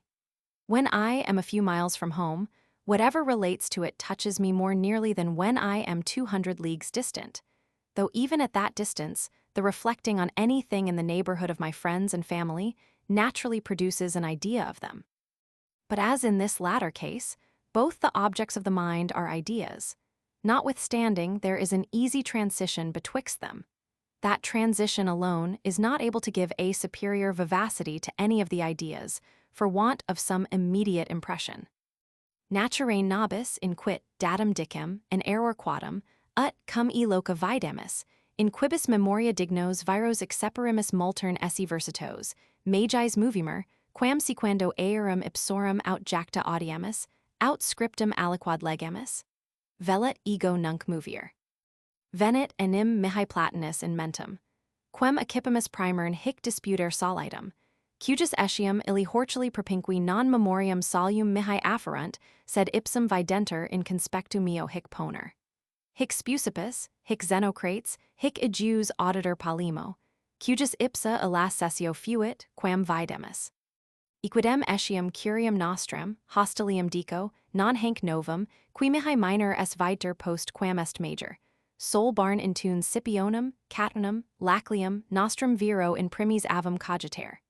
Tanta vis admonitionis inest in locis, ut non sine causa ex his memoriae ducticit disciplina.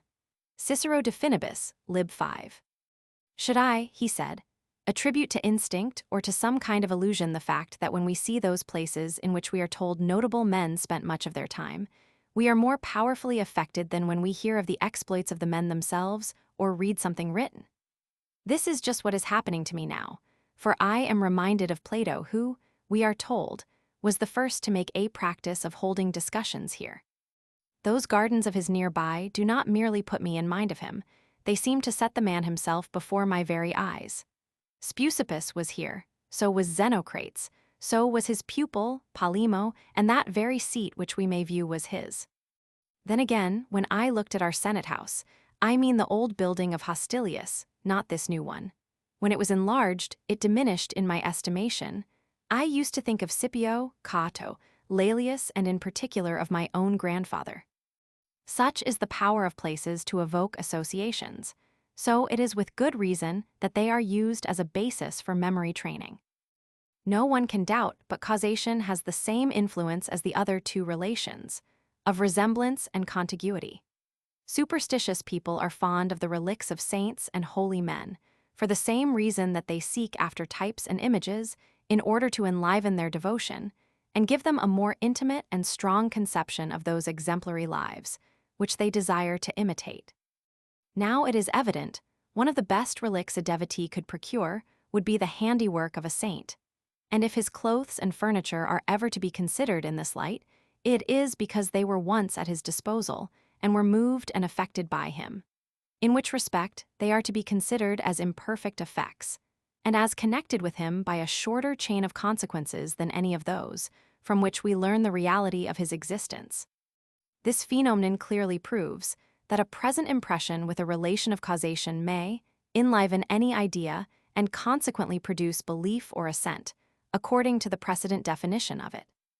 But why need we seek for other arguments to prove that a present impression with a relation or transition of the fancy may enliven any idea, when this very instance of our reasonings from cause and effect will alone suffice to that purpose? It is certain we must have an idea of every matter of fact, which we believe. It is certain that this idea arises only from a relation to a present impression. It is certain that the belief superadds nothing to the idea, but only changes our manner of conceiving it and renders it more strong and lively. The present conclusion concerning the influence of relation is the immediate consequence of all these steps, and every step appears to me sure end infallible. There enters nothing into this operation of the mind but a present impression, a lively idea, and a relation or association in the fancy betwixt the impression and idea, so that there can be no suspicion of mistake. In order to put this whole affair in a fuller light, let us consider it as a question in natural philosophy, which we must determine by experience and observation. I suppose there is an object presented, from which I draw a certain conclusion and form to myself ideas, which I am said to believe or assent to. Here it is evident that however that object which is present to my senses and that other, whose existence I infer by reasoning, may be thought to influence each other by their particular powers or qualities, yet as the phenomenon of belief, which we at present examine, is merely internal, these powers and qualities being entirely unknown can have no hand in producing it. It is the present impression, which is to be considered as the true and real cause of the idea, and of the belief which attends it. We must therefore endeavor to discover by experiments the particular qualities, by which it is enabled to produce so extraordinary an effect. First then I observe that the present impression has not this effect by its own proper power and efficacy, and when considered alone, as a single perception, limited to the present moment. I find that an impression from which, on its first appearance, I can draw no conclusion, may afterwards become the foundation of belief, when I have had experience of its usual consequences. We must in every case have observed the same impression in past instances, and have found it to be constantly conjoined with some other impression. This is confirmed by such a multitude of experiments that it admits not of the smallest doubt. From a second observation I conclude that the belief, which attends the present impression, and is produced by a number of past impressions and conjunctions, that this belief, I say, arises immediately without any new operation of the reason or imagination. Of this I can be certain, because I never am conscious of any such operation and find nothing in the subject on which it can be founded. Now, as we call everything custom, which proceeds from a past repetition, without any new reasoning or conclusion, we may establish it as a certain truth that all the belief, which follows upon any present impression, is derived solely from that origin. When we are accustomed to see two impressions conjoined together, the appearance or idea of the one immediately carries us to the idea of the other. Being fully satisfied on this head, I make a third set of experiments in order to know whether anything be requisite beside the customary transition towards the production of this phenomenon of belief. I therefore change the first impression into an idea, and observe that though the customary transition to the correlative idea still remains, yet there is in reality no belief nor persuasion. A present impression, then, is absolutely requisite to this whole operation, and when after this I compare an impression with an idea, and find that their only difference consists in their different degrees of force and vivacity, I conclude upon the whole that belief is a more vivid and intense conception of an idea, proceeding from its relation to a present impression. Thus all probable reasoning is nothing but a species of sensation. It is not solely in poetry and music. We must follow our taste and sentiment, but likewise in philosophy. When I am convinced of any principle, it is only an idea, which strikes more strongly upon me. When I give the preference to one set of arguments above another, I do nothing but decide from my feeling concerning the superiority of their influence. Objects have no discoverable connection together, nor is it from any other principle but custom operating upon the imagination that we can draw any inference from the appearance of one to the existence of another. It will here be worth our observation that the past experience, on which all our judgments concerning cause and effect depend, may operate on our mind in such an insensible manner as never to be taken notice of, and may even in some measure be unknown to us. A person who stops short in his journey upon meeting a river in his way foresees the consequences of his proceeding forward, and his knowledge of these consequences is conveyed to him by past experience, which informs him of such certain conjunctions of causes and effects. But can we think that on this occasion he reflects on any past experience and calls to remembrance instances that he has seen or heard of in order to discover the effects of water on animal bodies? No, surely, this is not the method in which he proceeds in his reasoning. The idea of sinking is so closely connected with that of water, and the idea of suffocating with that of sinking, that the mind makes the transition without the assistance of the memory. The custom operates before we have time for reflection. The objects seem so inseparable that we interpose not a moment's delay in passing from the one to the other. But as this transition proceeds from experience, and not from any primary connection betwixt the ideas, we must necessarily acknowledge that experience may produce a belief and a judgment of causes and effects by a secret operation, and without being once thought of. This removes all pretext, if there yet remains any, for asserting that the mind is convinced by reasoning of that principle, that instances of which we have no experience must necessarily resemble those of which we have. For we here find that the understanding or imagination can draw inferences from past experience without reflecting on it, much more without forming any principle concerning it or reasoning upon that principle. In general, we may observe that in all the most established and uniform conjunctions of causes and effects, such as those of gravity, impulse, solidity, and see the mind never carries its view expressly to consider any past experience. Though in other associations of objects, which are more rare and unusual, it may assist the custom and transition of ideas by this reflection. Nay, we find in some cases that the reflection produces the belief without the custom, or more properly speaking, that the reflection produces the custom in an oblique and artificial manner. I explain myself. It is certain that not only in philosophy, but even in common life, we may attain the knowledge of a particular cause merely by one experiment, provided it be made with judgment, and after a careful removal of all foreign and superfluous circumstances. Now, as after one experiment of this kind, the mind, upon the appearance either of the cause or the effect, can draw an inference concerning the existence of its correlative, and as a habit can never be acquired merely by one instance. It may be thought that belief cannot in this case be esteemed the effect of custom. But this difficulty will vanish if we consider that though we are here supposed to have had only one experiment of a particular effect, yet we have many millions to convince us of this principle, that like objects placed in like circumstances will always produce like effects. And as this principle has established itself by a sufficient custom, it bestows an evidence and firmness on any opinion to which it can be applied. The connection of the ideas is not habitual after one experiment, but this connection is comprehended under another principle that is habitual, which brings us back to our hypothesis. In all cases, we transfer our experience to instances of which we have no experience, either expressly or tacitly, either directly or indirectly.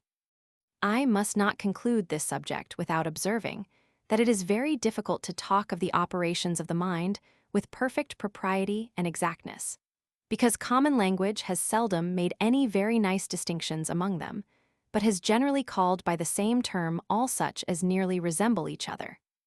And as this is a source almost inevitable of obscurity and confusion in the author, so it may frequently give rise to doubts and objections in the reader, which otherwise he would never have dreamed of. Thus my general position, that an opinion or belief is nothing but a strong and lively idea derived from a present impression related to it, may be liable to the following objection, by reason of a little ambiguity in those words strong and lively. It may be said that not only an impression may give rise to reasoning, but that an idea may also have the same influence, especially upon my principle that all our ideas are derived from correspondent impressions. For suppose I form at present an idea of which I have forgot the correspondent impression, I am able to conclude from this idea that such an impression did once exist. And as this conclusion is attended with belief, it may be asked, from whence are the qualities of force and vivacity derived, which constitute this belief? And to this I answer very readily from the present idea. For as this idea is not here considered as the representation of any absent object, but as a real perception in the mind, of which we are intimately conscious, it must be able to bestow on whatever is related to it the same quality, call it firmness, or solidity, or force, or vivacity, with which the mind reflects upon it, and is assured of its present existence. The idea here supplies the place of an impression, and is entirely the same so far as regards our present purpose. Upon the same principles, we need not be surprised to hear of the remembrance of an idea. That is, of the idea of an idea, and of its force and vivacity superior to the loose conceptions of the imagination. In thinking of our past thoughts, we not only delineate out the objects, of which we were thinking, but also conceive the action of the mind in the meditation, that certain genies qua, of which it is impossible to give any definition or description, but which every one sufficiently understands. When the memory offers an idea of this, and represents it as past, it is easily conceived how that idea may have more vigor and firmness than when we think of a past thought, of which we have no remembrance. After this, anyone will understand how we may form the idea of an impression and of an idea, and how we believe the existence of an impression and of an idea.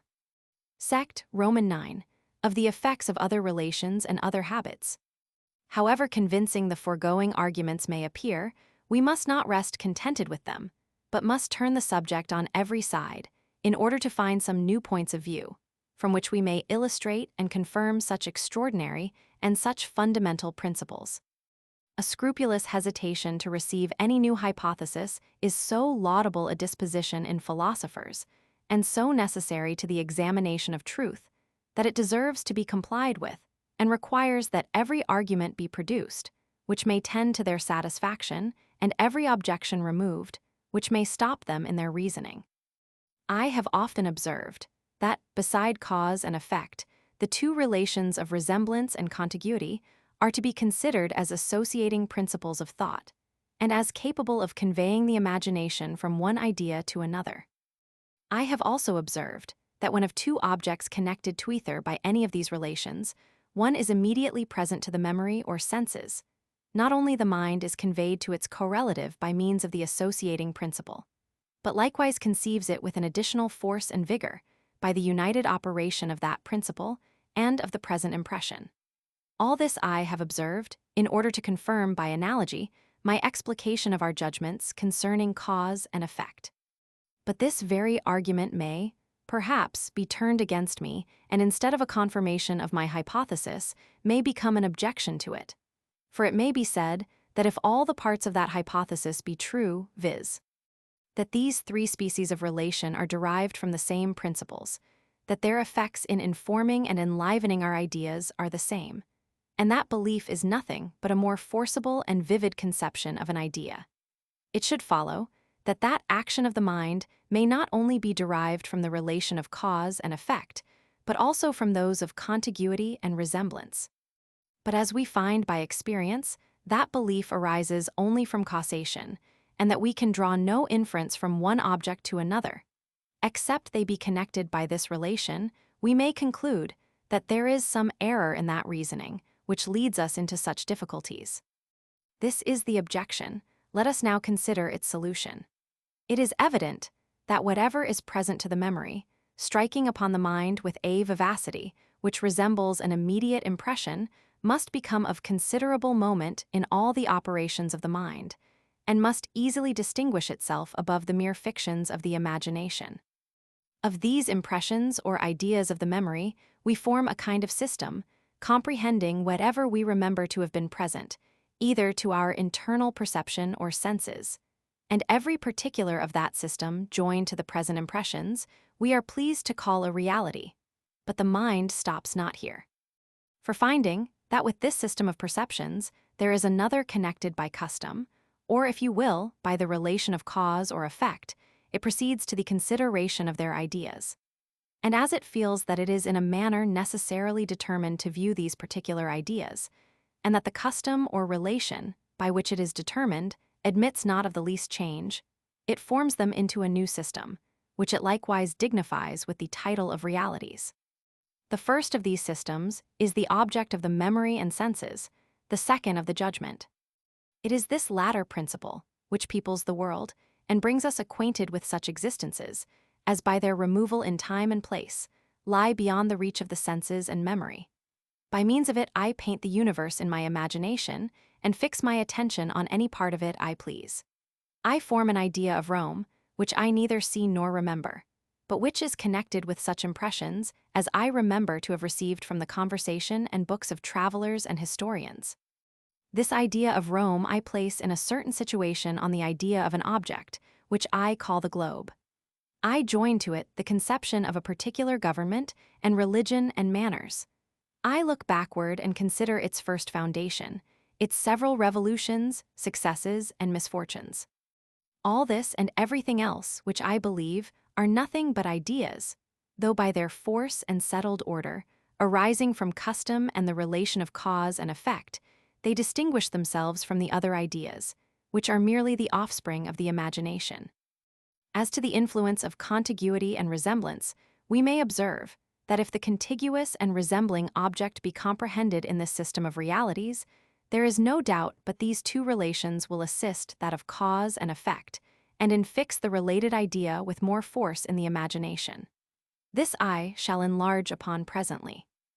Meanwhile I shall carry my observation a step farther, and assert that even where the related object is but feigned, the relation will serve to enliven the idea and increase its influence.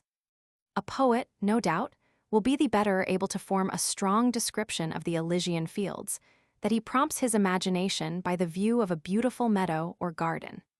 As at another time, he may by his fancy place himself in the midst of these fabulous regions, that by the feigned contiguity he may enliven his imagination.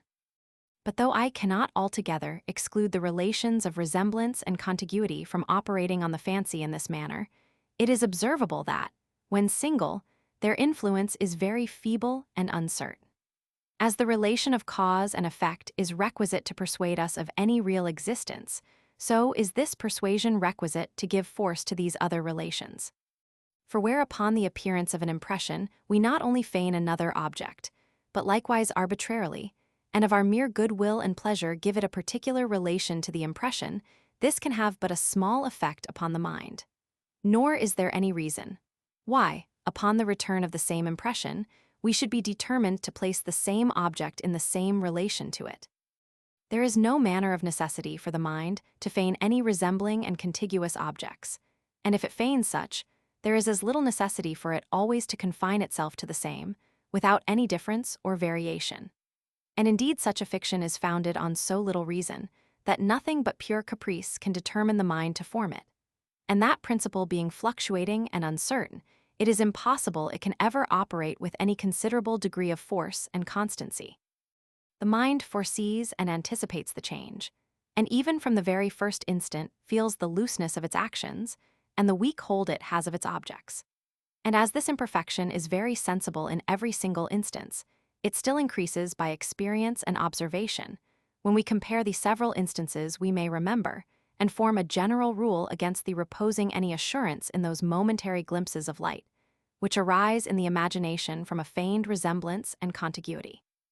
The relation of cause and effect has all the opposite advantages. The objects it presents are fixed and unalterable. The impressions of the memory never change in any considerable degree, and each impression draws along with it a precise idea, which takes its place in the imagination as something solid and real, certain and invariable. The thought is always determined to pass from the impression to the idea, and from that particular impression to that particular idea, without any choice or hesitation. But not content with removing this objection, I shall endeavor to extract from it a proof of the present doctrine. Contiguity and resemblance have an effect much inferior to causation, but still have some effect, and augment the conviction of any opinion and the vivacity of any conception. If this can be proved in several new instances, beside what we have already observed, it will be allowed no inconsiderable argument. That belief is nothing but a lively idea related to a present impression. To begin with contiguity, it has been remarked among the Mahometans as well as Christians that those pilgrims who have seen Mecca or the Holy Land are ever after more faithful and zealous believers than those who have not had that advantage. A man whose memory presents him with a lively image of the Red Sea, and the desert, and Jerusalem, and Galilee, can never doubt of any miraculous events which are related either by Moses or the evangelists. The lively idea of the places passes by an easy transition to the facts, which are supposed to have been related to them by contiguity, and increases the belief by increasing the vivacity of the conception.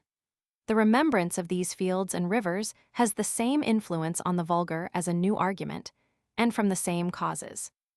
We may form a like observation concerning resemblance. We have remarked that the conclusion which we draw from a present object to its absent cause or effect is never founded on any qualities, which we observe in that object, considered in itself, or, in other words, that it is impossible to determine, otherwise than by experience, what will result from any phenomenon or what has preceded it. But though this be so evident in itself, that it seemed not to require any proof, yet some philosophers have imagined that there is an apparent cause for the communication of motion, and that a reasonable man might immediately infer the motion of one body from the impulse of another, without having recourse to any past observation. That this opinion is false will admit of an easy proof. For if such an inference may be drawn merely from the ideas of body, of motion, and of impulse, it must amount to a demonstration, and must imply the absolute impossibility of any contrary supposition. Every effect, then, beside the communication of motion, implies a formal contradiction, and it is impossible not only that it can exist, but also that it can be conceived.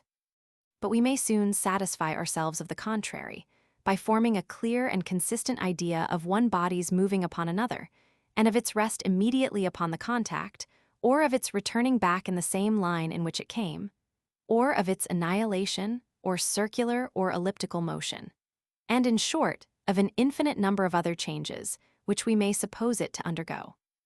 These suppositions are all consistent and natural, and the reason why we imagine the communication of motion to be more consistent and natural not only than those suppositions, but also than any other natural effect, is founded on the relation of resemblance betwixt the cause and effect, which is here united to experience, and binds the objects in the closest and most intimate manner to each other, so as to make us imagine them to be absolutely inseparable.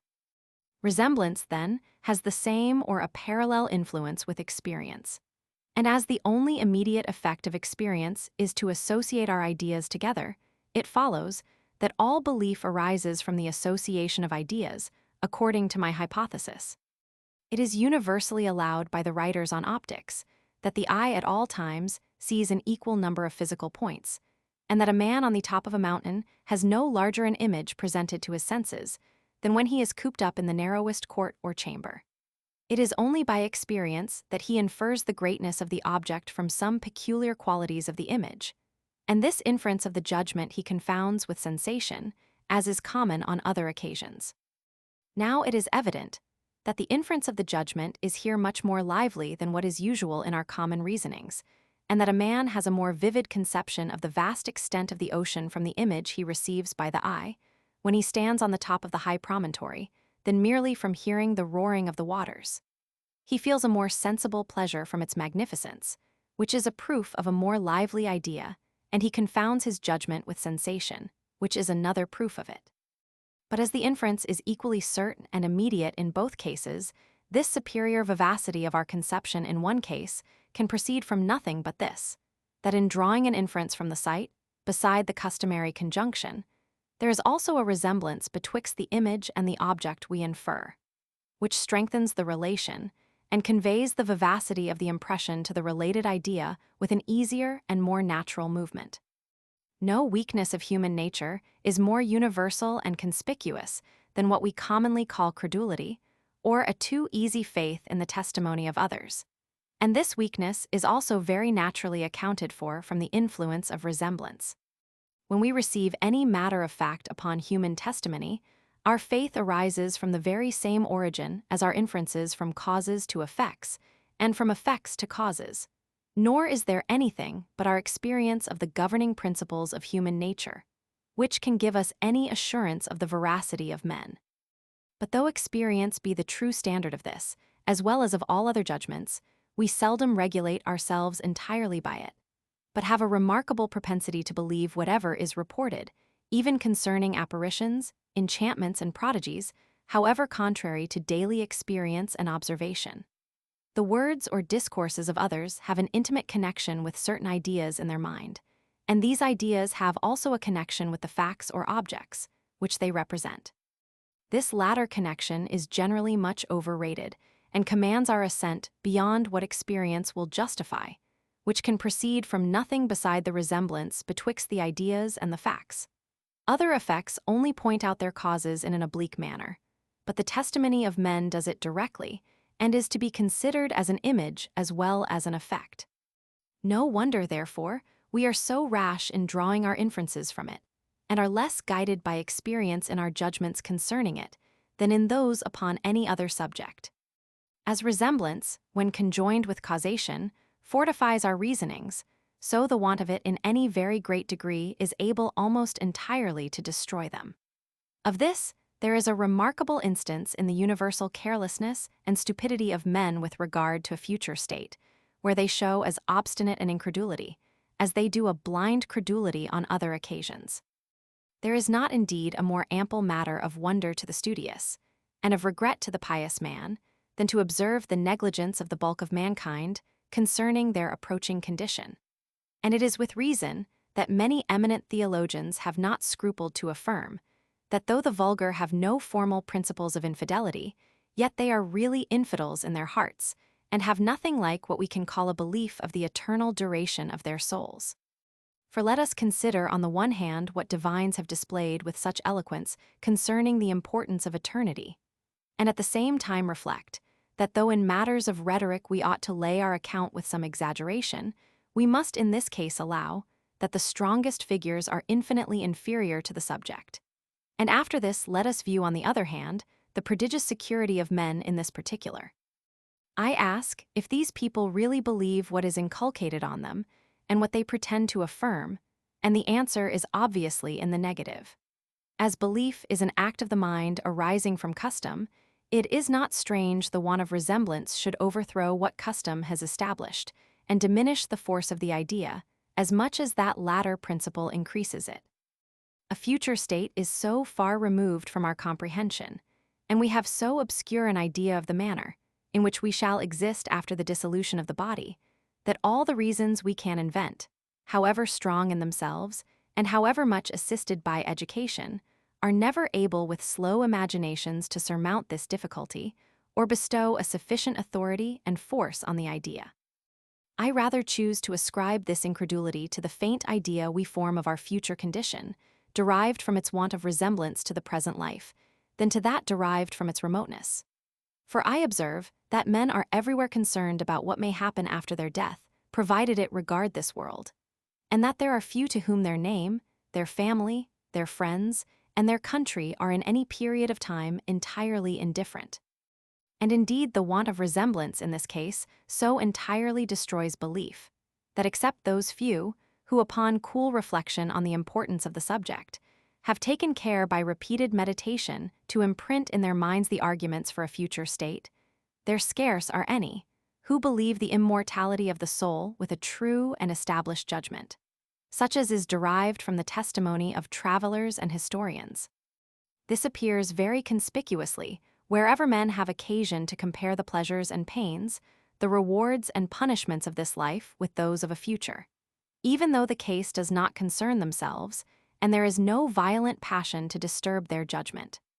The Roman Catholics are certainly the most zealous of any sect in the Christian world, and yet you'll find few among the more sensible people of that communion who do not blame the gunpowder treason, and the massacre of Saint Bartholomew, as cruel and barbarous, though projected or executed against those very people, whom without any scruple they condemn to eternal and infinite punishments.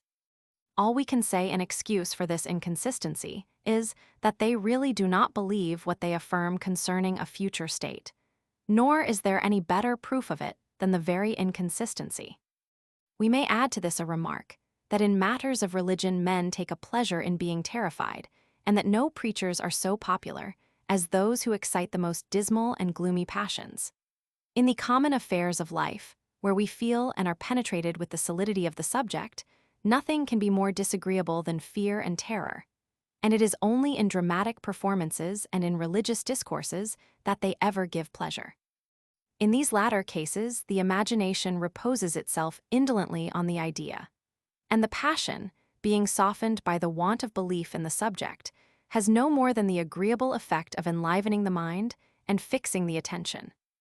The present hypothesis will receive additional confirmation if we examine the effects of other kinds of custom, as well as of other relations. To understand this, we must consider that custom, to which I attribute all belief and reasoning, may operate upon the mind in invigorating an idea after two several ways.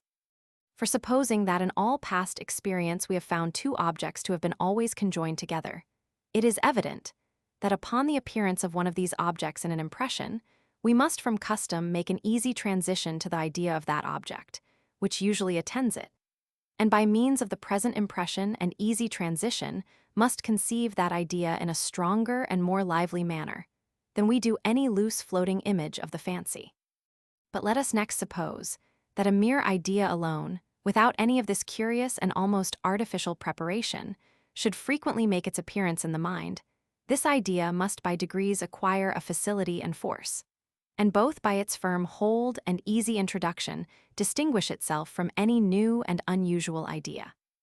This is the only particular in which these two kinds of custom agree, and if it appear that their effects on the judgment are similar and proportionable, we may certainly conclude that the foregoing explication of that faculty is satisfactory. But can we doubt of this agreement in their influence on the judgment when we consider the nature and effects of education? All those opinions and notions of things, to which we have been accustomed from our infancy, take such deep root that it is impossible for us, by all the powers of reason and experience, to eradicate them. And this habit not only approaches in its influence, but even on many occasions prevails over that which arises from the constant and inseparable union of causes and effects. Here we must not be contented with saying that the vividness of the idea produces the belief. We must maintain that they are individually the same. The frequent repetition of any idea infixes it in the imagination, but could never possibly of itself produce belief if that act of the mind was, by the original constitution of our natures, annexed only to a reasoning and comparison of ideas. Custom may lead us into some false comparison of ideas, This is the utmost effect we can conceive of it. But it is certain it could never supply the place of that comparison, nor produce any act of the mind, which naturally belonged to that principle.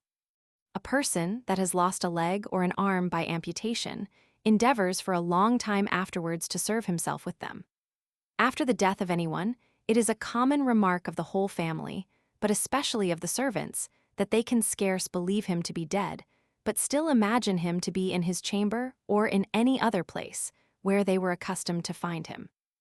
I have often heard in conversation, after talking of a person that is any way celebrated, that one who has no acquaintance with him will say, "I have never seen such a one, but almost fancy I have. So often have I heard talk of him." All these are parallel instances. If we consider this argument from education in a proper light, it will appear very convincing, and the more so that it is founded on one of the most common phenomena that is anywhere to be met with. I am persuaded that upon examination we shall find more than one half of those opinions that prevail among mankind to be owing to education, and that the principles which are thus implicitly embraced overbalance those which are owing either to abstract reasoning or experience. As liars, by the frequent repetition of their lies, come at last to remember them, so the judgment, or rather the imagination, by the like means, may have ideas so strongly imprinted on it, and conceive them in so full a light that they may operate upon the mind in the same manner with those which the senses, memory, or reason present to us. But as education is an artificial and not a natural cause, and as its maxims are frequently contrary to reason, and even to themselves in different times and places, it is never upon that account recognized by philosophers, though in reality it be built almost on the same foundation of custom and repetition as our reasonings from causes and effects. In general, we may observe that as our assent to all probable reasonings is founded on the vivacity of ideas, it resembles many of those whimsies and prejudices, which are rejected under the opprobrious character of being the offspring of the imagination. By this expression, it appears that the word imagination is commonly used in two different senses, and though nothing be more contrary to true philosophy than this inaccuracy, yet in the following reasonings I have often been obliged to fall into it. When I oppose the imagination to the memory, I mean the faculty by which we form our fainter ideas. When I oppose it to reason, I mean the same faculty, excluding only our demonstrative and probable reasonings. When I oppose it to neither, it is indifferent whether it be taken in the larger or more limited sense, or at least the context will sufficiently explain the meaning. Sect, X of the influence of belief.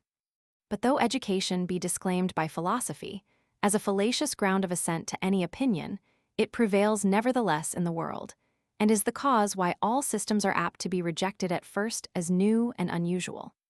This perhaps will be the fate of what I have here advanced concerning belief, and though the proofs I have produced appear to me perfectly conclusive, I expect not to make many proselytes to my opinion.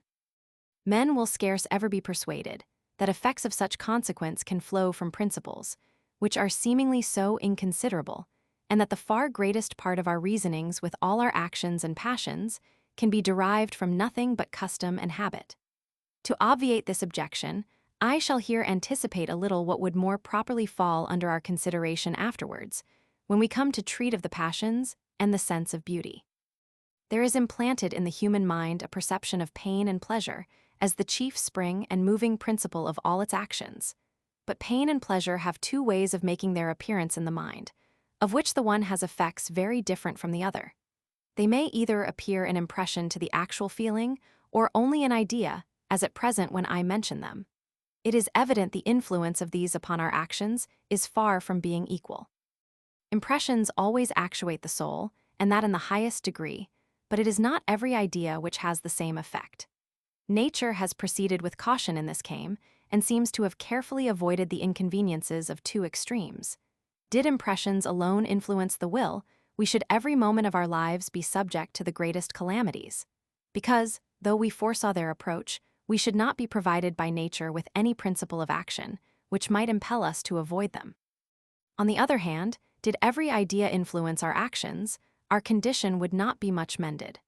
For such is the unsteadiness and activity of thought, that the images of everything, especially of goods and evils, are always wandering in the mind. And were it moved by every idle conception of this kind, it would never enjoy a moment's peace and tranquility. Nature has, therefore, chosen a medium, and has neither bestowed on every idea of good and evil the power of actuating the will, nor yet has entirely excluded them from this influence. Though an idle fiction has no efficacy, yet we find by experience that the ideas of those objects, which we believe either are or will be existent, produce in a lesser degree the same effect with those impressions, which are immediately present to the senses and perception. The effect, then, of belief is to raise up a simple idea to an equality with our impressions, and bestow on it a like influence on the passions. This effect it can only have by making an idea approach an impression in force and vivacity. For as the different degrees of force make all the original difference betwixt an impression and an idea, they must of consequence be the source of all the differences in the effects of these perceptions, and their removal, in whole or in part, the cause of every new resemblance they acquire. Wherever we can make an idea approach the impressions in force and vivacity, it will likewise imitate them in its influence on the mind, and vice versa, where it imitates them in that influence. As in the present case, this must proceed from its approaching them in force and vivacity. Belief, therefore, since it causes an idea to imitate the effects of the impressions, must make it resemble them in these qualities, and is nothing but a more vivid and intense conception of any idea. This, then, may both serve as an additional argument for the present system, and may give us a notion after what manner our reasonings from causation are able to operate on the will and passions. As belief is almost absolutely requisite to the exciting our passions, so the passions in their turn are very favorable to belief.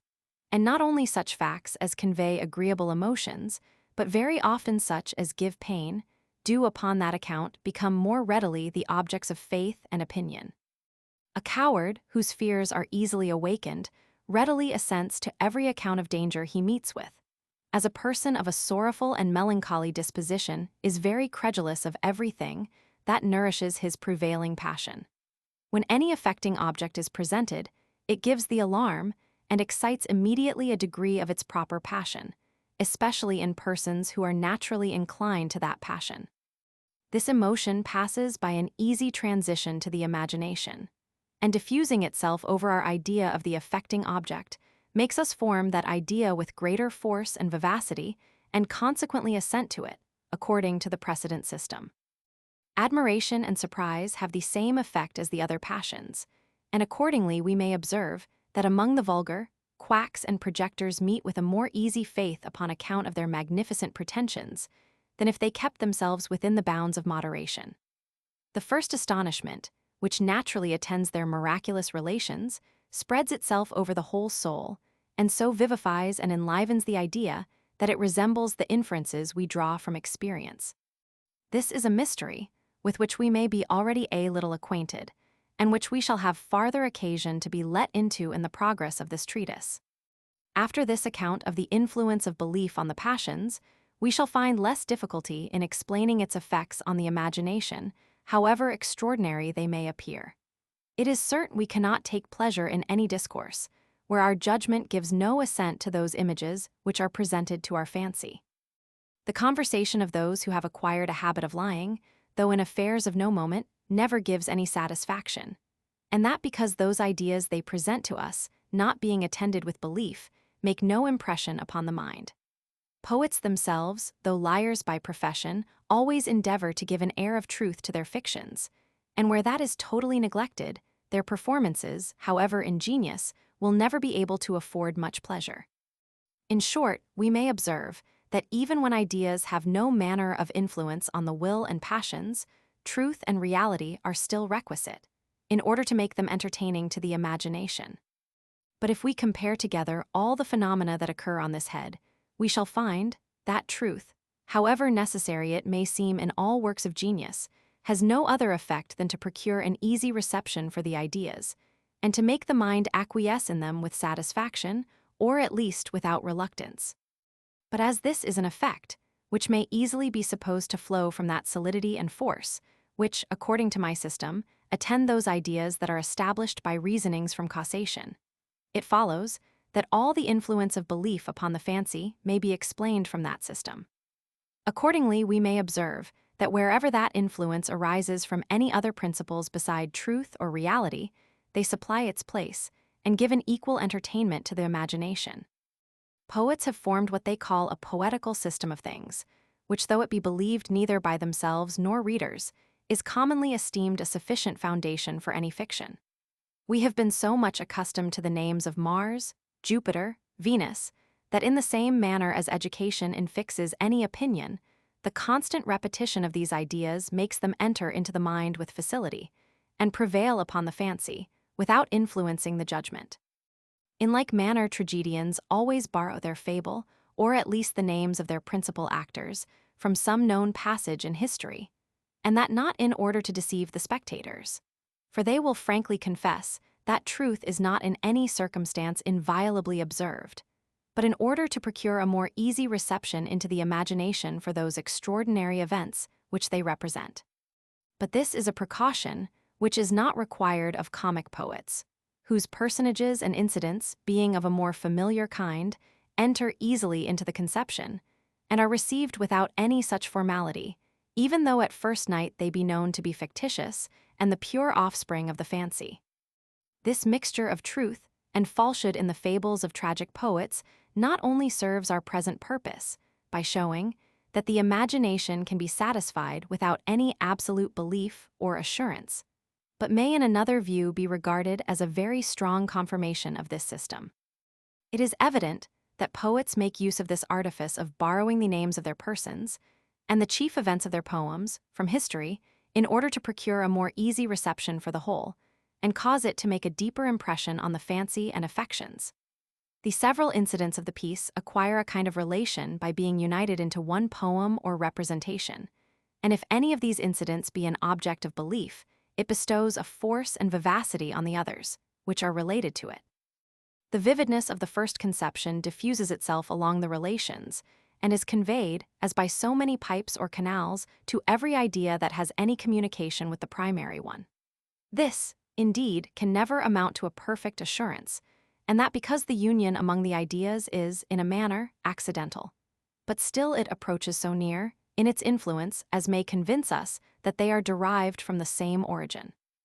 Belief must please the imagination by means of the force and vivacity which attends it, since every idea, which has force and vivacity, is found to be agreeable to that faculty.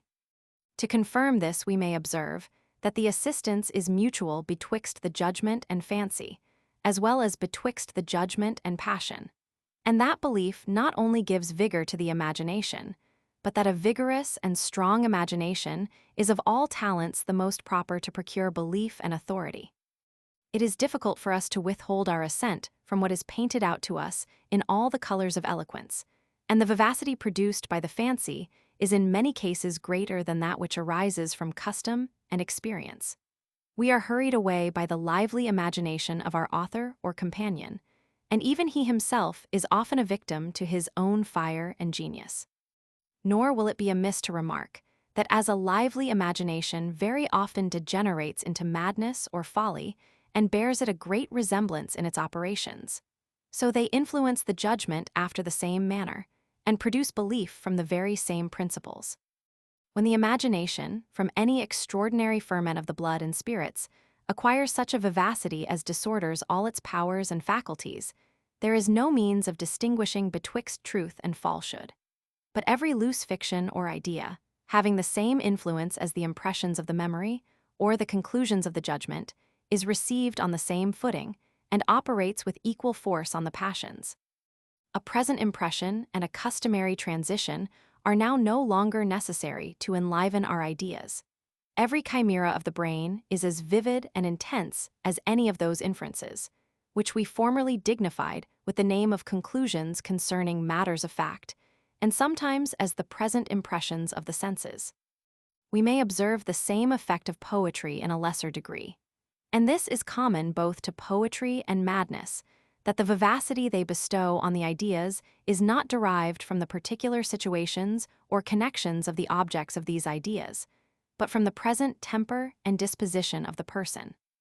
But how great soever the pitch may be, to which this vivacity rises, it is evident that in poetry it never has the same feeling with that which arises in the mind, when we reason, though even upon the lowest species of probability.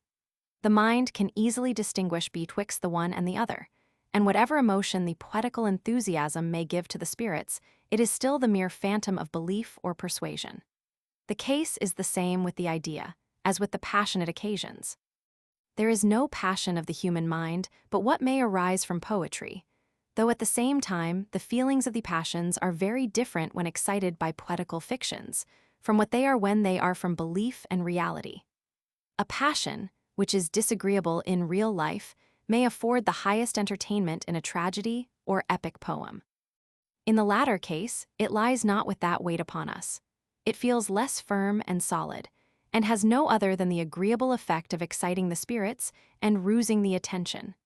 The difference in the passions is a clear proof of a like difference in those ideas from which the passions are derived. Where the vivacity arises from a customary conjunction with a present impression, though the imagination may not, in appearance, be so much moved, yet there is always something more forcible and real in its actions than in the fervors of poetry and eloquence. The force of our mental actions in this case, no more than in any other, is not to be measured by the apparent agitation of the mind. A poetical description may have a more sensible effect on the fancy than an historical narration. It may collect more of those circumstances that form a complete image or picture. It may seem to set the object before us in more lively colors. But still, the ideas it presents are different to the feeling from those which arise from the memory and the judgment. There is something weak and imperfect amidst all that seeming vehemence of thought and sentiment which attends the fictions of poetry. We shall afterwards have occasion to remark both the resemblance and differences betwixt a poetical enthusiasm and a serious conviction. In the meantime, I cannot forbear observing that the great difference in their feeling proceeds in some measure from reflection and general rules. We observe that the vigor of conception, which fictions receive from poetry and eloquence, is a circumstance merely accidental, of which every idea is equally susceptible, and that such fictions are connected with nothing that is real. This observation makes us only lend ourselves, so to speak, to the fiction, but causes the idea to feel very different from the eternal established persuasions founded on memory and custom. They are somewhat of the same kind, but the one is much inferior to the other, both in its causes and effects. A like reflection on general rules keeps us from augmenting our belief upon every increase of the force and vivacity of our ideas. Where an opinion admits of no doubt or opposite probability, we attribute to it a full conviction, though the want of resemblance or contiguity may render its force inferior to that of other opinions. It is thus the understanding corrects the appearances of the senses, and makes us imagine that an object at 20-foot distance seems even to the eye as large as one of the same dimensions at 10. We may observe the same effect of poetry in a lesser degree, only with this difference that the least reflection dissipates the illusions of poetry and places the objects in their proper light. It is, however, certain that in the warmth of a poetical enthusiasm, a poet has a counterfeit belief and even a kind of vision of his objects. And if there be any shadow of argument to support this belief, nothing contributes more to his full conviction than a blaze of poetical figures and images, which have their effect upon the poet himself, as well as upon his readers. Sect, they have the probability of chances. But in order to bestow on this system its full force and evidence, we must carry our eye from it a moment to consider its consequences, and explain from the same principles some other species of reasoning, which are derived from the same origin. Those philosophers who have divided human reason into knowledge and probability, and have defined the first to be that evidence, which arises from the comparison of ideas, are obliged to comprehend all our arguments from causes or effects under the general term of probability.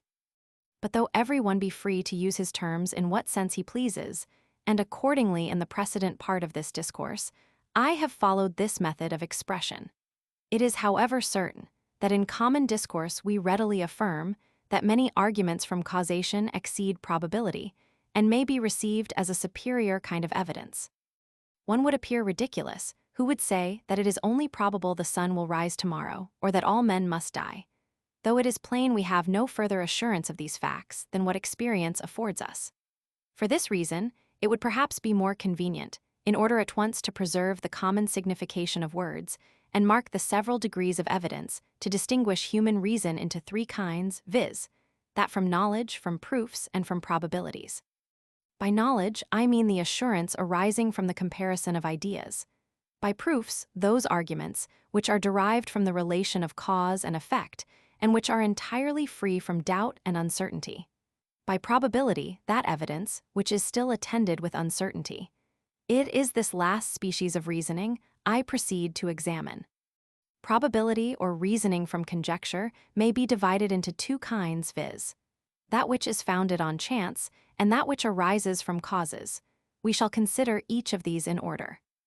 The idea of cause and effect is derived from experience, which, presenting us with certain objects constantly conjoined with each other, produces such a habit of surveying them in that relation, that we cannot without a sensible violence survey them Roman 3 any other.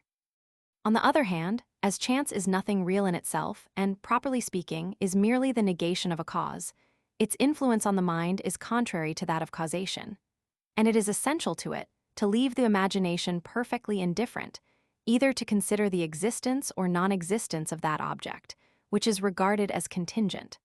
A cause traces the way to our thought, and in a manner forces us to survey such certain objects, in such certain relations. Chance can only destroy this determination of the thought and leave the mind in its native situation of indifference, in which, upon the absence of a cause, it is instantly reinstated. Since therefore an entire indifference is essential to chance, no one chance can possibly be superior to another, otherwise than as it is composed of a superior number of equal chances. For if we affirm that one chance can, after any other manner, be superior to another, we must at the same time affirm that there is something which gives it the superiority and determines the event rather to that side than the other. That is, in other words, we must allow of a cause and destroy the supposition of chance, which we had before established. A perfect and total indifference is essential to chance, and one total indifference can never in itself be either superior or inferior to another. This truth is not peculiar to my system, but is acknowledged by everyone that forms calculations concerning chances. And here it is remarkable that though chance and causation be directly contrary, yet it is impossible for us to conceive this combination of chances, which is requisite to render one hazard superior to another, without supposing a mixture of causes among the chances, and a conjunction of necessity in some particulars, with a total indifference in others.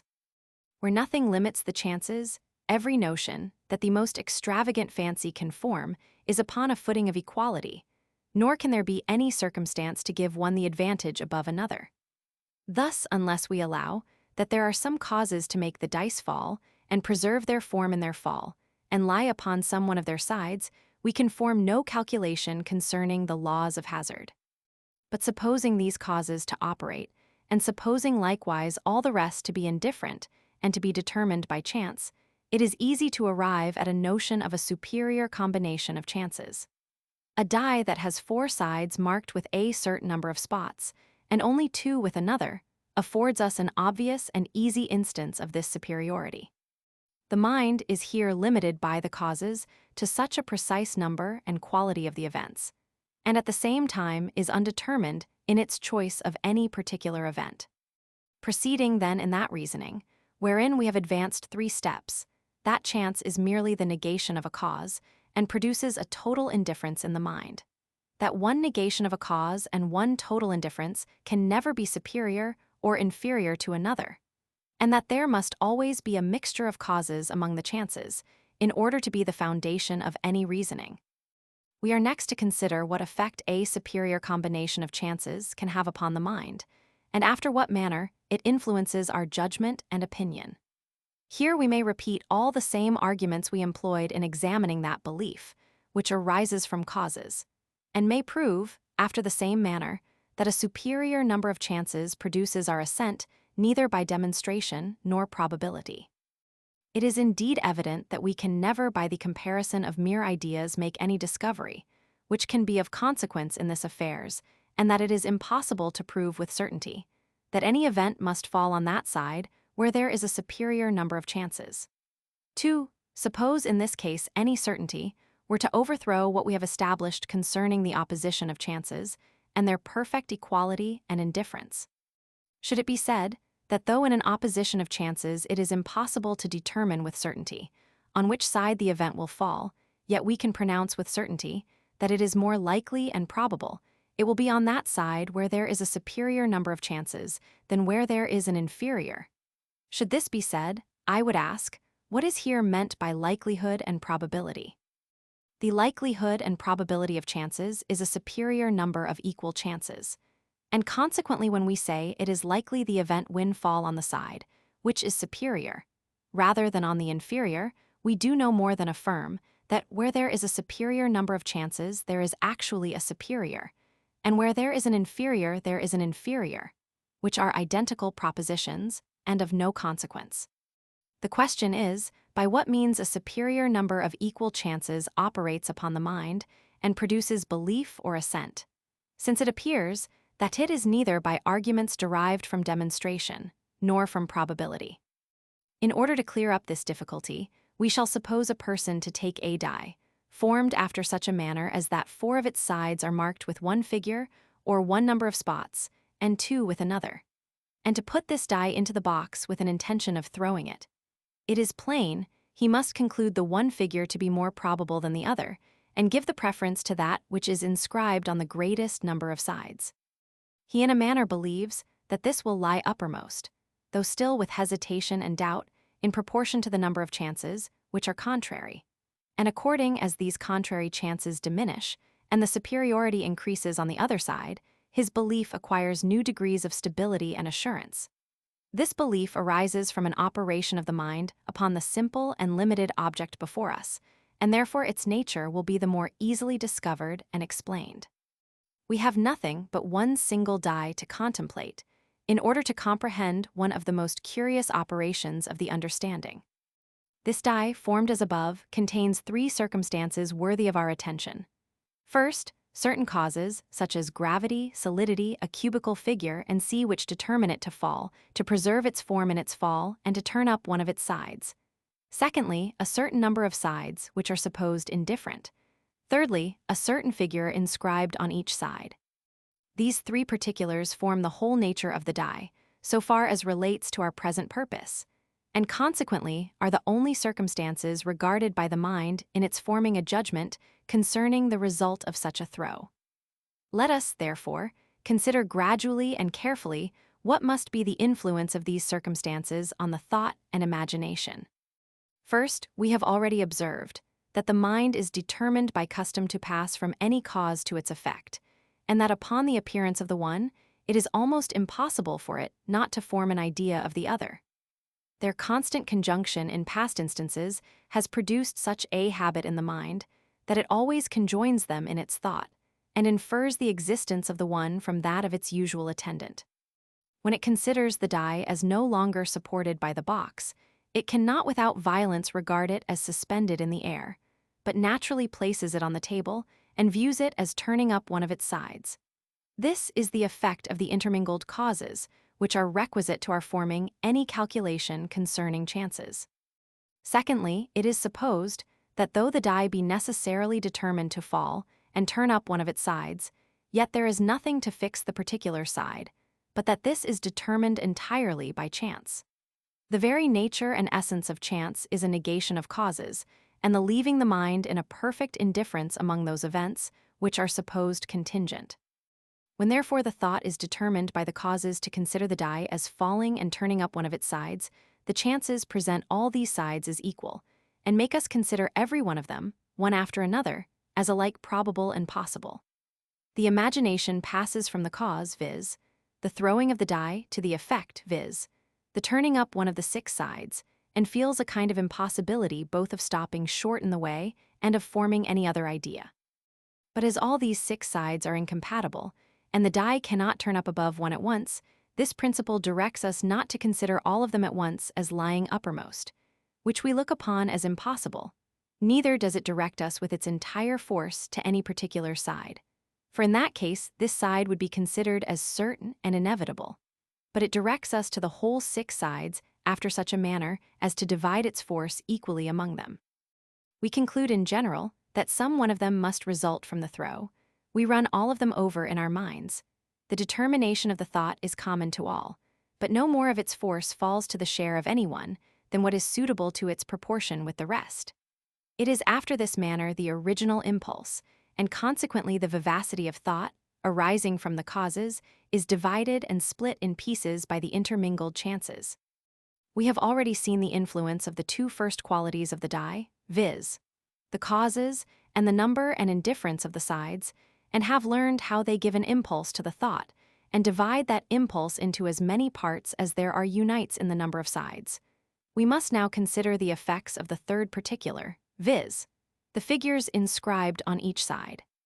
It is evident that where several sides have the same figure inscribed on them, they must concur in their influence on the mind, and must unite upon one image or idea of a figure all those divided impulses that were dispersed over the several sides, upon which that figure is inscribed. Were the question only what side will be turned up, these are all perfectly equal, and no one could ever have any advantage above another. But as the question is concerning the figure, and as the same figure is presented by more than one side, it is evident that the impulses belonging to all these sides must reunite in that one figure and become stronger and more forcible by the union. 4 sides are supposed in the present case to have the same figure inscribed on them, and 2 to have another figure. The impulses of the former are, therefore, superior to those of the latter. But as the events are contrary, and it is impossible both these figures can be turned up, the impulses likewise become contrary, and the inferior destroys the superior as far as its strength goes. The vivacity of the idea is always proportionable to the degrees of the impulse or tendency to the transition, and belief is the same with the vivacity of the idea, according to the precedent doctrine. Sect, Roman 12, of the probability of causes. What I have said concerning the probability of chances can serve to no other purpose than to assist us in explaining the probability of causes, since it is commonly allowed by philosophers that what the vulgar call chance is nothing but a secret and concealed cause. That species of probability, therefore, is what we must chiefly examine. The probabilities of causes are of several kinds, but are all derived from the same origin, viz., the association of ideas to a present impression. As the habit, which produces the association, arises from the frequent conjunction of objects, it must arrive at its perfection by degrees and must acquire new force from each instance that falls under our observation. The first instance has little or no force. The second makes some addition to it. The third becomes still more sensible, and it is by these slow steps that our judgment arrives at a full assurance. But before it attains this pitch of perfection, it passes through several inferior degrees, and in all of them is only to be esteemed a presumption or probability. The gradation, therefore, from probabilities to proofs is in many cases insensible, and the difference betwixt these kinds of evidence is more easily perceived in the remote degrees than in the near and contiguous. It is worthy of remark on this occasion that though the species of probability here explained be the first in order, and naturally takes place before any entire proof can exist, yet no one, who is arrived at the age of maturity, can any longer be acquainted with it. It is true, nothing is more common than for people of the most advanced knowledge to have attained only an imperfect experience of many particular events, which naturally produces only an imperfect habit and transition. But then we must consider that the mind, having formed another observation concerning the connection of causes and effects, gives new force to its reasoning from that observation, and by means of it can build an argument on one single experiment when duly prepared and examined. What we have found once to follow from any object, we conclude will forever follow from it, and if this maxim be not always built upon as certain, it is not for want of a sufficient number of experiments, but because we frequently meet with instances to the contrary, which leads us to the second species of probability, where there is a contrariety in our experience and observation. It would be very happy for men in the conduct of their lives and actions, were the same objects always conjoined together, and we had nothing to fear but the mistakes of our own judgment, without having any reason to apprehend the uncertainty of nature. But as it is frequently found that one observation is contrary to another, and that causes and effects follow not in the same order, of which we have had experience, we are obliged to vary our reasoning on account of this uncertainty, and take into consideration the contrariety of events. The first question that occurs on this head is concerning the nature and causes of the contrariety. The vulgar, who take things according to their first appearance, attribute the uncertainty of events to such an uncertainty in the causes, as makes them often fail of their usual influence, though they meet with no obstacle nor impediment in their operation. But philosophers observing that almost in every part of nature there is contained a vast variety of springs and principles, which are hid, by reason of their minuteness or remoteness, find that it is at least possible the contrariety of events may not proceed from any contingency in the cause, but from the secret operation of contrary causes. This possibility is converted into certainty by farther observation, when they remark that upon an exact scrutiny, a contrariety of effects always betrays a contrariety of causes, and proceeds from their mutual hindrance and opposition. A peasant can give no better reason for the stopping of any clock or watch than to say that commonly it does not go right. But an artisan easily perceives that the same force in the spring or pendulum has always the same influence on the wheels, but fails of its usual effect, perhaps by reason of a grain of dust, which puts a stop to the whole movement. From the observation of several parallel instances, philosophers form a maxim that the connection betwixt all causes and effects is equally necessary, and that its seeming uncertainty in some instances proceeds from the secret opposition of contrary causes. But however philosophers and the vulgar may differ in their explication of the contrariety of events, their inferences from it are always of the same kind and founded on the same principles. A contrariety of events in the past may give us a kind of hesitating belief for the future after two several ways. First, by producing an imperfect habit and transition from the present impression to the related idea. When the conjunction of any two objects is frequent, without being entirely constant, the mind is determined to pass from one object to the other, but not with so entire a habit as when the union is uninterrupted, and all the instances we have ever met with are uniform and of a piece. We find from common experience, in our actions as well as reasonings, that a constant perseverance in any course of life produces a strong inclination and tendency to continue for the future, though there are habits of inferior degrees of force, proportioned to the inferior degrees of steadiness and uniformity in our conduct. There is no doubt but this principle sometimes takes place, and produces those inferences we draw from contrary phenomena, though I am persuaded that upon examination we shall not find it to be the principle that most commonly influences the mind in this species of reasoning. When we follow only the habitual determination of the mind, we make the transition without any reflection, and interpose not a moment's delay betwixt the view of one object and the belief of that which is often found to attend it. As the custom depends not upon any deliberation, it operates immediately, without allowing any time for reflection. But this method of proceeding we have but few instances of in our probable reasonings, and even fewer than in those which are derived from the uninterrupted conjunction of objects. In the former species of reasoning, we commonly take knowingly into consideration the contrariety of past events.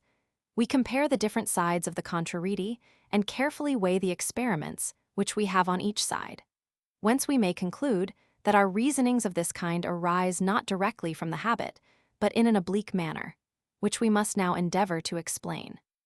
It is evident that when an object is attended with contrary effects, we judge of them only by our past experience and always consider those as possible, which we have observed to follow from it. And as past experience regulates our judgment concerning the possibility of these effects, so it does that concerning their probability, and that effect, which has been the most common, we always esteem the most likely. Here then are two things to be considered, viz. the reasons which determine us to make the past a standard for the future, and the manner how we extract a single judgment from a contrariety of past events.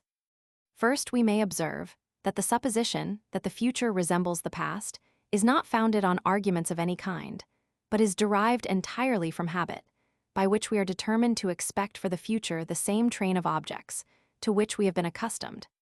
This habit or determination to transfer the past to the future is full and perfect, and consequently the first impulse of the imagination in this species of reasoning is endowed with the same qualities. But secondly, when in considering past experiments we find them of a contrary nature, this determination, though full and perfect in itself, presents us with no steady object, but offers us a number of disagreeing images in a certain order and proportion. The first impulse, therefore, is here broken to pieces and diffuses itself over all those images, of which each partakes an equal share of that force and vivacity that is derived from the impulse. Any of these past events may again happen, and we judge that when they do happen, they will be mixed in the same proportion as in the past. If our intention, therefore, be to consider the proportions of contrary events in a great number of instances, the images presented by our past experience must remain in their first form and preserve their first proportions. Suppose, for instance, I have found by long observation that of 20 ships, which go to sea, only 19 return. Suppose I see at present 20 ships that leave the port. I transfer my past experience to the future and represent to myself 19 of these ships as returning in safety and 1 as perishing. Concerning this, there can be no difficulty. But as we frequently run over those several ideas of past events, in order to form a judgment concerning one single event, which appears uncertain, this consideration must change the first form of our ideas and draw together the divided images presented by experience, since it is to it we refer the determination of that particular event upon which we reason. Many of these images are supposed to concur, and a superior number to concur on one side. These agreeing images unite together and render the idea more strong and lively, not only than a mere fiction of the imagination, but also than any idea which is supported by a lesser number of experiments. Each new experiment is as a new stroke of the pencil, which bestows an additional vivacity on the colors without either multiplying or enlarging the figure. This operation of the mind has been so fully explained in treating of the probability of chance that I need not here endeavor to render it more intelligible. Every past experiment may be considered as a kind of chance, it being uncertain to us whether the object will exist conformable to one experiment or another. And for this reason, everything that has been said on the one subject is applicable to both. Thus, upon the whole, contrary experiments produce an imperfect belief, either by weakening the habit, or by dividing and afterwards joining in different parts, that perfect habit which makes us conclude in general that instances of which we have no experience must necessarily resemble those of which we have. To justify still farther this account of the second species of probability, where we reason with knowledge and reflection from a contrariety of past experiments, I shall propose the following considerations, without fearing to give offense by that air of subtlety which attends them. Just reasoning ought still, perhaps, to retain its force, however subtle, in the same manner as matter preserves its solidity in the air and fire and animal spirits, as well as in the grosser and more sensible forms. First, we may observe that there is no probability so great as not to allow of a contrary possibility, because otherwise it would cease to be a probability and would become a certainty. That probability of causes, which is most extensive, and which we at present examine, depends on a contrariety of experiments, and it is evident an experiment in the past proves at least a possibility for the future. Secondly, the component parts of this possibility and probability are of the same nature and differ in number only, but not in kind. It has been observed that all single chances are entirely equal, and that the only circumstance which can give any event that is contingent a superiority over another is a superior number of chances. In like manner, as the uncertainty of causes is discovery by experience, which presents us with a view of contrary events, it is plain that when we transfer the past to the future, the known to the unknown, every past experiment has the same weight, and that it is only a superior number of them which can throw the balance on any side. The possibility, therefore, which enters into every reasoning of this kind is composed of parts, which are of the same nature both among themselves, and with those that compose the opposite probability. Thirdly, we may establish it as a certain maxim, that in all moral as well as natural phenomena, wherever any cause consists of a number of parts, and the effect increases or diminishes according to the variation of that number, the effects, properly speaking, is a compounded one, and arises from the union of the several effects that proceed from each part of the cause. Thus, because the gravity of a body increases or diminishes by the increase or diminution of its parts, we conclude that each part contains this quality and contributes to the gravity of the whole. The absence or presence of a part of the cause is attended with that of a proportionable part of the effect. This connection, or constant conjunction, sufficiently proves the one part to be the cause of the other. As the belief which we have of any event increases or diminishes according to the number of chances or past experiments, it is to be considered as a compounded effect, of which each part arises from a proportionable number of chances or experiments. Let us now join these three observations and see what conclusion we can draw from them. To every probability there is an opposite possibility. This possibility is composed of parts that are entirely of the same nature with those of the probability, and consequently have the same influence on the mind and understanding. The belief, which attends the probability, is a compounded effect, and is formed by the concurrence of the several effects which proceed from each part of the probability. Since therefore each part of the probability contributes to the production of the belief, each part of the possibility must have the same influence on the opposite side, the nature of these parts being entirely the same. The contrary belief, attending the possibility, implies a view of a certain object, as well as the probability does an opposite view. In this particular, both these degrees of belief are alike. The only manner, then, in which the superior number of similar component parts in the one can exert its influence and prevail above the inferior in the other is by producing a stronger and more lively view of its object. Each part presents a particular view, and all these views uniting together produce one general view, which is fuller and more distinct by the greater number of causes or principles from which it is derived. The component parts of the probability and possibility, being alike in their nature, must produce like effects, and the likeness of their effects consists in this, that each of them presents a view of a particular object. But though these parts be alike in their nature, they are very different in their quantity and number, and this difference must appear in the effect as well as the similarity. Now, as the view they present is in both cases full and entire, and comprehends the object in all its parts, it is impossible that in this particular there can be any difference. Nor is there anything but a superior vivacity in the probability, arising from the concurrence of a superior number of views, which can distinguish these effects. Here is almost the same argument in a different light. All our reasonings concerning the probability of causes are founded on the transferring of past to future. The transferring of any past experiment to the future is sufficient to give us a view of the object, whether that experiment be single or combined with others of the same kind, whether it be entire or opposed by others of a contrary kind. Suppose, then, it acquires both these qualities of combination and opposition, it loses not upon that account its former power of presenting a view of the object, but only concurs with and opposes other experiments that have a like influence. A question, therefore, may arise concerning the manner both of the concurrence and opposition. As to the concurrence, there is only the choice left betwixt these two hypotheses. First, that the view of the object, occasioned by the transference of each past experiment, preserves itself entire, and only multiplies the number of views. Or, secondly, that it runs into the other similar and correspondent views, and gives them a superior degree of force and vivacity. But that the first hypothesis is erroneous is evident from experience, which informs us that the belief, attending any reasoning, consists in one conclusion, not in a multitude of similar ones, which would only distract the mind, and in many cases would be too numerous to be comprehended distinctly by any finite capacity. It remains, therefore, as the only reasonable opinion that these similar views run into each other and unite their forces, so as to produce a stronger and clearer view than what arises from any one alone. This is the manner in which past experiments concur when they are transferred to any future event.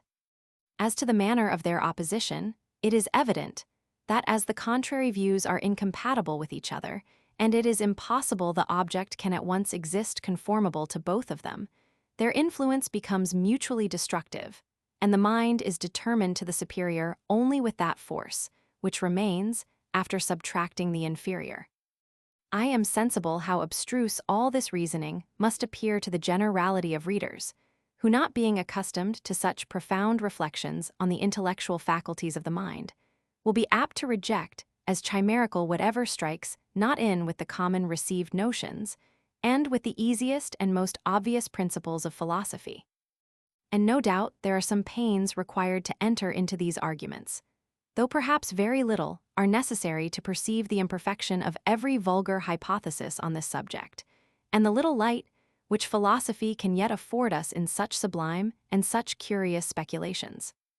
Let men be once fully persuaded of these two principles, that there is nothing in any object, considered in itself, which can afford us a reason for drawing a conclusion beyond it, and that even after the observation of the frequent or constant conjunction of objects, we have no reason to draw any inference concerning any object beyond those of which we have had experience.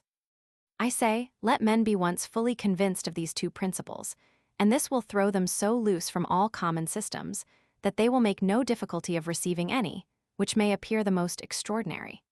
These principles we have found to be sufficiently convincing, even with regard to our most certain reasonings from causation. But I shall venture to affirm that with regard to these conjectural or probable reasonings, they still acquire a new degree of evidence. First, it is obvious that in reasonings of this kind, it is not the object presented to us, which, considered in itself, affords us any reason to draw a conclusion concerning any other object or event.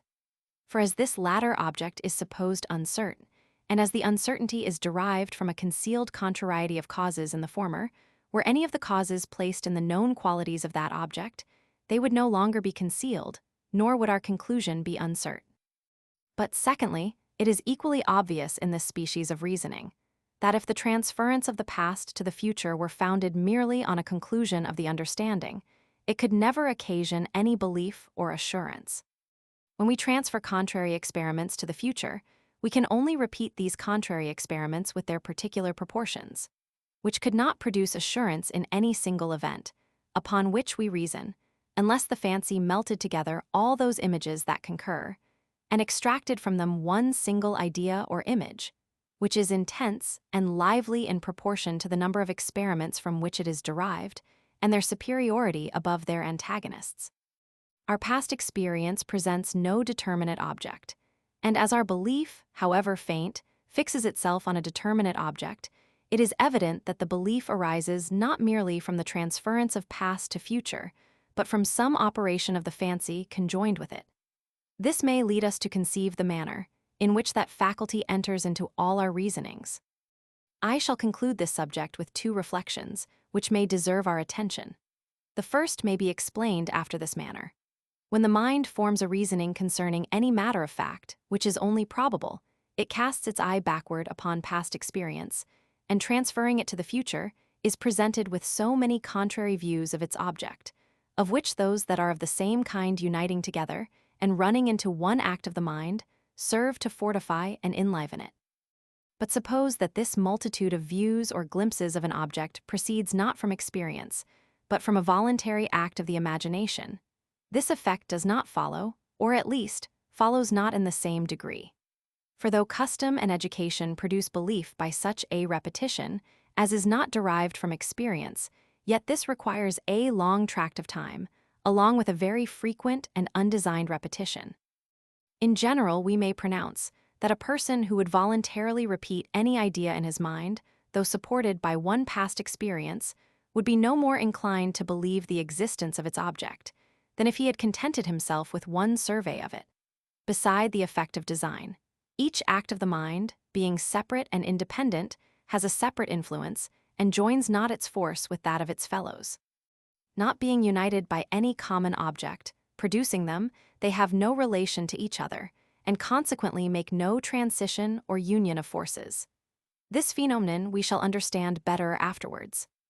My second reflection is founded on those large probabilities, which the mind can judge of, and the minute differences it can observe betwixt them.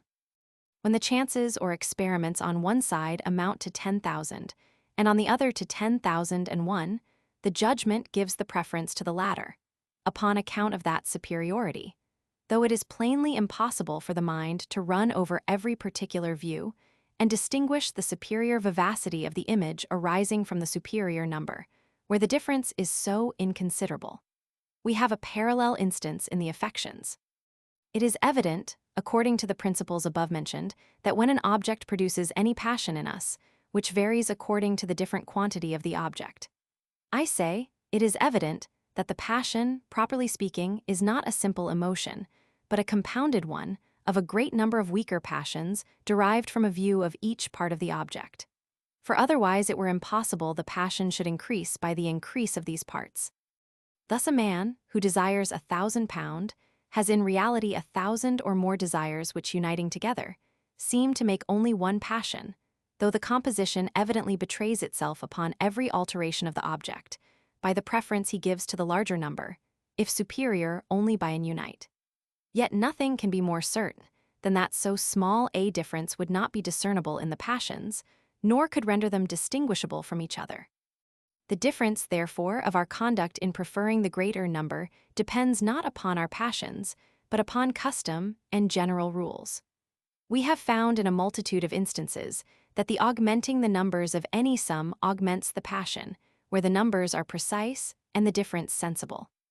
The mind can perceive from its immediate feeling that 3 guineas produce a greater passion than 2, and this it transfers to larger numbers because of the resemblance, and by a general rule assigns to 1,000 guineas a stronger passion than to 999. These general rules we shall explain presently. But beside these 2 species of probability, which are derived from an imperfect experience and from contrary causes, there is a third arising from analogy, which differs from them in some material circumstances. According to the hypothesis above explained, all kinds of reasoning from causes or effects are founded on 2 particulars, viz., the constant conjunction of any 2 objects in all past experience and the resemblance of a present object to any one of them. The effect of these 2 particulars is that the present object invigorates and enlivens the imagination, and the resemblance, along with the constant union, conveys this force and vivacity to the related idea, which we are therefore said to believe or assent to. If you weaken either the union or resemblance, you weaken the principle of transition, and of consequence that belief which arises from it. The vivacity of the first impression cannot be fully conveyed to the related idea, either where the conjunction of their objects is not constant, or where the present impression does not perfectly resemble any of those whose union we are accustomed to observe. In those probabilities of chance and causes above explained, it is the constancy of the union which is diminished, and in the probability derived from analogy, it is the resemblance only which is affected. Without some degree of resemblance, as well as union, it is impossible there can be any reasoning. But as this resemblance admits of many different degrees, the reasoning becomes proportionably more or less firm and certain. An experiment loses of its force when transferred to instances which are not exactly resembling, though it is evident it may still retain as much as may be the foundation of probability, as long as there is any resemblance remaining. Sect, Roman 13, of unphilosophical probability. All these kinds of probability are received by philosophers and allowed to be reasonable foundations of belief and opinion. But there are others that are derived from the same principles, though they have not had the good fortune to obtain the same sanction. The first probability of this kind may be accounted for thus. The diminution of the union and of the resemblance, as above explained, diminishes the facility of the transition, and by that means weakens the evidence. And we may farther observe that the same diminution of the evidence will follow from a diminution of the impression and from the shading of those colors, under which it appears to the memory or senses. The argument, which we found on any matter of fact we remember, is more or less convincing according as the fact is recent or remote. And though the difference in these degrees of evidence be not received by philosophy as solid and legitimate, because in that case an argument must have a different force today from what it shall have a month hence. Yet notwithstanding the opposition of philosophy, it is certain this circumstance has a considerable influence on the understanding, and secretly changes the authority of the same argument according to the different times in which it is proposed to us. A greater force and vivacity in the impression naturally conveys a greater to the related idea, and it is on the degrees of force and vivacity that the belief depends, according to the foregoing system. There is a second difference, which we may frequently observe in our degrees of belief and assurance, and which never fails to take place, though disclaimed by philosophers. An experiment that is recent and fresh in the memory affects us more than one that is in some measure obliterated, and has a superior influence on the judgment as well as on the passions.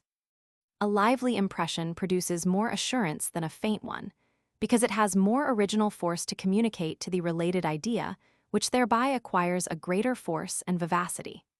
A recent observation has a like effect, because the custom and transition is there more entire and preserves better the original force in the communication. Thus a drunkard, who has seen his companion die of a debauch, is struck with that instance for some time and dreads a like accident for himself. But as the memory of it decays away by degrees, his former security returns, and the danger seems less certain and real.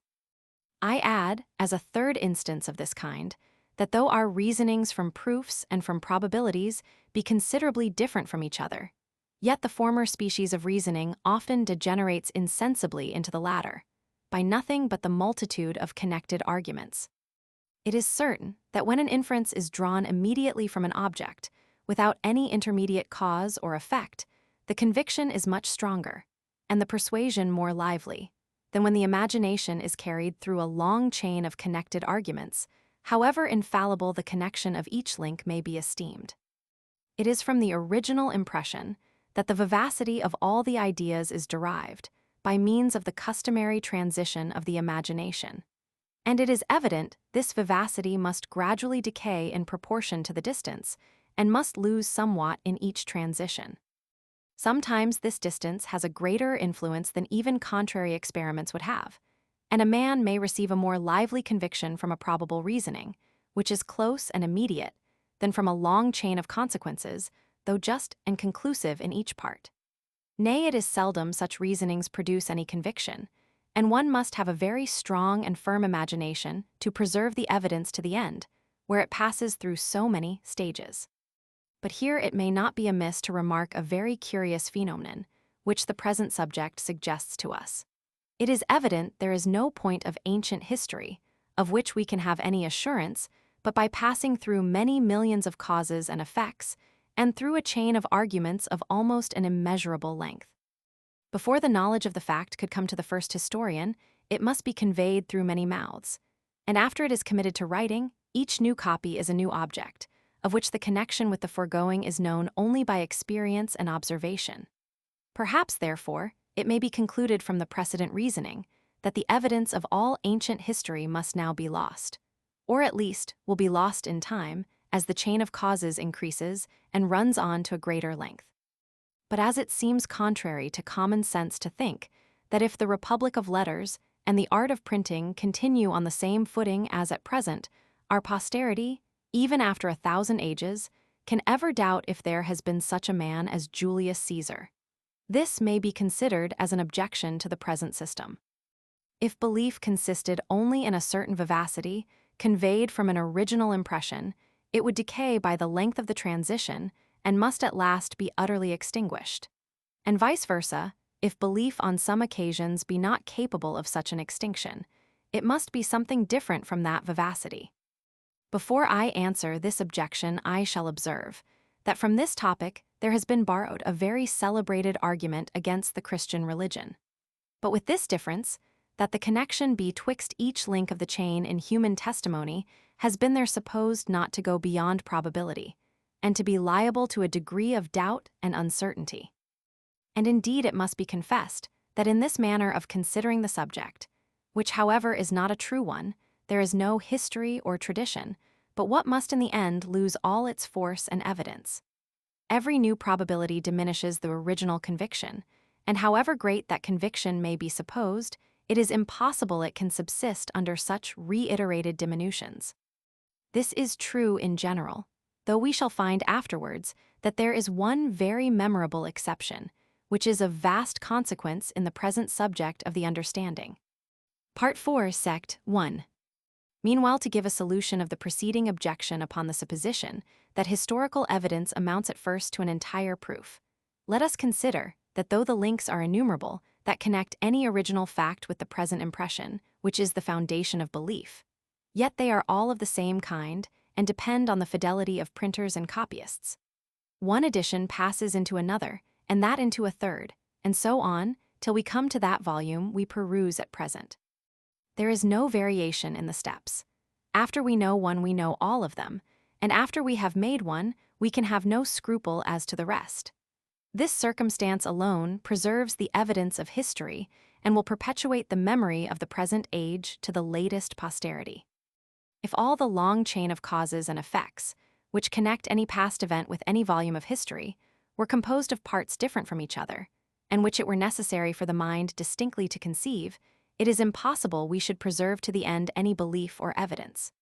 But as most of these proofs are perfectly resembling, the mind runs easily along them, jumps from one part to another with facility, and forms but a confused and general notion of each link. By this means, a long chain of argument has as little effect in diminishing the original vivacity as a much shorter would have if composed of parts which were different from each other, and of which each required a distinct consideration. A fourth unphilosophical species of probability is that derived from general rules, which we rashly form to ourselves, and which are the source of what we properly call prejudice. An Irishman cannot have wit, and a Frenchman cannot have solidity. For which reason, though the conversation of the former in any instance be visibly very agreeable, and of the latter very judicious, we have entertained such a prejudice against them, that they must be dunces or fops in spite of sense and reason. Human nature is very subject to errors of this kind, and perhaps this nation as much as any other. Should it be demanded why men form general rules, and allow them to influence their judgment, even contrary to present observation and experience, I should reply that in my opinion it proceeds from those very principles on which all judgments concerning causes and effects depend. Our judgments concerning cause and effect are derived from habit and experience, and when we have been accustomed to see one object united to another, our imagination passes from the first to the second by a natural transition, which precedes reflection and which cannot be prevented by it. Now it is the nature of custom not only to operate with its full force, when objects are presented that are exactly the same with those to which we have been accustomed, but also to operate in an inferior degree when we discover such as are similar. And though the habit loses somewhat of its force by every difference, yet it is seldom entirely destroyed, where any considerable circumstances remain the same. A man who has contracted a custom of eating fruit by the use of pears or peaches will satisfy himself with melons where he cannot find his favorite fruit, as one who has become a drunkard by the use of red wines will be carried almost with the same violence to white, if presented to him. From this principle I have accounted for that species of probability, derived from analogy, where we transfer our experience in past instances to objects which are resembling, but are not exactly the same with those concerning which we have had experience. In proportion as the resemblance decays, the probability diminishes, but still has some force as long as there remain any traces of the resemblance. This observation we may carry farther, and may remark that though custom be the foundation of all our judgments, yet sometimes it has an effect on the imagination in opposition to the judgment, and produces a contrariety in our sentiments concerning the same object. I explain myself. In almost all kinds of causes, there is a complication of circumstances, of which some are essential and others superfluous. Some are absolutely requisite to the production of the effect, and others are only conjoined by accident.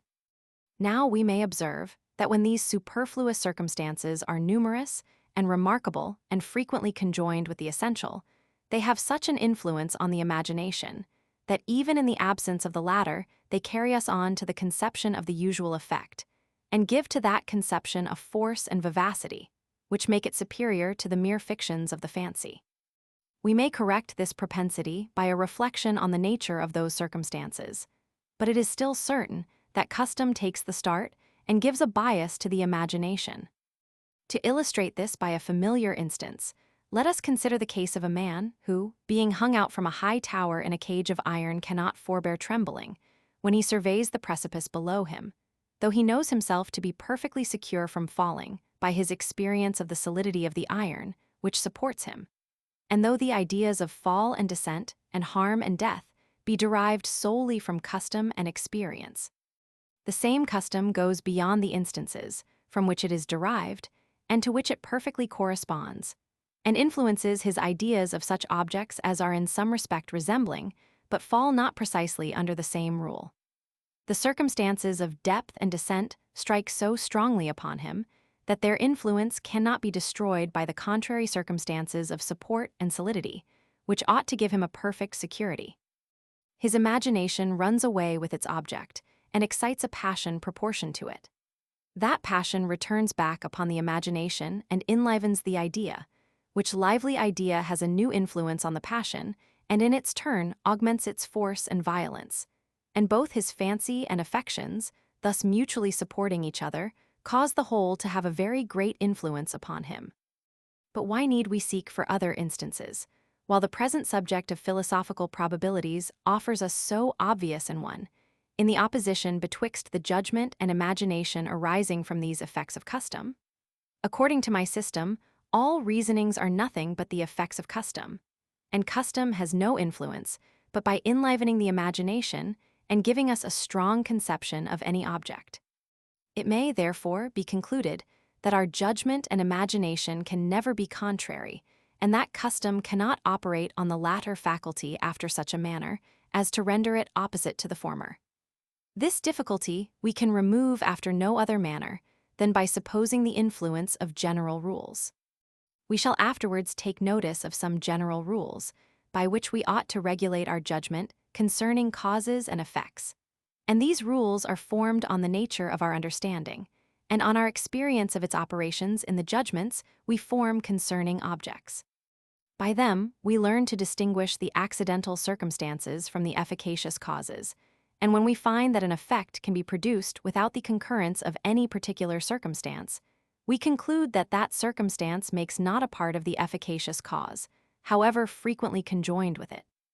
But as this frequent conjunction necessity makes it have some effect on the imagination, in spite of the opposite conclusion from general rules, the opposition of these two principles produces a contrariety in our thoughts, and causes us to ascribe the one inference to our judgment and the other to our imagination.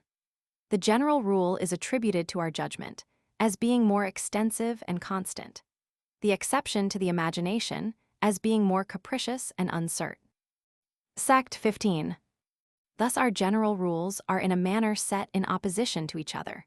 When an object appears that resembles any cause in very considerable circumstances, the imagination naturally carries us to a lively conception of the usual effect, though the object be different in the most material and most efficacious circumstances from that cause. Here is the first influence of general rules. But when we take a review of this act of the mind, and compare it with the more general and authentic operations of the understanding, we find it to be of an irregular nature and destructive of all the most established principles of reasonings, which is the cause of our rejecting it. This is a second influence of general rules and implies the condemnation of the former. Sometimes the one, sometimes the other prevails, according to the disposition and character of the person. The vulgar are commonly guided by the first, and wise men by the second. Meanwhile, the skeptics may here have the pleasure of observing a new and signal contradiction in our reason, and of seeing all philosophy ready to be subverted by a principle of human nature, and again saved by a new direction of the very same principle. The following of general rules is a very unphilosophical species of probability, and yet it is only by following them that we can correct this and all other unphilosophical probabilities. Since we have instances where general rules operate on the imagination even contrary to the judgment, we need not be surprised to see their effects increase, when conjoined with that latter faculty, and to observe that they bestow on the ideas they present to us a force superior to what attends any other. Every one knows there is an indirect manner of insinuating praise or blame, which is much less shocking than the open flattery or censure of any person.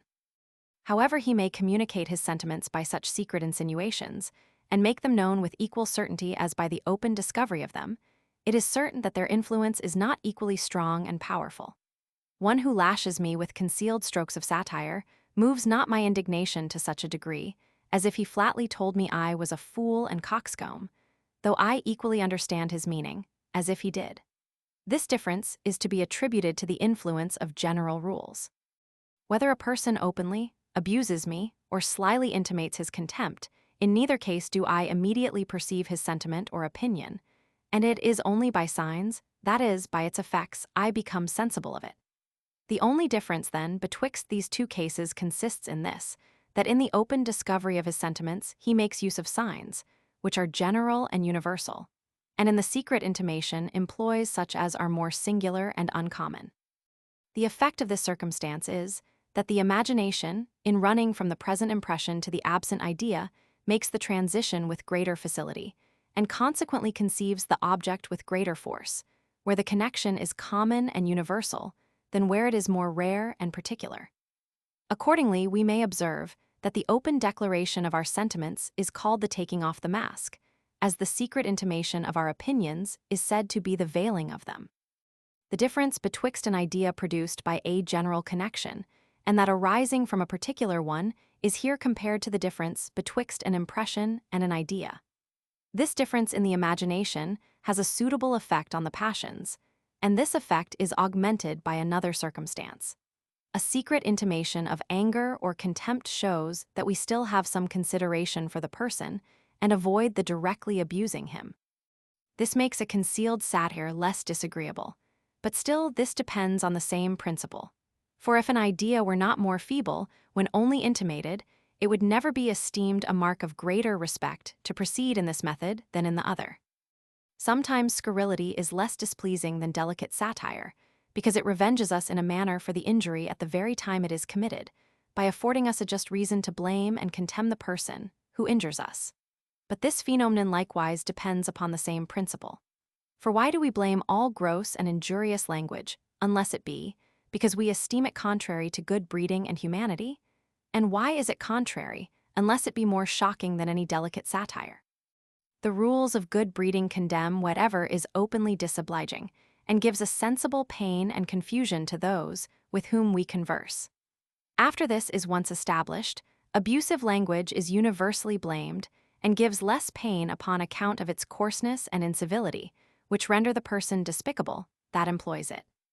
It becomes less disagreeable, merely because originally it is more so, and it is more disagreeable because it affords an inference by general and common rules that are palpable and undeniable.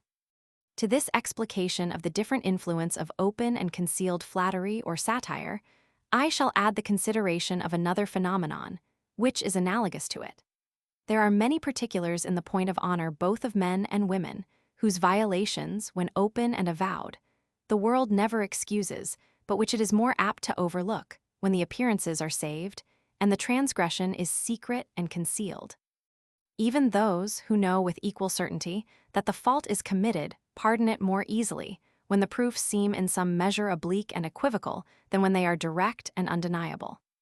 The same idea is presented in both cases and, properly speaking, is equally assented to by the judgment, and yet its influence is different because of the different manner in which it is presented.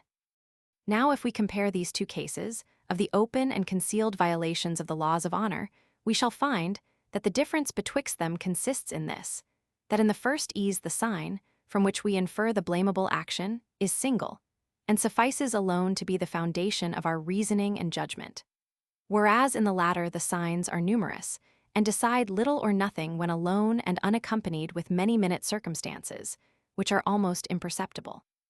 But it is certainly true that any reasoning is always the more convincing, the more single and united it is to the eye, and the less exercise it gives to the imagination to collect all its parts and run from them to the correlative idea, which forms the conclusion.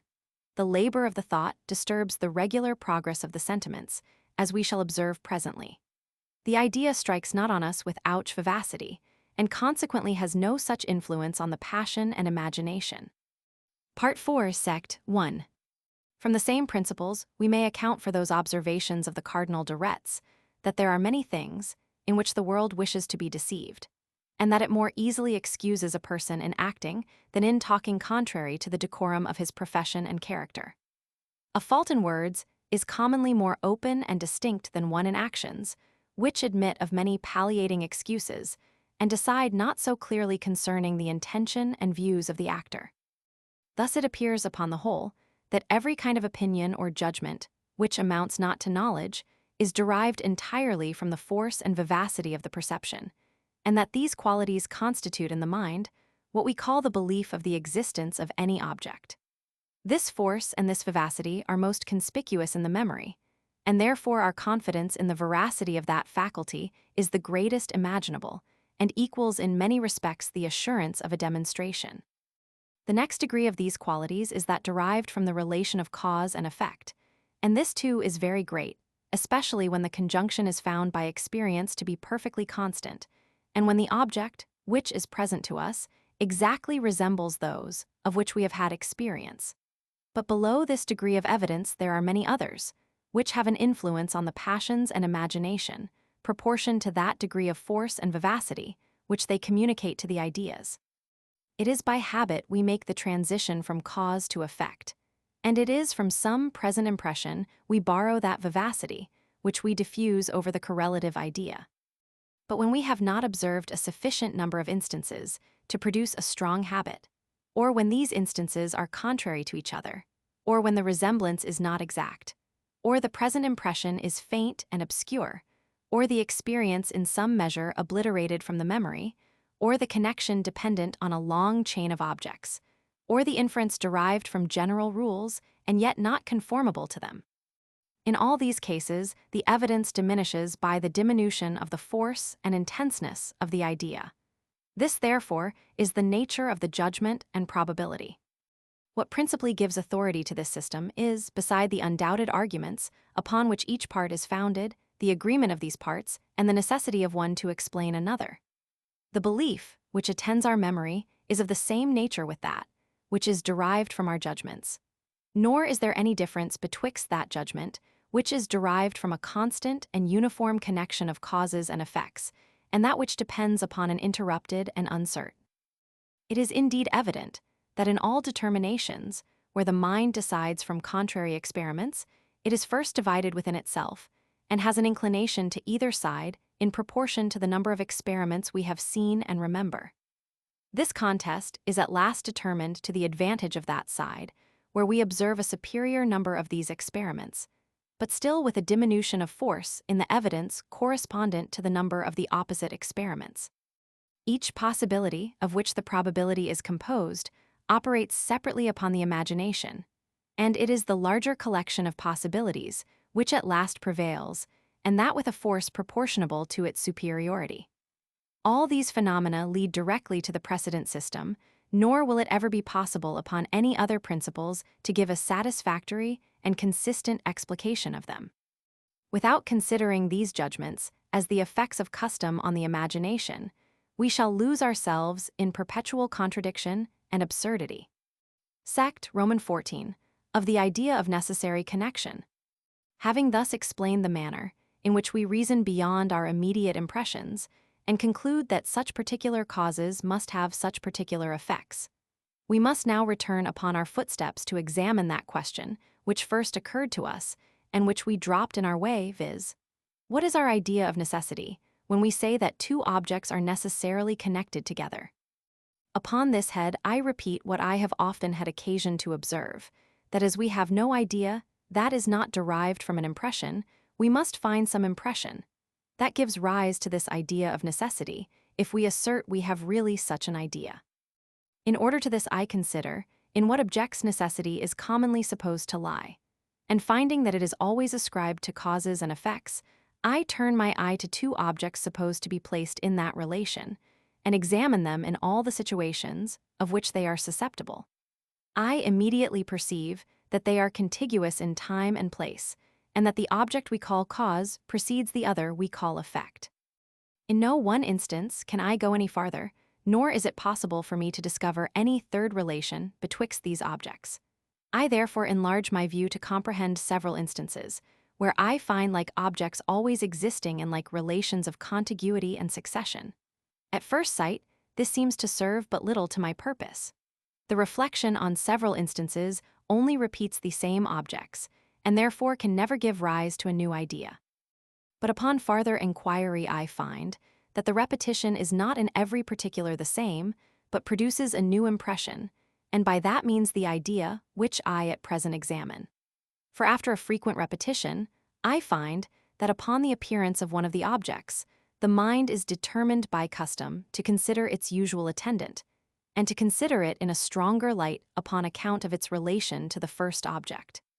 It is this impression, then, or determination, which affords me the idea of necessity. Sect 2.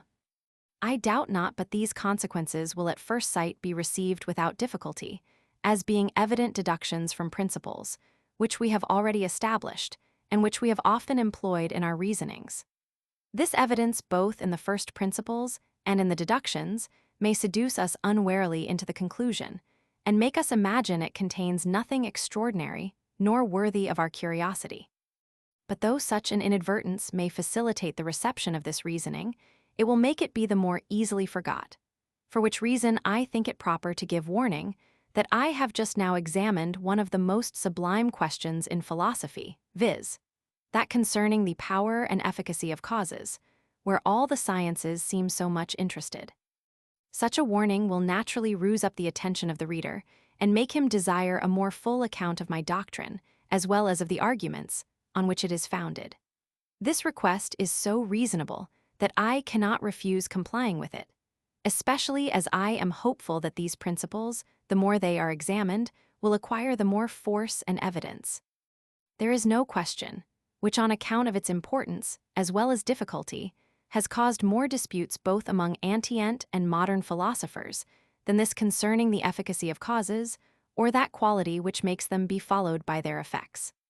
But before they entered upon these disputes, methinks it would not have been improper to have examined what idea we have of that efficacy, which is the subject of the controversy.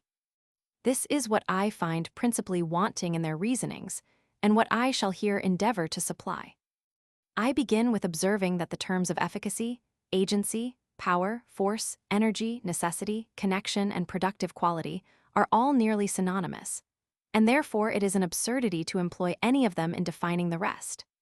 By this observation we reject at once all the vulgar definitions, which philosophers have given of power and efficacy, and instead of searching for the idea in these definitions, must look for it in the impressions from which it is originally derived. If it be a compound idea, it must arise from compound impressions. If simple, from simple impressions.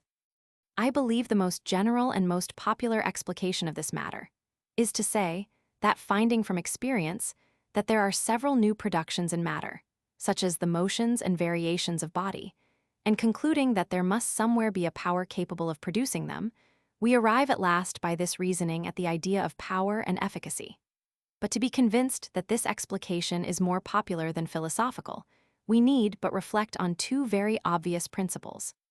First, that reason alone can never give rise to any original idea, and secondly, that reason, as distinguished from experience, can never make us conclude that a cause or productive quality is absolutely requisite to every beginning of existence. Both these considerations have been sufficiently explained, and therefore shall not at present be any farther insisted on. See Mr. Locke, Chapter of Power. I shall only infer from them that since reason can never give rise to the idea of efficacy, that idea must be derived from experience, and from some particular instances of this efficacy, which make their passage into the mind by the common channels of sensation or reflection. Ideas always represent their objects or impressions, and vice versa, there are some objects necessary to give rise to every idea. If we pretend, therefore, to have any just idea of this efficacy, we must produce some instance, wherein the efficacy is plainly discoverable to the mind, and its operations obvious to our consciousness or sensation.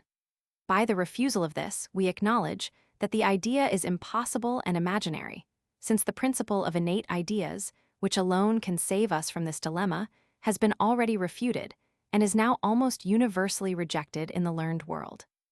Our present business, then, must be to find some natural production, where the operation and efficacy of a cause can be clearly conceived and comprehended by the mind, without any danger of obscurity or mistake. In this research, we meet with very little encouragement from that prodigious diversity, which is found in the opinions of those philosophers who have pretended to explain the secret force and energy of causes. There are some who maintain that bodies operate by their substantial form, others by their accidents or qualities, several by their matter and form, some by their form and accidents, others by certain virtues and faculties distinct from all this. All these sentiments, again, are mixed and varied in 1,000 different ways, and form a strong presumption that none of them have any solidity or evidence, and that the supposition of an efficacy in any of the known qualities of matter is entirely without foundation. This presumption must increase upon us when we consider that these principles of substantial forms and accidents and faculties are not in reality any of the known properties of bodies, but are perfectly unintelligible and inexplicable. For it is evident philosophers would never have had recourse to such obscure and uncertain principles, had they met with any satisfaction in such as are clear and intelligible, especially in such an affair as this, which must be an object of the simplest understanding, if not of the senses. Upon the whole, we may conclude that it is impossible in any one instance to show the principle in which the force and agency of a cause is placed, and that the most refined and most vulgar understandings are equally at a loss in this particular. If anyone think proper to refute this assertion, he need not put himself to the trouble of inventing any long reasonings, but may at once show us an instance of a cause where we discover the power or operating principle. This defiance we are obliged frequently to make use of, as being almost the only means of proving a negative in philosophy. See Father Malebranche, Book 6, Part 2, Chapter 3, and the illustrations upon it. The small success, which has been met with in all the attempts to fix this power, has at last obliged philosophers to conclude that the ultimate force and efficacy of nature is perfectly unknown to us, and that it is in vain we search for it in all the known qualities of matter. In this opinion, they are almost unanimous, and it is only in the inference they draw from it that they discover any difference in their sentiments. For some of them, as the Cartesians in particular, having established it as a principle that we are perfectly acquainted with the essence of matter, have very naturally inferred that it is endowed with no efficacy, and that it is impossible for it of itself to communicate motion or produce any of those effects which we ascribe to it. As the essence of matter consists in extension, and as extension implies not actual motion, but only mobility, they conclude that the energy which produces the motion cannot lie in the extension. This conclusion leads them into another, which they regard as perfectly unavoidable. Matter, say they, is in itself entirely unactive and deprived of any power, by which it may produce or continue or communicate motion. But since these effects are evident to our senses, and since the power that produces them must be placed somewhere, it must lie in the deity, or that divine being, who contains in his nature all excellency and perfection.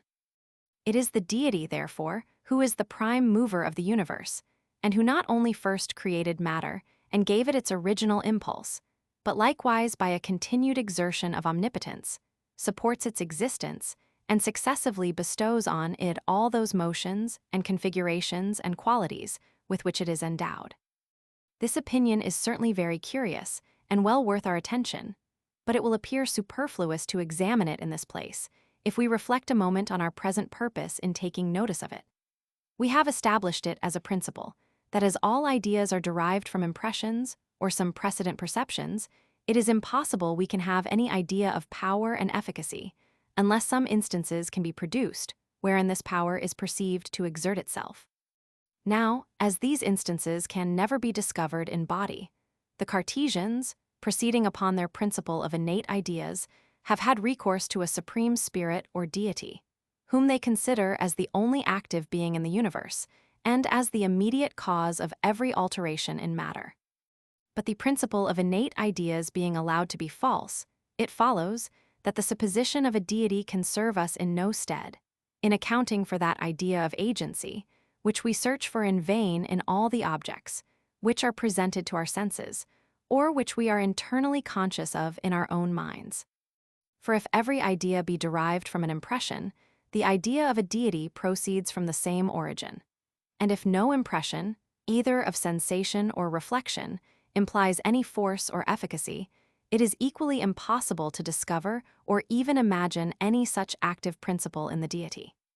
Since these philosophers, therefore, have concluded that matter cannot be endowed with any efficacious principle, because it is impossible to discover in it such a principle, the same course of reasoning should determine them to exclude it from the Supreme Being. Or if they esteem that opinion absurd and impious, as it really is, I shall tell them how they may avoid it. And that is, by concluding from the very first that they have no adequate idea of power or efficacy in any object, since neither in body nor spirit, neither in superior nor inferior natures, are they able to discover one single instance of it. The same conclusion is unavoidable upon the hypothesis of those who maintain the efficacy of second causes and attribute a derivative, but a real power and energy to matter. For as they confess that this energy lies not in any of the known qualities of matter, the difficulty still remains concerning the origin of its idea. If we have really an idea of power, we may attribute power to an unknown quality, but as it is impossible that that idea can be derived from such a quality, and as there is nothing in known qualities which can produce it, it follows that we deceive ourselves when we imagine we are possessed of any idea of this kind, after the manner we commonly understand it. All ideas are derived from and represent impressions. We never have any impression that contains any power or efficacy. We never therefore have any idea of power. Some have asserted that we feel an energy or power in our own mind, and that having in this manner acquired the idea of power, we transfer that quality to matter, where we are not able immediately to discover it. The motions of our body and the thoughts and sentiments of our mind, say they, obey the will, nor do we seek any farther to acquire a just notion of force or power. But to convince us how fallacious this reasoning is, we need only consider that the will being here considered as a cause has no more a discoverable connection with its effects than any material cause has with its proper effect. So far from perceiving the connection betwixt an act of volition and a motion of the body, it is allowed that no effect is more inexplicable from the powers and essence of thought and matter. Nor is the empire of the will over our mind more intelligible. The effect is there distinguishable and separable from the cause, and could not be foreseen without the experience of their constant conjunction. We have command over our mind to a certain degree, but beyond that, lose all empire over it. And it is evidently impossible to fix any precise bounds to our authority where we consult not experience. In short, the actions of the mind are, in this respect, the same with those of matter. We perceive only their constant conjunction, nor can we ever reason beyond it. No internal impression has an apparent energy more than external objects have. Since, therefore, matter is confessed by philosophers to operate by an unknown force, we should in vain hope to attain an idea of force by consulting our own minds. The same imperfection attends our ideas of the deity, but this can have no effect either on religion or morals. The order of the universe proves an omnipotent mind. That is, a mind whose will is constantly attended with the obedience of every creature and being. Nothing more is requisite to give a foundation to all the articles of religion, nor is it necessary we should form a distinct idea of the force and energy of the Supreme Being. It has been established as a certain principle that general or abstract ideas are nothing but individual ones taken in a certain light, and that, in reflecting on any object, it is as impossible to exclude from our thought all particular degrees of quantity and quality as from the real nature of things. If we be possessed, therefore, of any idea of power in general, we must also be able to conceive some particular species of it. And as power cannot subsist alone, but is always regarded as an attribute of some being or existence, we must be able to place this power in some particular being, and conceive that being as endowed with a real force and energy, by which such a particular effect necessarily results from its operation. We must distinctly and particularly conceive the connection betwixt the cause and effect, and be able to pronounce, from a simple view of the one, that it must be followed or preceded by the other. This is the true manner of conceiving a particular power in a particular body, and a general idea being impossible without an individual, where the latter is impossible, it is certain the former can never exist. Now nothing is more evident than that the human mind cannot form such an idea of two objects as to conceive any connection betwixt them, or comprehend distinctly that power or efficacy by which they are united. Such a connection would amount to a demonstration, and would imply the absolute impossibility for the one object not to follow, or to be conceived not to follow upon the other, which kind of connection has already been rejected in all cases. If anyone is of a contrary opinion, and thinks he has attained a notion of power in any particular object, I desire he may point out to me that object. But till I meet with such a one, which I despair of, I cannot forbear concluding that since we can never distinctly conceive how any particular power can possibly reside in any particular object, we deceive ourselves in imagining we can form any such general idea. Thus upon the whole we may infer that when we talk of any being, whether of a superior or inferior nature, as endowed with a power or force proportioned to any effect, when we speak of a necessary connection betwixt objects, and suppose that this connection depends upon an efficacy or energy with which any of these objects are endowed. In all these expressions, so applied, we have really no distinct meaning, and make use only of common words without any clear and determinate ideas. But as it is more probable that these expressions do here lose their true meaning by being wrong applied, than that they never have any meaning, it will be proper to bestow another consideration on this subject, to see if possibly we can discover the nature and origin of those ideas we annex to them. Suppose two objects to be presented to us, of which the one is the cause and the other the effect. It is plain that from the simple consideration of one or both these objects we never shall perceive the tie by which they are united, or be able certainly to pronounce that there is a connection betwixt them. It is not, therefore, from any one instance that we arrive at the idea of cause and effect, of a necessary connection of power, of force, of energy, and of efficacy. Did we never see any but particular conjunctions of objects, entirely different from each other, we should never be able to form any such ideas. But again, suppose we observe several instances in which the same objects are always conjoined together, we immediately conceive a connection betwixt them, and begin to draw an inference from one to another. This multiplicity of resembling instances, therefore, constitutes the very essence of power or connection, and is the source from which the idea of it arises. In order, then, to understand the idea of power, we must consider that multiplicity, nor do I ask more to give a solution of that difficulty, which has so long perplexed us. For thus I reason. The repetition of perfectly similar instances can never alone give rise to an original idea, different from what is to be found in any particular instance, as has been observed, and as evidently follows from our fundamental principle that all ideas are copied from impressions. Since therefore the idea of power is a new original idea, not to be found in any one instance, and which yet arises from the repetition of several instances, it follows that the repetition alone has not that effect, but must either discover or produce something new, which is the source of that idea. Did the repetition neither discover nor produce anything new, our ideas might be multiplied by it, but would not be enlarged above what they are upon the observation of one single instance. Every enlargement, therefore, such as the idea of power or connection, which arises from the multiplicity of similar instances, is copied from some effects of the multiplicity, and will be perfectly understood by understanding these effects. Wherever we find anything new to be discovered or produced by the repetition, there we must place the power, and must never look for it in any other object. But it is evident, in the first place, that the repetition of like objects in like relations of succession and contiguity discovers nothing new in any one of them, since we can draw no inference from it, nor make it a subject either of our demonstrative or probable reasonings, as has been already proved. Nay, suppose we could draw an inference, it would be of no consequence in the present case, since no kind of reasoning can give rise to a new idea, such as this of power is. But wherever we reason, we must antecedently be possessed of clear ideas, which may be the objects of our reasoning. The conception always precedes the understanding, and where the one is obscure, the other is uncertain. Where the one fails, the other must fail also. Sect 6. Secondly, it is certain that this repetition of similar objects in similar situations produces nothing new either in these objects, or in any external body.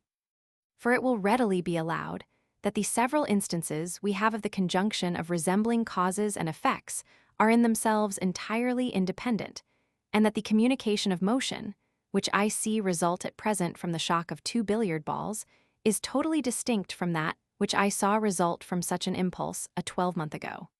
These impulses have no influence on each other. They are entirely divided by time and place, and the one might have existed and communicated motion, though the other never had been in being.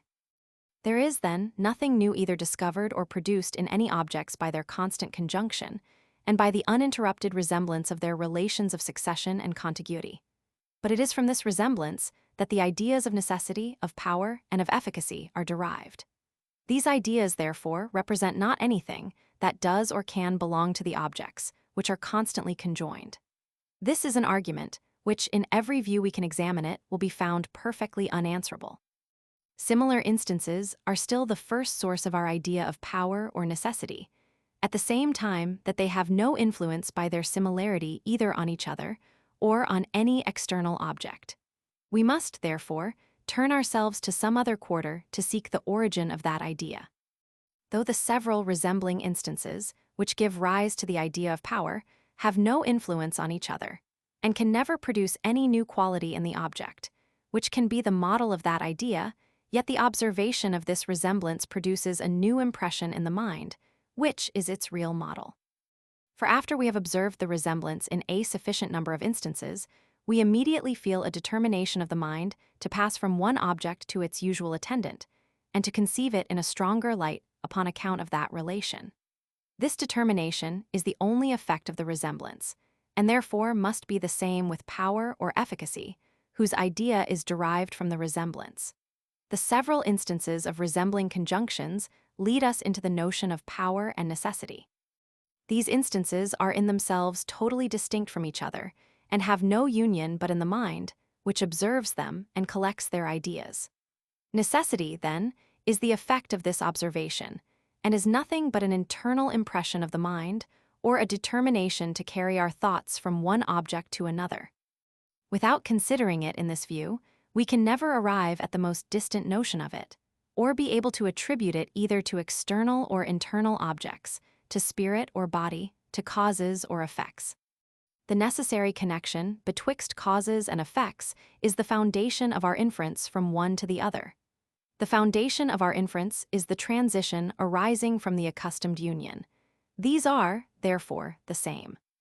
The idea of necessity arises from some impression.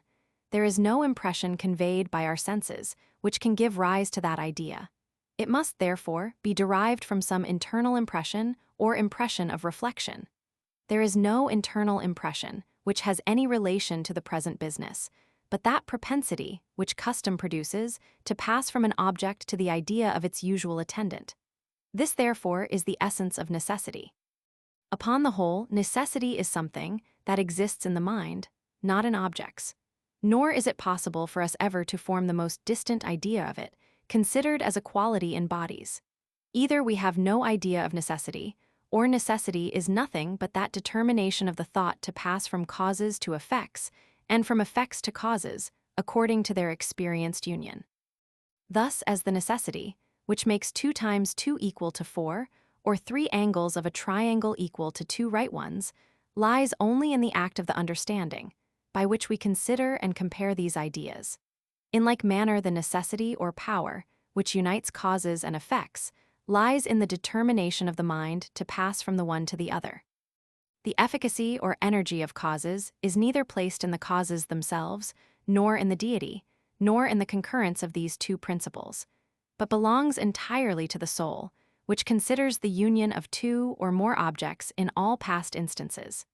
It is here that the real power of causes is placed along with their connection and necessity.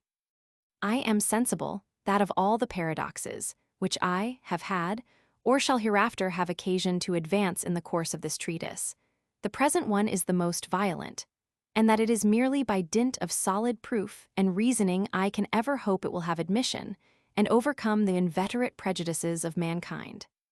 Before we are reconciled to this doctrine, how often must we repeat to ourselves that the simple view of any two objects or actions, however related, can never give us any idea of power or of a connection betwixt them, that this idea arises from the repetition of their union, that the repetition neither discovers nor causes anything in the objects, but has an influence only on the mind, by that customary transition it produces. That this customary transition is, therefore, the same with the power and necessity, which are consequently qualities of perceptions, not of objects, and are internally felt by the soul, and not perceived externally in bodies. There is commonly an astonishment attending everything extraordinary, and this astonishment changes immediately into the highest degree of esteem or contempt, according as we approve or disapprove of the subject. I am much afraid that though the foregoing reasoning appears to me the shortest and most decisive imaginable, yet with the generality of readers the bias of the mind will prevail and give them a prejudice against the present doctrine. This contrary bias is easily accounted for.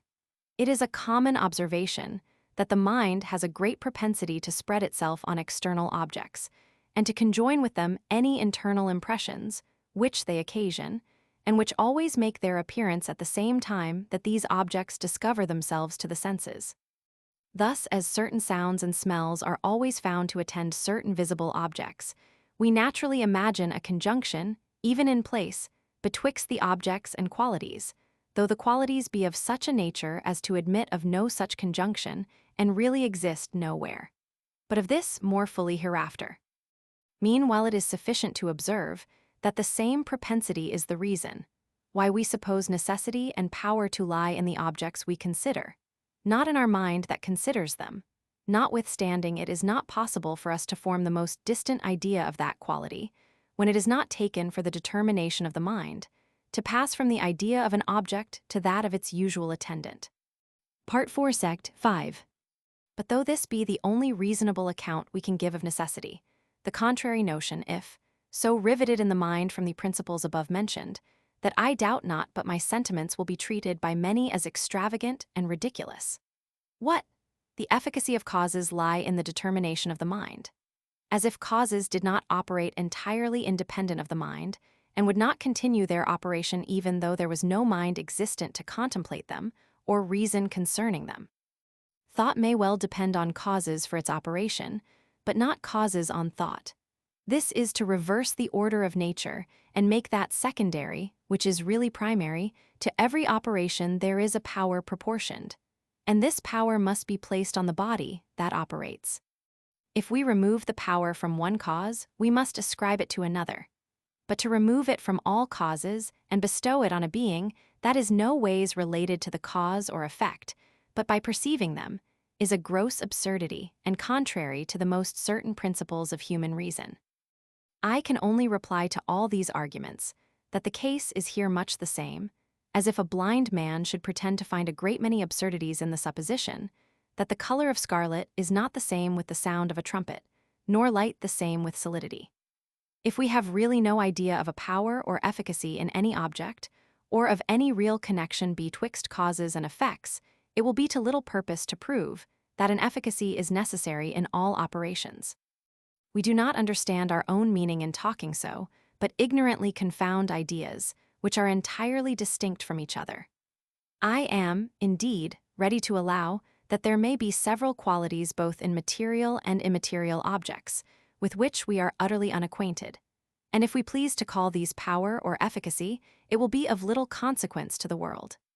But when, instead of meaning these unknown qualities, we make the terms of power and efficacy signify something, of which we have a clear idea, and which is incompatible with those objects, to which we apply it, obscurity and error begin then to take place, and we are led astray by a false philosophy. This is the case when we transfer the determination of the thought to external objects, and suppose any real intelligible connection betwixt them, that being a quality which can only belong to the mind that considers them. As to what may be said, that the operations of nature are independent of our thought and reasoning, I allow it, and accordingly have observed that objects bear to each other the relations of contiguity and succession, that like objects may be observed in several instances to have like relations, and that all this is independent of, and antecedent to the operations of the understanding. But if we go any farther and ascribe a power or necessary connection to these objects, this is what we can never observe in them, but must draw the idea of it from what we feel internally in contemplating them. And this I carry so far that I am ready to convert my present reasoning into an instance of it, by a subtlety, which it will not be difficult to comprehend. When any object is presented to us, it immediately conveys to the mind a lively idea of that object, which is usually found to attend it. And this determination of the mind forms the necessary connection of these objects. But when we change the point of view, from the objects to the perceptions, in that case the impression is to be considered as the cause, and the lively idea as the effect, and their necessary connection is that new determination, which we feel to pass from the idea of the one to that of the other. The uniting principle among our internal perceptions is as unintelligible as that among external objects, and is not known to us any other way than by experience. Now the nature and effects of experience have been already sufficiently examined and explained. It never gives us any insight into the internal structure or operating principle of objects, but only accustoms the mind to pass from one to another. It is now time to collect all the different parts of this reasoning, and by joining them together form an exact definition of the relation of cause and effect, which makes the subject of the present inquiry. This order would not have been excusable, of first examining our inference from the relation before we had explained the relation itself, had it been possible to proceed in a different method. But as the nature of the relation depends so much on that of the inference, we have been obliged to advance in this seemingly preposterous manner, and make use of terms before we were able exactly to define them or fix their meaning. We shall now correct this fault by giving a precise definition of cause and effect. There may two definitions be given of this relation, which are only different by their presenting a different view of the same object, and making us consider it either as a philosophical or as a natural relation, either as a comparison of two ideas or as an association betwixt them. We may define a cause to be an object precedent and contiguous to another, and where all the objects resembling the former are placed in like relations of precedency and contiguity to those objects that resemble the latter. If this definition be esteemed defective, because drawn from objects foreign to the cause, we may substitute this other definition in its place, viz. A cause is an object precedent and contiguous to another, and so united with it, that the idea of the one determines the mind to form the idea of the other, and the impression of the one to form a more lively idea of the other.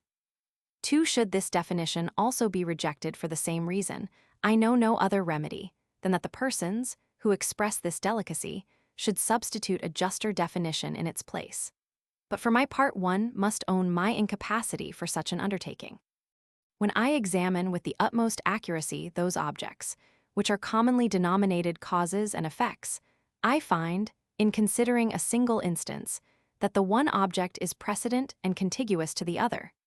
And in enlarging my view to consider several instances, I find only that like objects are constantly placed in like relations of succession and contiguity. Again, when I consider the influence of this constant conjunction, I perceive that such a relation can never be an object of reasoning, and can never operate upon the mind, but by means of custom, which determines the imagination to make a transition from the idea of one object to that of its usual attendant, and from the impression of one to a more lively idea of the other. However extraordinary these sentiments may appear, I think it fruitless to trouble myself with any farther inquiry or reasoning upon the subject, but shall repose myself on them as on established maxims. It will only be proper, before we leave this subject, to draw some corollaries from it, by which we may remove several prejudices and popular errors that have very much prevailed in philosophy. First, we may learn from the foregoing doctrine that all causes are of the same kind, and that in particular there is no foundation for that distinction, which we sometimes make betwixt efficient causes and causes sine qua non, or betwixt efficient causes and formal and material and exemplary and final causes. For as our idea of efficiency is derived from the constant conjunction of two objects, wherever this is observed, the cause is efficient, and where it is not, there can never be a cause of any kind. For the same reason, we must reject the distinction betwixt cause and occasion when supposed to signify anything essentially different from each other. If constant conjunction be implied in what we call occasion, it is a real cause. If not, it is no relation at all, and cannot give rise to any argument or reasoning. Secondly, the same course of reasoning will make us conclude that there is but one kind of necessity, as there is but one kind of cause, and that the common distinction betwixt moral and physical necessity is without any foundation in nature. This clearly appears from the precedent explication of necessity. It is the constant conjunction of objects, along with the determination of the mind, which constitutes a physical necessity, and the removal of these is the same thing with chance. As objects must either be conjoined or not, and as the mind must either be determined or not to pass from one object to another, it is impossible to admit of any medium betwixt chance and an absolute necessity. In weakening this conjunction and determination, you do not change the nature of the necessity, since even in the operation of bodies, these have different degrees of constancy and force, without producing a different species of that relation. The distinction, which we often make betwixt power and the exercise of it, is equally without foundation. Thirdly, we may now be able fully to overcome all that repugnance, which it is so natural for us to entertain against the foregoing reasoning, by which we endeavored to prove that the necessity of a cause to every beginning of existence is not founded on any arguments either demonstrative or intuitive. Such an opinion will not appear strange after the foregoing definitions. If we define a cause to be an object precedent and contiguous to another, and where all the objects resembling the farmer are placed in a like relation of priority and contiguity to those objects that resemble the latter, we may easily conceive that there is no absolute nor metaphysical necessity that every beginning of existence should be attended with such an object. If we define a cause to be an object precedent and contiguous to another, and so united with it in the imagination, that the idea of the one determines the mind to form the idea of the other, and the impression of the one to form a more lively idea of the other, we shall make still less difficulty of assenting to this opinion. Such an influence on the mind is in itself perfectly extraordinary and incomprehensible, nor can we be certain of its reality, but from experience and observation. I shall add as a fourth corollary that we can never have reason to believe that any object exists, of which we cannot form an idea. For as all our reasonings concerning existence are derived from causation, and as all our reasonings concerning causation are derived from the experienced conjunction of objects, not from any reasoning or reflection, the same experience must give us a notion of these objects, and must remove all mystery from our conclusions. This is so evident that it would scarce have merited our attention were it not to obviate certain objections of this kind, which might arise against the following reasonings concerning matter and substance. I need not observe that a full knowledge of the object is not requisite, but only of those qualities of it which we believe to exist. Sect, Roman 15, rules by which to judge of causes and effects. According to the precedent doctrine, there are no objects which by the mere survey, without consulting experience, we can determine to be the causes of any other, and no objects which we can certainly determine in the same manner not to be the causes. Anything may produce anything. Creation, annihilation, motion, reason, volition, all these may arise from one another or from any other object we can imagine. Nor will this appear strange, if we compare two principles explained above, that the constant conjunction of objects determines their causation, and that, properly speaking, no objects are contrary to each other but existence and non-existence. Where objects are not contrary, nothing hinders them from having that constant conjunction, on which the relation of cause and effect totally depends. Part Roman 2, Sect 6. To begin with the senses, it is evident these faculties are incapable of giving rise to the notion of the continued existence of their objects, after they no longer appear to the senses. For that is a contradiction in terms, and suppose that the senses continue to operate, even after they have ceased all manner of operation. These faculties, therefore, if they have any influence in the present case, must produce the opinion of a distinct, not of a continued existence, and in order to that, must present their impressions either as images and representations, or as these very distinct and external existences. That our senses offer not their impressions as the images of something distinct or independent and external is evident, because they convey to us nothing but a single perception and never give us the least intimation of anything beyond. A single perception can never produce the idea of a double existence, but by some inference either of the reason or imagination. When the mind looks farther than what immediately appears to it, its conclusions can never be put to the account of the senses, and it certainly looks farther when from a single perception it infers a double existence, and supposes the relations of resemblance and causation betwixt them. If our senses, therefore, suggest any idea of distinct existences, they must convey the impressions as those very existences, by a kind of fallacy and illusion. Upon this bead we may observe that all sensations are felt by the mind, such as they really are, and that when we doubt whether they present themselves as distinct objects or as mere impressions, the difficulty is not concerning their nature, but concerning their relations and situation. Now, if the senses presented our impressions as external to and independent of ourselves, both the objects and ourselves must be obvious to our senses, otherwise they could not be compared by these faculties. The difficulty, then, is how facts we are ourselves the objects of our senses. It is certain there is no question in philosophy more abstruse than that concerning identity and the nature of the uniting principle, which constitutes a person.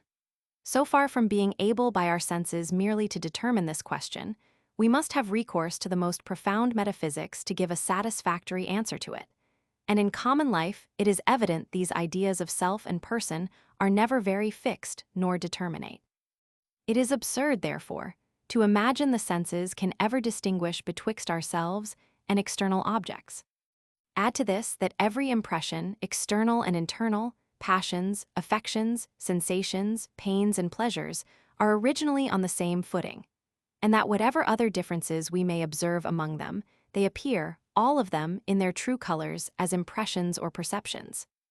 And indeed, if we consider the matter aright, it is scarce possible it should be otherwise, nor is it conceivable that our senses should be more capable of deceiving us in the situation and relations than in the nature of our impressions. For since all actions and sensations of the mind are known to us by consciousness, they must necessarily appear in every particular what they are, and be what they appear. Everything that enters the mind, being in reality a perception, it is impossible anything should to feeling appear different. This were to suppose that even where we are most intimately conscious, we might be mistaken. But not to lose time in examining whether it is possible for our senses to deceive us and represent our perceptions as distinct from ourselves, that is, as external to and independent of us. Let us consider whether they really do so, and whether this error proceeds from an immediate sensation or from some other causes. To begin with the question concerning external existence, it may perhaps be said that, setting aside the metaphysical question of the identity of a thinking substance, our own body evidently belongs to us, and as several impressions appear exterior to the body, we suppose them also exterior to ourselves. The paper, on which I write at present, is beyond my hand. The table is beyond the paper, the walls of the chamber beyond the table. And in casting my eye towards the window, I perceive a great extent of fields and buildings beyond my chamber. From all this it may be inferred that no other faculty is required, beside the senses, to convince us of the external existence of body. But to prevent this inference, we need only weigh the three following considerations. First, that, properly speaking, it is not our body we perceive, when we regard our limbs and members, but certain impressions, which enter by the senses, so that the ascribing a real and corporeal existence to these impressions, or to their objects, is an act of the mind as difficult to explain as that which we examine at present. Secondly, sounds and tastes and smelts, though commonly regarded by the mind as continued independent qualities, appear not to have any existence in extension, and consequently cannot appear to the senses as situated externally to the body. The reason why we ascribe a place to them shall be considered afterwards. Thirdly, even our sight informs us not of distance or outness, so to speak, immediately and without a certain reasoning and experience, as is acknowledged by the most rational philosophers. as to the independency of our perceptions on ourselves, this can never be an object of the senses. But any opinion we form concerning it must be derived from experience and observation. And we shall see afterwards that our conclusions from experience are far from being favorable to the doctrine of the independency of our perceptions. Meanwhile, we may observe that when we talk of real distinct existences, we have commonly more in our eye their independency than external situation in place, and think an object has a sufficient reality when its being is uninterrupted and independent of the incessant revolutions which we are conscious of in ourselves. Thus, to resume what I have said concerning the senses, they give us no notion of continued existence because they cannot operate beyond the extent in which they really operate. They as little produce the opinion of a distinct existence because they neither can offer it to the mind as represented nor as original. To offer it as represented, they must present both an object and an image. To make it appear as original, they must convey a falsehood, and this falsehood must lie in the relations and situation, in order to which they must be able to compare the object with ourselves. And even in that case they do not, nor is it possible they should, deceive us. We may therefore conclude with certainty that the opinion of a continued and of a distinct existence never arises from the senses. To confirm this, we may observe that there are three different kinds of impressions conveyed by the senses. The first are those of the figure, bulk, motion, and solidity of bodies. The second, those of colors, tastes, smells, sounds, heat, and cold. The third are the pains and pleasures that arise from the application of objects to our bodies, as by the cutting of our flesh with steel, and such like. Both philosophers and the vulgar suppose the first of these to have a distinct continued existence. The vulgar only regard the second as on the same footing. Both philosophers and the vulgar, again, esteem the third to be merely perceptions and consequently interrupted and dependent beings. Now it is evident that whatever may be our philosophical opinion, colors, sounds, heat, and cold, as far as appears to the senses, exist after the same manner with motion and solidity, and that the difference we make betwixt them in this respect arises not from the mere perception. So strong the prejudice for the distinct continued existence of the former qualities, that when the contrary opinion is advanced by modern philosophers, people imagine they can almost refute it from their feeling and experience, and that their very senses contradict this philosophy. It is also evident that colors, sounds, and see are originally on the same footing with the pain that arises from steel and pleasure that proceeds from a fire, and that the difference betwixt them is founded neither on perception nor reason, but on the imagination. For as they are confessed to be, both of them, nothing but perceptions arising from the particular configurations and motions of the parts of body, wherein possibly can their difference consist. Upon the whole, then, we may conclude that as far as the senses are judges, all perceptions are the same in the manner of their existence. We may also observe in this instance of sounds and colors that we can attribute a distinct continued existence to objects without ever consulting reason, or weighing our opinions by any philosophical principles. And indeed, whatever convincing arguments philosophers may fancy they can produce to establish the belief of objects independent of the mind, it is obvious these arguments are known but to very few, and that it is not by them that children, peasants, and the greatest part of mankind are induced to attribute objects to some impressions and deny them to others. Accordingly, we find that all the conclusions which the vulgar form on this head are directly contrary to those which are confirmed by philosophy. For philosophy informs us that everything which appears to the mind is nothing but a perception and is interrupted and dependent on the mind, whereas the vulgar confound perceptions and objects and attribute a distinct continued existence to the very things they feel or see. This sentiment, then, as it is entirely unreasonable, must proceed from some other faculty than the understanding. To which we may add that as long as we take our perceptions and objects to be the same, we can never infer the existence of the one from that of the other, nor form any argument from the relation of cause and effect, which is the only one that assure us of matter of fact. Even after we distinguish our perceptions from our objects, it will appear presently that we are still incapable of reasoning from the existence of one to that of the other, so that upon the whole our reason neither does, nor is it possible it ever should, upon any supposition, give us an assurance of the continued and distinct existence of body. That opinion must be entirely owing to the imagination, which must now be the subject of our inquiry. Since all impressions are internal and perishing existences, and appear as such, the notion of their distinct and continued existence must arise from a concurrence of some of their qualities with the qualities of the imagination.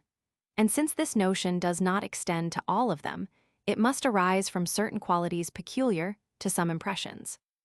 It will therefore be easy for us to discover these qualities by a comparison of the impressions, to which we attribute a distinct and continued existence, with those which we regard as internal and perishing. We may observe, then, that it is neither upon account of the involuntariness of certain impressions, as is commonly supposed, nor of their superior force and violence, that we attribute to them a reality and continued existence, which we refuse to others that are voluntary or feeble.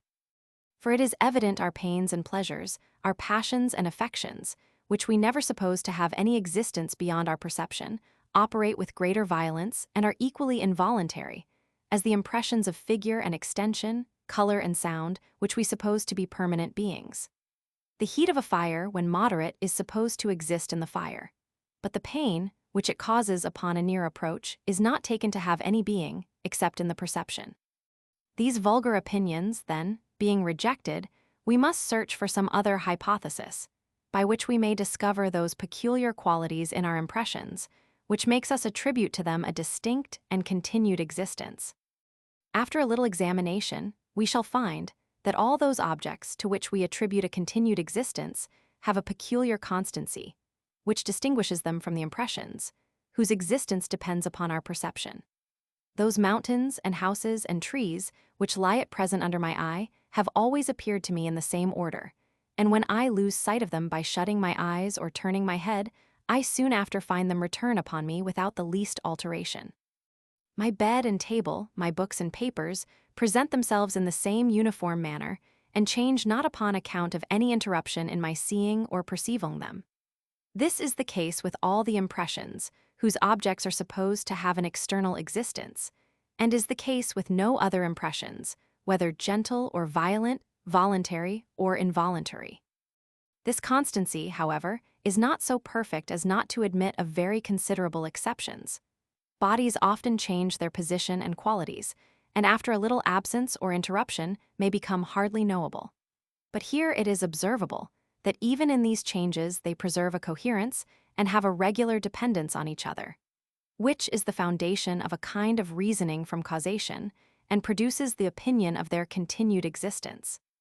When I return to my chamber after an hour's absence, I find not my fire in the same situation in which I left it. But then I am accustomed in other instances to see a like alteration produced in a like time, whether I am present or absent, near or remote. This coherence, therefore, in their changes is one of the characteristics of external objects, as well as their constancy.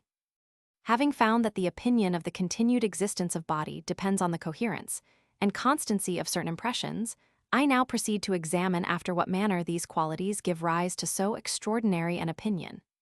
To begin with the coherence, we may observe that though those internal impressions, which we regard as fleeting and perishing, have also a certain coherence or regularity in their appearances, yet it is of somewhat a different nature from that which we discover in bodies. Our passions are found by experience to have a mutual connection with and dependence on each other, but on no occasion is it necessary to suppose that they have existed and operated when they were not perceived in order to preserve the same dependence and connection of which we have had experience. The case is not the same with relation to external objects. Those require a continued existence, or otherwise lose, in a great measure, the regularity of their operation. I am here seated in my chamber with my face to the fire, and all the objects that strike my senses are contained in a few yards around me.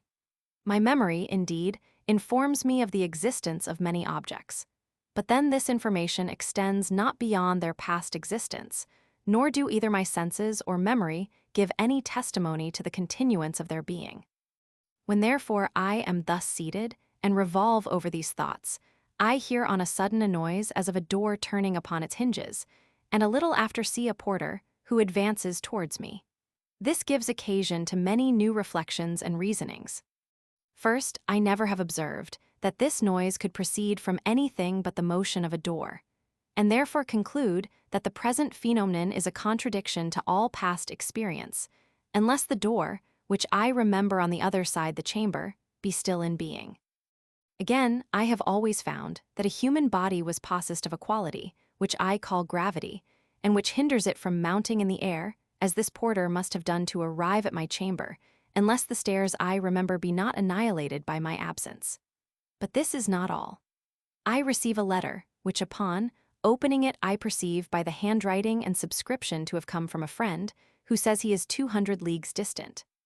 It is evident I can never account for this phenomenon, conformable to my experience in other instances, without spreading out in my mind the whole sea and continent between us, and supposing the effects and continued existence of posts and ferries according to my memory and observation. To consider these phenomena of the porter and letter in a certain light, they are contradictions to common experience, and may be regarded as objections to those maxims which we form concerning the connections of causes and effects. I am accustomed to hear such a sound and see such an object in motion at the same time. I have not received in this particular instance both these perceptions. These observations are contrary, unless I suppose that the door still remains and that it was opened without my perceiving it. And this supposition, which was at first entirely arbitrary and hypothetical, acquires a force and evidence by its being the only one upon which I can reconcile these contradictions. There is scarce a moment of my life wherein there is not a similar instance presented to me, and I have not occasion to suppose the continued existence of objects, in order to connect their past and present appearances, and give them such an union with each other, as I have found by experience to be suitable to their particular natures and circumstances. Here then I am naturally led to regard the world as something real and durable, and as preserving its existence, even when it is no longer present to my perception. But though this conclusion from the coherence of appearances may seem to be of the same nature with our reasonings concerning causes and effects, as being derived from custom and regulated by past experience, we shall find upon examination that they are at the bottom considerably different from each other, and that this inference arises from the understanding, and from custom in an indirect and oblique manner. For it will readily be allowed that since nothing is ever really present to the mind, besides its own perceptions, it is not only impossible that any habit should ever be acquired otherwise than by the regular succession of these perceptions, but also that any habit should ever exceed that degree of regularity. Any degree, therefore, of regularity in our perceptions can never be a foundation for us to infer a greater degree of regularity in some objects, which are not perceived, since this supposes a contradiction, viz., a habit acquired by what was never present to the mind. But it is evident that whenever we infer the continued existence of the objects of sense from their coherence, and the frequency of their union, it is in order to bestow on the objects a greater regularity than what is observed in our mere perceptions. We remark a connection betwixt two kinds of objects in their past appearance to the senses, but are not able to observe this connection to be perfectly constant, since the turning about of our head or the shutting of our eyes is able to break it. What then do we suppose in this case, but that these objects still continue their usual connection notwithstanding their apparent interruption, and that the irregular appearances are joined by something of which we are insensible? But as all reasoning concerning matters of fact arises only from custom, and custom can only be the effect of repeated perceptions, the extending of custom and reasoning beyond the perceptions can never be the direct and natural effect of the constant repetition and connection, but must arise from the cooperation of some other principles. I have already observed, in examining the foundation of mathematics, that the imagination, when set into any train of thinking, is apt to continue, even when its object fails it, and like a galley put in motion by the oars, carries on its course without any new impulse. This I have assigned for the reason why, after considering several loose standards of equality, and correcting them by each other, we proceed to imagine so correct and exact a standard of that relation as is not liable to the least error or variation. The same principle makes us easily entertain this opinion of the continued existence of body. Objects have a certain coherence even as they appear to our senses, but this coherence is much greater and more uniform if we suppose the object percent to have a continued existence. And as the mind is once in the train of observing an uniformity among objects, it naturally continues till it renders the uniformity as complete as possible. The simple supposition of their continued existence suffices for this purpose, and gives us a notion of a much greater regularity among objects than what they have when we look no farther than our senses. Part 2, Sect 4. But whatever force we may ascribe to this principle, I am afraid it is too weak to support alone so vast an edifice, as is that of the continued existence of all external bodies, and that we must join the constancy of their appearance to the coherence in order to give a satisfactory account of that opinion.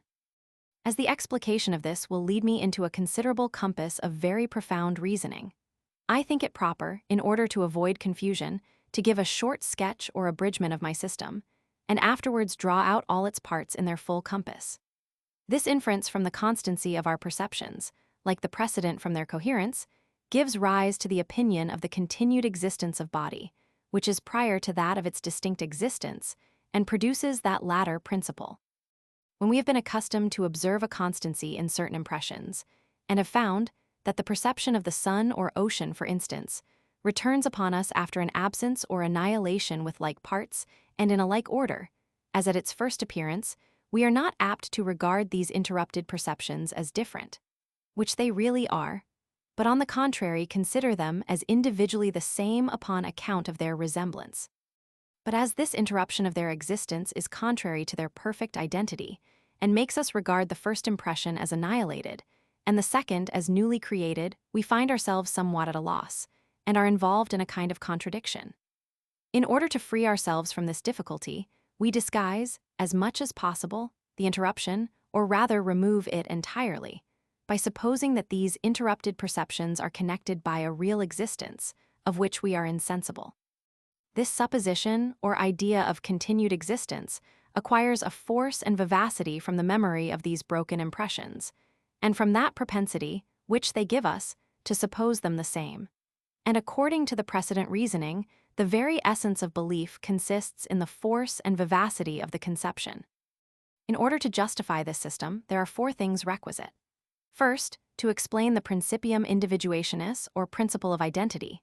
Secondly, give a reason why the resemblance of our broken and interrupted perceptions induces us to attribute an identity to them. Thirdly, account for that propensity, which this illusion gives, to unite these broken appearances by a continued existence. Fourthly and lastly, explain that force and vivacity of conception, which arises from the propensity. First, as to the principle of individuation, we may observe that the view of any one object is not sufficient to convey the idea of identity. For in that proposition, an object is the same with itself, if the idea expressed by the word object were no ways distinguished from that meant by itself. We really should mean nothing, nor would the proposition contain a predicate and a subject, which however are implied in this affirmation. One single object conveys the idea of unity, not that of identity. On the other hand, a multiplicity of objects can never convey this idea, however resembling they may be supposed. The mind always pronounces the one not to be the other, and considers them as forming 2, 3, or any determinate number of objects, whose existences are entirely distinct and independent. Since then both number and unity are incompatible with the relation of identity, it must lie in something that is neither of them. But to tell the truth, at first sight this seems utterly impossible. Betwixt unity and number there can be no medium, no more than betwixt existence and non-existence. After one object is supposed to exist, we must either suppose another also to exist, in which case we have the idea of number, or we must suppose it not to exist, in which case the first object remains at unity. To remove this difficulty, let us have recourse to the idea of time or duration. I have already observed that time, in a strict sense, implies succession, and that when we apply its idea to any unchangeable object, it is only by a fiction of the imagination, by which the unchangeable object is supposed to participate of the changes of the coexistent objects, and in particular of that of our perceptions. This fiction of the imagination almost universally takes place, and it is by means of it that a single object, placked before us, and surveyed for any time without our discovering in it any interruption or variation, is able to give us a notion of identity. For when we consider any 2 points of this time, we may place them in different lights. We may either survey them at the very same instant, in which case they give us the idea of number, both by themselves and by the object, which must be multiplied in order to be conceived at once as existent in these 2 different points of time. Or on the other hand, we may trace the succession of time by a like succession of ideas, and conceiving first one moment, along with the object then existent, imagine afterwards a change in the time without any variation or interruption in the object, in which case it gives us the idea of unity. Here then is an idea which is a medium betwixt unity and number, or more properly speaking, is either of them according to the view in which we take it, and this idea we call that of identity. We cannot, in any propriety of speech, say that an object is the same with itself, unless we mean that the object existent at one time is the same with itself existent at another. By this means we make a difference betwixt the idea meant by the word object and that meant by itself, without going the length of number, and at the same time without restraining ourselves to a strict and absolute unity. Part 2, Sect 5. Thus, the principle of individuation is nothing but the invariableness and uninterruptedness of any object. Throw a supposed variation of time, by which the mind can trace it in the different periods of its existence, without any break of the view, and without being obliged to form the idea of multiplicity or number. I now proceed to explain the second part of my system, and show why the constancy of our perceptions makes us ascribe to them a perfect numerical identity, though there be very long intervals betwixt their appearance, and they have only one of the essential qualities of identity, viz., invariableness.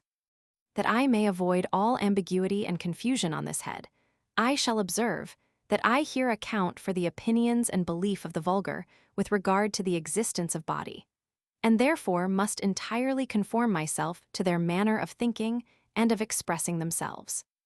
Now we have already observed that however philosophers may distinguish betwixt the objects and perceptions of the senses, which they suppose coexistent and resembling, yet this is a distinction which is not comprehended by the generality of mankind, who, as they perceive only one being, can never assent to the opinion of a double existence and representation.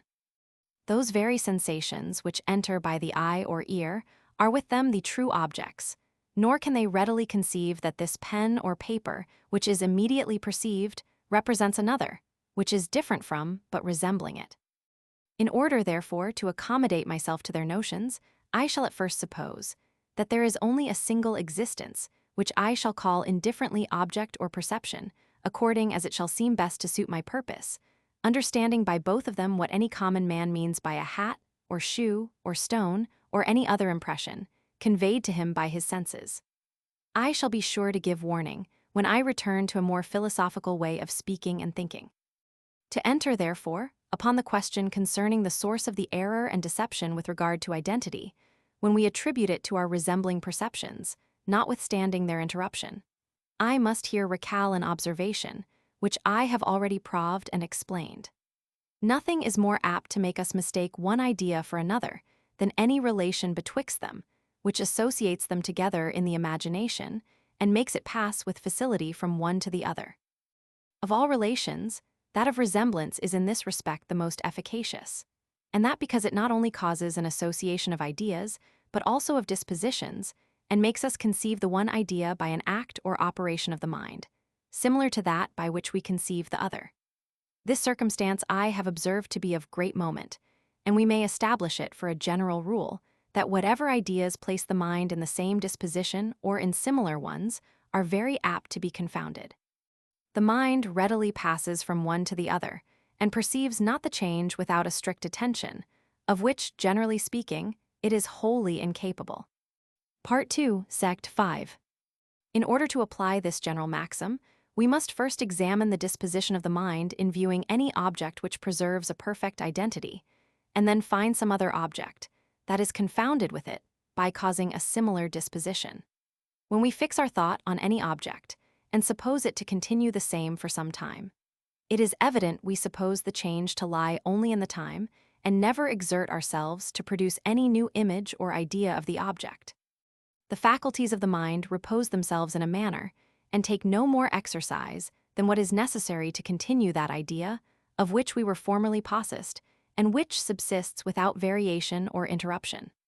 The passage from one moment to another is scarce felt, and distinguishes not itself by a different perception or idea, which may require a different direction of the spirits in order to its conception.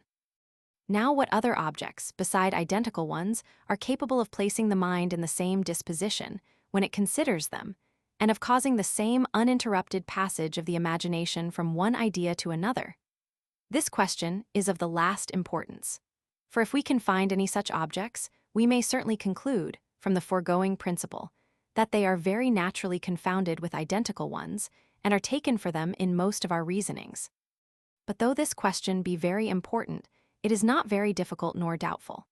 For I immediately reply that a succession of related objects places the mind in this disposition, and is considered with the same smooth and uninterrupted progress of the imagination, as attends the view of the same invariable object. The very nature and essence of relation is to connect our ideas with each other, and upon the appearance of one, to facilitate the transition to its correlative. The passage betwixt related ideas is, therefore, so smooth and easy that it produces little alteration on the mind, and seems like the continuation of the same action. And as the continuation of the same action is an effect of the continued view of the same object, it is for this reason we attribute sameness to every succession of related objects. The thought slides along the succession with equal facility, as if it considered only one object, and therefore confounds the succession with the identity. We shall afterwards see many instances of this tendency of relation to make us ascribe an identity to different objects, but shall here confine ourselves to the present subject. We find by experience that there is such a constancy in almost all the impressions of the senses that their interruption produces no alteration on them, and hinders them not from returning the same in appearance and in situation as at their first existence. I survey the furniture of my chamber. I shut my eyes, and afterwards open them, and find the new perceptions to resemble perfectly those which formerly struck my senses. This resemblance is observed in 1,000 instances, and naturally connects together our ideas of these interrupted perceptions by the strongest relation, and conveys the mind with an easy transition from one to another. An easy transition or passage of the imagination, along the ideas of these different and interrupted perceptions, is almost the same disposition of mind with that in which we consider one constant and uninterrupted perception. It is therefore very natural for us to mistake the one for the other. This reasoning, it must be confessed, is somewhat abstruse and difficult to be comprehended, but it is remarkable that this very difficulty may be converted into a proof of the reasoning. We may observe that there are two relations, and both of them resemblances, which contribute to our mistaking the succession of our interrupted perceptions for an identical object. The first is the resemblance of the perceptions. The second is the resemblance, which the act of the mind in surveying a succession of resembling objects bears to that in surveying an identical object. Now these resemblances we are apt to confound with each other, and it is natural we should, according to this very reasoning. But let us keep them distinct, and we shall find no difficulty in conceiving the precedent argument. The persons who entertain this opinion concerning the identity of our resembling perceptions are in general in the unthinking and unphilosophical part of mankind, that is, all of us, at one time or other, and consequently such as suppose their perceptions to be their only objects, and never think of a double existence internal and external, representing and represented. The very image, which is present to the senses, is with us the real body, and it is to these interrupted images we ascribe a perfect identity. But as the interruption of the appearance seems contrary to the identity, and naturally leads us to regard these resembling perceptions as different from each other, we here find ourselves at a loss how to reconcile such opposite opinions. The smooth passage of the imagination along the ideas of the resembling perceptions makes us ascribe to them a perfect identity. The interrupted manner of their appearance makes us consider them as so many resembling, but still distinct beings, which appear after certain intervals. The perplexity arising from this contradiction produces a propension to unite these broken appearances by the fiction of a continued existence, which is the third part of that hypothesis I propose to explain. Nothing is more certain from experience than that any contradiction either to the sentiments or passions gives a sensible uneasiness, whether it proceeds from without or from within, from the opposition of external objects or from the combat of internal principles. On the contrary, whatever strikes in with the natural propensities and either externally forwards their satisfaction or internally concurs with their movements is sure to give a sensible pleasure. Now there being here an opposition betwixt the notion of the identity of resembling perceptions and the interruption of their appearance, the mind must be uneasy in that situation, and will naturally seek relief from the uneasiness. Since the uneasiness arises from the opposition of two contrary principles, it must look for relief by sacrificing the one to the other. But as the smooth passage of our thought along our resembling perceptions makes us ascribe to them an identity, we can never without reluctance yield up that opinion. We must, therefore, turn to the other side and suppose that our perceptions are no longer interrupted, but preserve a continued as well as an invariable existence, and are by that means entirely the same. But here the interruptions in the appearance of these perceptions are so long and frequent that it is impossible to overlook them. And as the appearance of a perception in the mind and its existence seem at first sight entirely the same, it may be doubted whether we can ever assent to so palpable a contradiction and suppose a perception to exist without being present to the mind. In order to clear up this matter, and learn how the interruption in the appearance of a perception implies not necessarily an interruption in its existence, it will be proper to touch upon some principles, which we shall have occasion to explain more fully afterwards. Sect 6. We may begin with observing that the difficulty in the present case is not concerning the matter of fact, or whether the mind forms such a conclusion concerning the continued existence of its perceptions, but only concerning the manner in which the conclusion is formed and principles from which it is derived. It is certain that almost all mankind, and even philosophers themselves, for the greatest part of their lives, take their perceptions to be their only objects, and suppose that the very being which is intimately present to the mind is the real body or material existence. It is also certain that this very perception or object is supposed to have a continued uninterrupted being, and neither to be annihilated by our absence, nor to be brought into existence by our presence. When we are absent from it, we say it still exists, but that we do not feel, we do not see it. When we are present, we say we feel or see it. Here then may arise two questions. First, how we can satisfy ourselves in supposing a perception to be absent from the mind without being annihilated. Secondly, after what manner we conceive an object to become present to the mind without some new creation of a perception or image, and what we mean by this seeing and feeling and perceiving.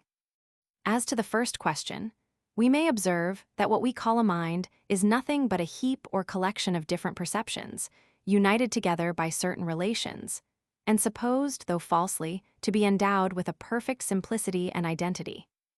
Now, as every perception is distinguishable from another and may be considered as separately existent, it evidently follows that there is no absurdity in separating any particular perception from the mind.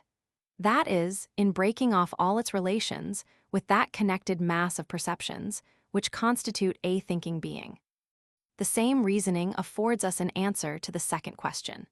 If the name of perception renders not this separation from a mind absurd and contradictory, the name of object, standing for the very same thing, can never render their conjunction impossible. External objects are seen and felt and become present to the mind. That is, they acquire such a relation to a connected heap of perceptions as to influence them very considerably in augmenting their number by present reflections and passions, and in storing the memory with ideas. The same continued and uninterrupted being may, therefore, be sometimes present to the mind, and sometimes absent from it, without any real or essential change in the being itself. An interrupted appearance to the senses implies not necessarily an interruption in the existence. The supposition of the continued existence of sensible objects or perceptions involves no contradiction. We may easily indulge our inclination to that supposition. When the exact resemblance of our perceptions makes us ascribe to them an identity, we may remove the seeming interruption by feigning a continued being, which may fill those intervals and preserve a perfect and entire identity to our perceptions. But as we here not only feign, but believe this continued existence, the question is, from whence arises such a belief? And this question leads us to the fourth member of this system. It has been proved already that belief in general consists in nothing but the vivacity of an idea, and that an idea may acquire this vivacity by its relation to some present impression. Impressions are naturally the most vivid perceptions of the mind, and this quality is in part conveyed by the relation to every connected idea. The relation causes a smooth passage from the impression to the idea and even gives a propensity to that passage. The mind falls so easily from the one perception to the other that it scarce perceives the change, but retains in the second a considerable share of the vivacity of the first. It is excited by the lively impression, and this vivacity is conveyed to the related idea without any great diminution in the passage, by reason of the smooth transition and the propensity of the imagination. But suppose that this propensity arises from some other principle, besides that of relation. It is evident it must still have the same effect and convey the vivacity from the impression to the idea. Now this is exactly the present case. Our memory presents us with a vast number of instances of perceptions perfectly resembling each other that return at different distances of time and after considerable interruptions. This resemblance gives us a propension to consider these interrupted perceptions as the same, and also a propension to connect them by a continued existence in order to justify this identity, and avoid the contradiction in which the interrupted appearance of these perceptions seems necessarily to involve us. Here then we have a propensity to feign the continued existence of all sensible objects, and as this propensity arises from some lively impressions of the memory, it bestows a vivacity on that fiction, or in other words, makes us believe the continued existence of body. If sometimes we ascribe a continued existence to objects, which are perfectly new to us, and of whose constancy and coherence we have no experience, it is because the manner in which they present themselves to our senses resembles that of constant and coherent objects. And this resemblance is a source of reasoning and analogy, and leads us to attribute the same qualities to similar objects. I believe an intelligent reader will find less difficulty to assent to this system than to comprehend it fully and distinctly, and will allow, after a little reflection, that every part carries its own proof along with it. It is indeed evident that as the vulgar suppose their perceptions to be their only objects, and at the same time believe the continued existence of matter, we must account for the origin of the belief upon that supposition. Now, upon that supposition, it is a false opinion that any of our objects or perceptions are identically the same after an interruption, and consequently the opinion of their identity can never arise from reason, but must arise from the imagination. The imagination is seduced into such an opinion only by means of the resemblance of certain perceptions, since we find they are only our resembling perceptions, which we have a propension to suppose the same. This propension to bestow an identity on our resembling perceptions produces the fiction of a continued existence, since that fiction, as well as the identity, is really false, as is acknowledged by all philosophers, and has no other effect than to remedy the interruption of our perceptions, which is the only circumstance that is contrary to their identity. In the last place, this propension causes belief by means of the present impressions of the memory, since without the remembrance of former sensations, it is plain we never should have any belief of the continued existence of body. Thus, in examining all these parts, we find that each of them is supported by the strongest proofs, and that all of them together form a consistent system, which is perfectly convincing. A strong propensity or inclination alone, without any present impression, will sometimes cause a belief or opinion. How much more when aided by that circumstance? But though we are led after this manner, by the natural propensity of the imagination, to ascribe a continued existence to those sensible objects or perceptions, which we find to resemble each other in their interrupted appearance. Yet, a very little reflection and philosophy is sufficient to make us perceive the fallacy of that opinion. I have already observed that there is an intimate connection betwixt those two principles, of a continued and of a distinct or independent existence, and that we no sooner establish the one than the other follows, as a necessary consequence. It is the opinion of a continued existence, which first takes place, and without much study or reflection draws the other along with it, wherever the mind follows its first and most natural tendency. But when we compare experiments and reason a little upon them, we quickly perceive that the doctrine of the independent existence of our sensible perceptions is contrary to the plainest experience. This leads us backward upon our footsteps to perceive our error in attributing a continued existence to our perceptions, and is the origin of many very curious opinions, which we shall here endeavor to account for. It will first be proper to observe a few of those experiments, which convince us that our perceptions are not possessed of any independent existence. When we press one eye with a finger, we immediately perceive all the objects to become double, and one half of them to be removed from their common and natural position. But as we do not attribute to continued existence to both these perceptions, and as they are both of the same nature, we clearly perceive that all our perceptions are dependent on our organs and the disposition of our nerves and animal spirits. This opinion is confirmed by the seeming increase and diminution of objects, according to their distance, by the apparent alterations in their figure, by the changes in their color and other qualities from our sickness and distempers, and by an infinite number of other experiments of the same kind. From all which we learn that our sensible perceptions are not possessed of any distinct or independent existence. The natural consequence of this reasoning should be that our perceptions have no more a continued than an independent existence. And indeed philosophers have so far run into this opinion that they change their system and distinguish, as we shall do for the future, betwixt perceptions and objects, of which the former are supposed to be interrupted, and perishing, and different at every different return, the latter to be uninterrupted, and to preserve a continued existence and identity. But however philosophical this new system may be esteemed, I assert that it is only a palliative remedy, and that it contains all the difficulties of the vulgar system, with some others that are peculiar to itself. There are no principles either of the understanding or fancy, which lead us directly to embrace this opinion of the double existence of perceptions and objects, nor can we arrive at it but by passing through the common hypothesis of the identity and continuance of our interrupted perceptions.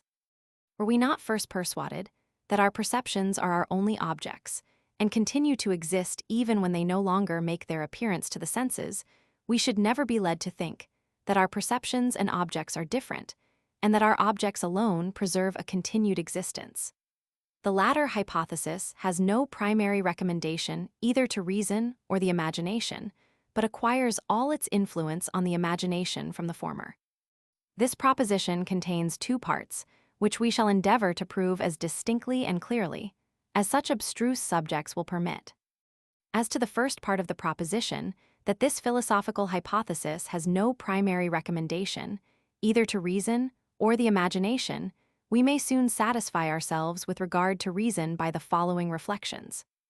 The only existences of which we are certain are perceptions, which being immediately present to us by consciousness, command our strongest assent, and are the first foundation of all our conclusions.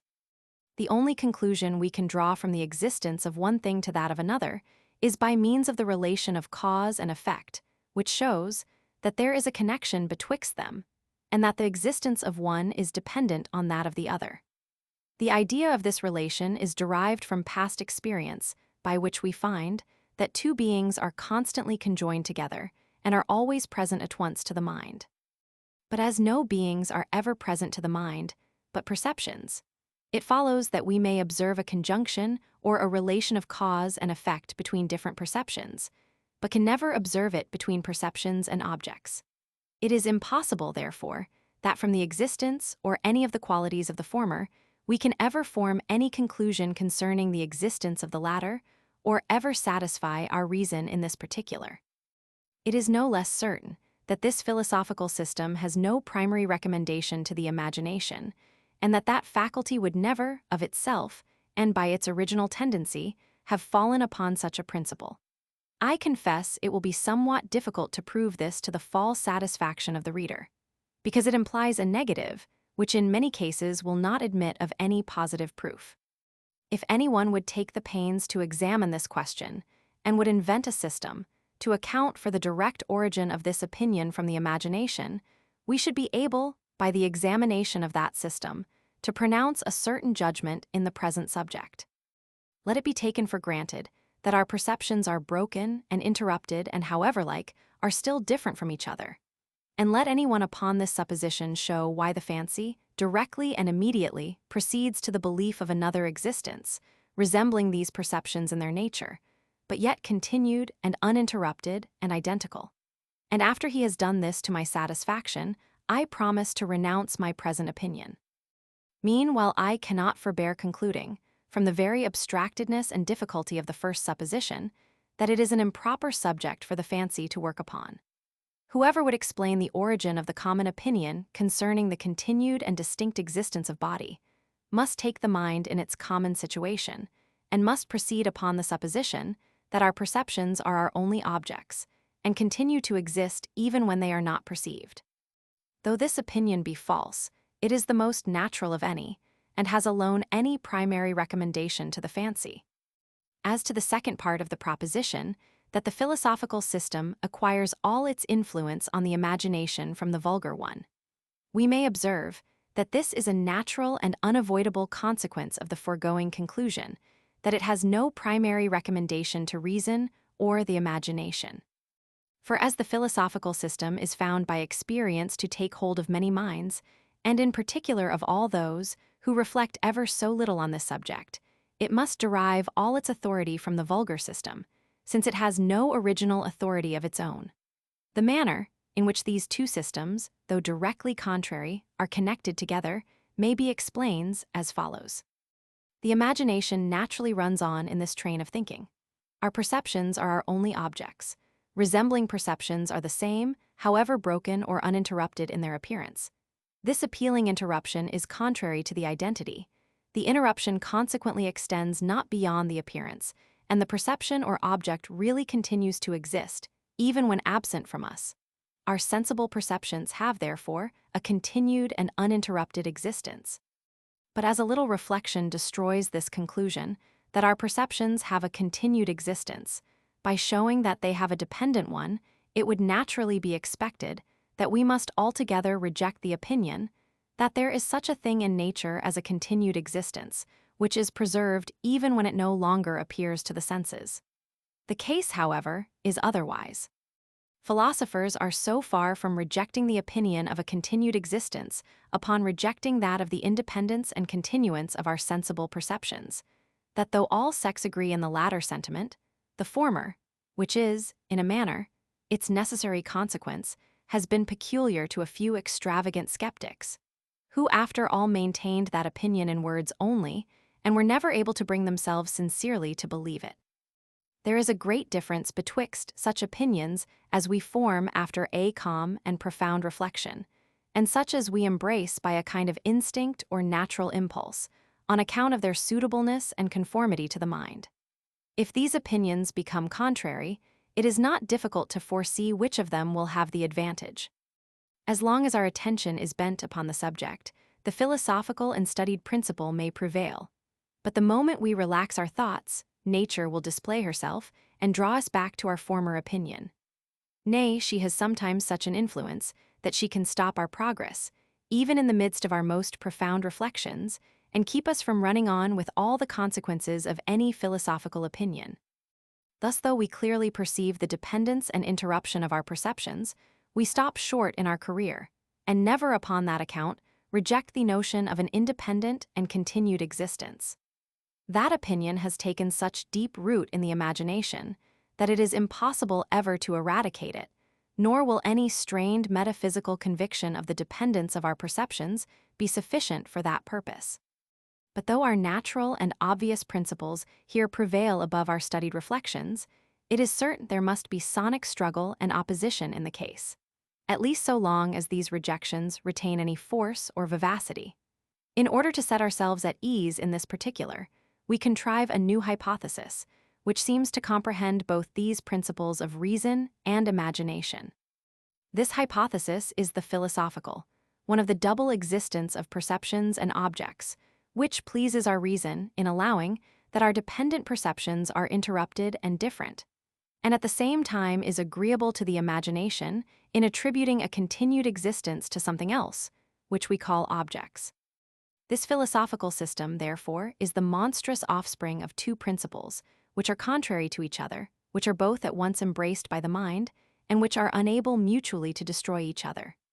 The imagination tells us that our resembling perceptions have a continued and uninterrupted existence and are not annihilated by their absence.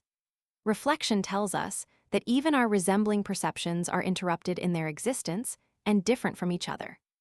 The contradiction betwixt these opinions we elude by a new fiction, which is conformable to the hypotheses both of reflection and fancy, by ascribing these contrary qualities to different existences, the interruption to perceptions, and the continuance to objects. Nature is obstinate and will not quit the field, however strongly attacked by reason, and at the same time reason is so clear in the point that there is no possibility of disguising her. Not being able to reconcile these two enemies, we endeavor to set ourselves at ease as much as possible, by successively granting to each whatever it demands, and by feigning a double existence, where each may find something that has all the conditions it desires. Were we fully convinced that our resembling perceptions are continued and identical and independent, we should never run into this opinion of a double existence, since we should find satisfaction in our first supposition and would not look beyond.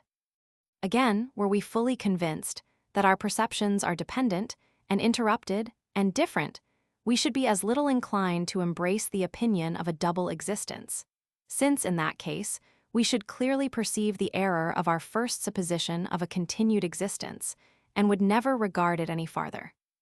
It is therefore from the intermediate situation of the mind that this opinion arises, and from such an adherence to these two contrary principles as makes us seek some pretext to justify our receiving both, which happily at last is found in the system of a double existence. Another advantage of this philosophical system is its similarity to the vulgar one, by which means we can humor our reason for a moment, when it becomes troublesome and solicitous, and yet, upon its least negligence or inattention, can easily return to our vulgar and natural notions.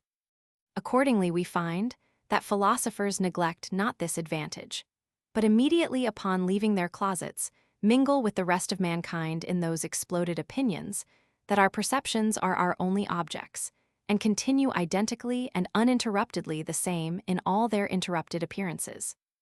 There are other particulars of this system, wherein we may remark its dependence on the fancy in a very conspicuous manner.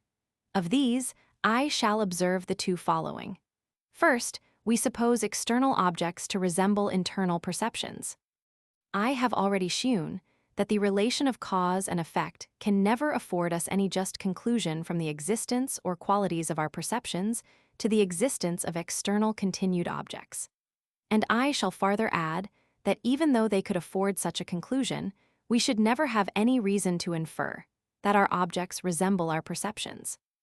That opinion, therefore, is derived from nothing but the quality of the fancy above explained, that it borrows all its ideas from some precedent perception. We never can conceive anything but perceptions, and therefore must make everything resemble them. Secondly, as we suppose our objects in general to resemble our perceptions, so we take it for granted that every particular object resembles that perception, which it causes. The relation of cause and effect determines us to join the other of resemblance, and the ideas of these existences being already united together in the fancy by the former relation, we naturally add the latter to complete the union. We have a strong propensity to complete every union by joining new relations to those which we have before observed betwixt any ideas, as we shall have occasion to observe presently. Sect 5.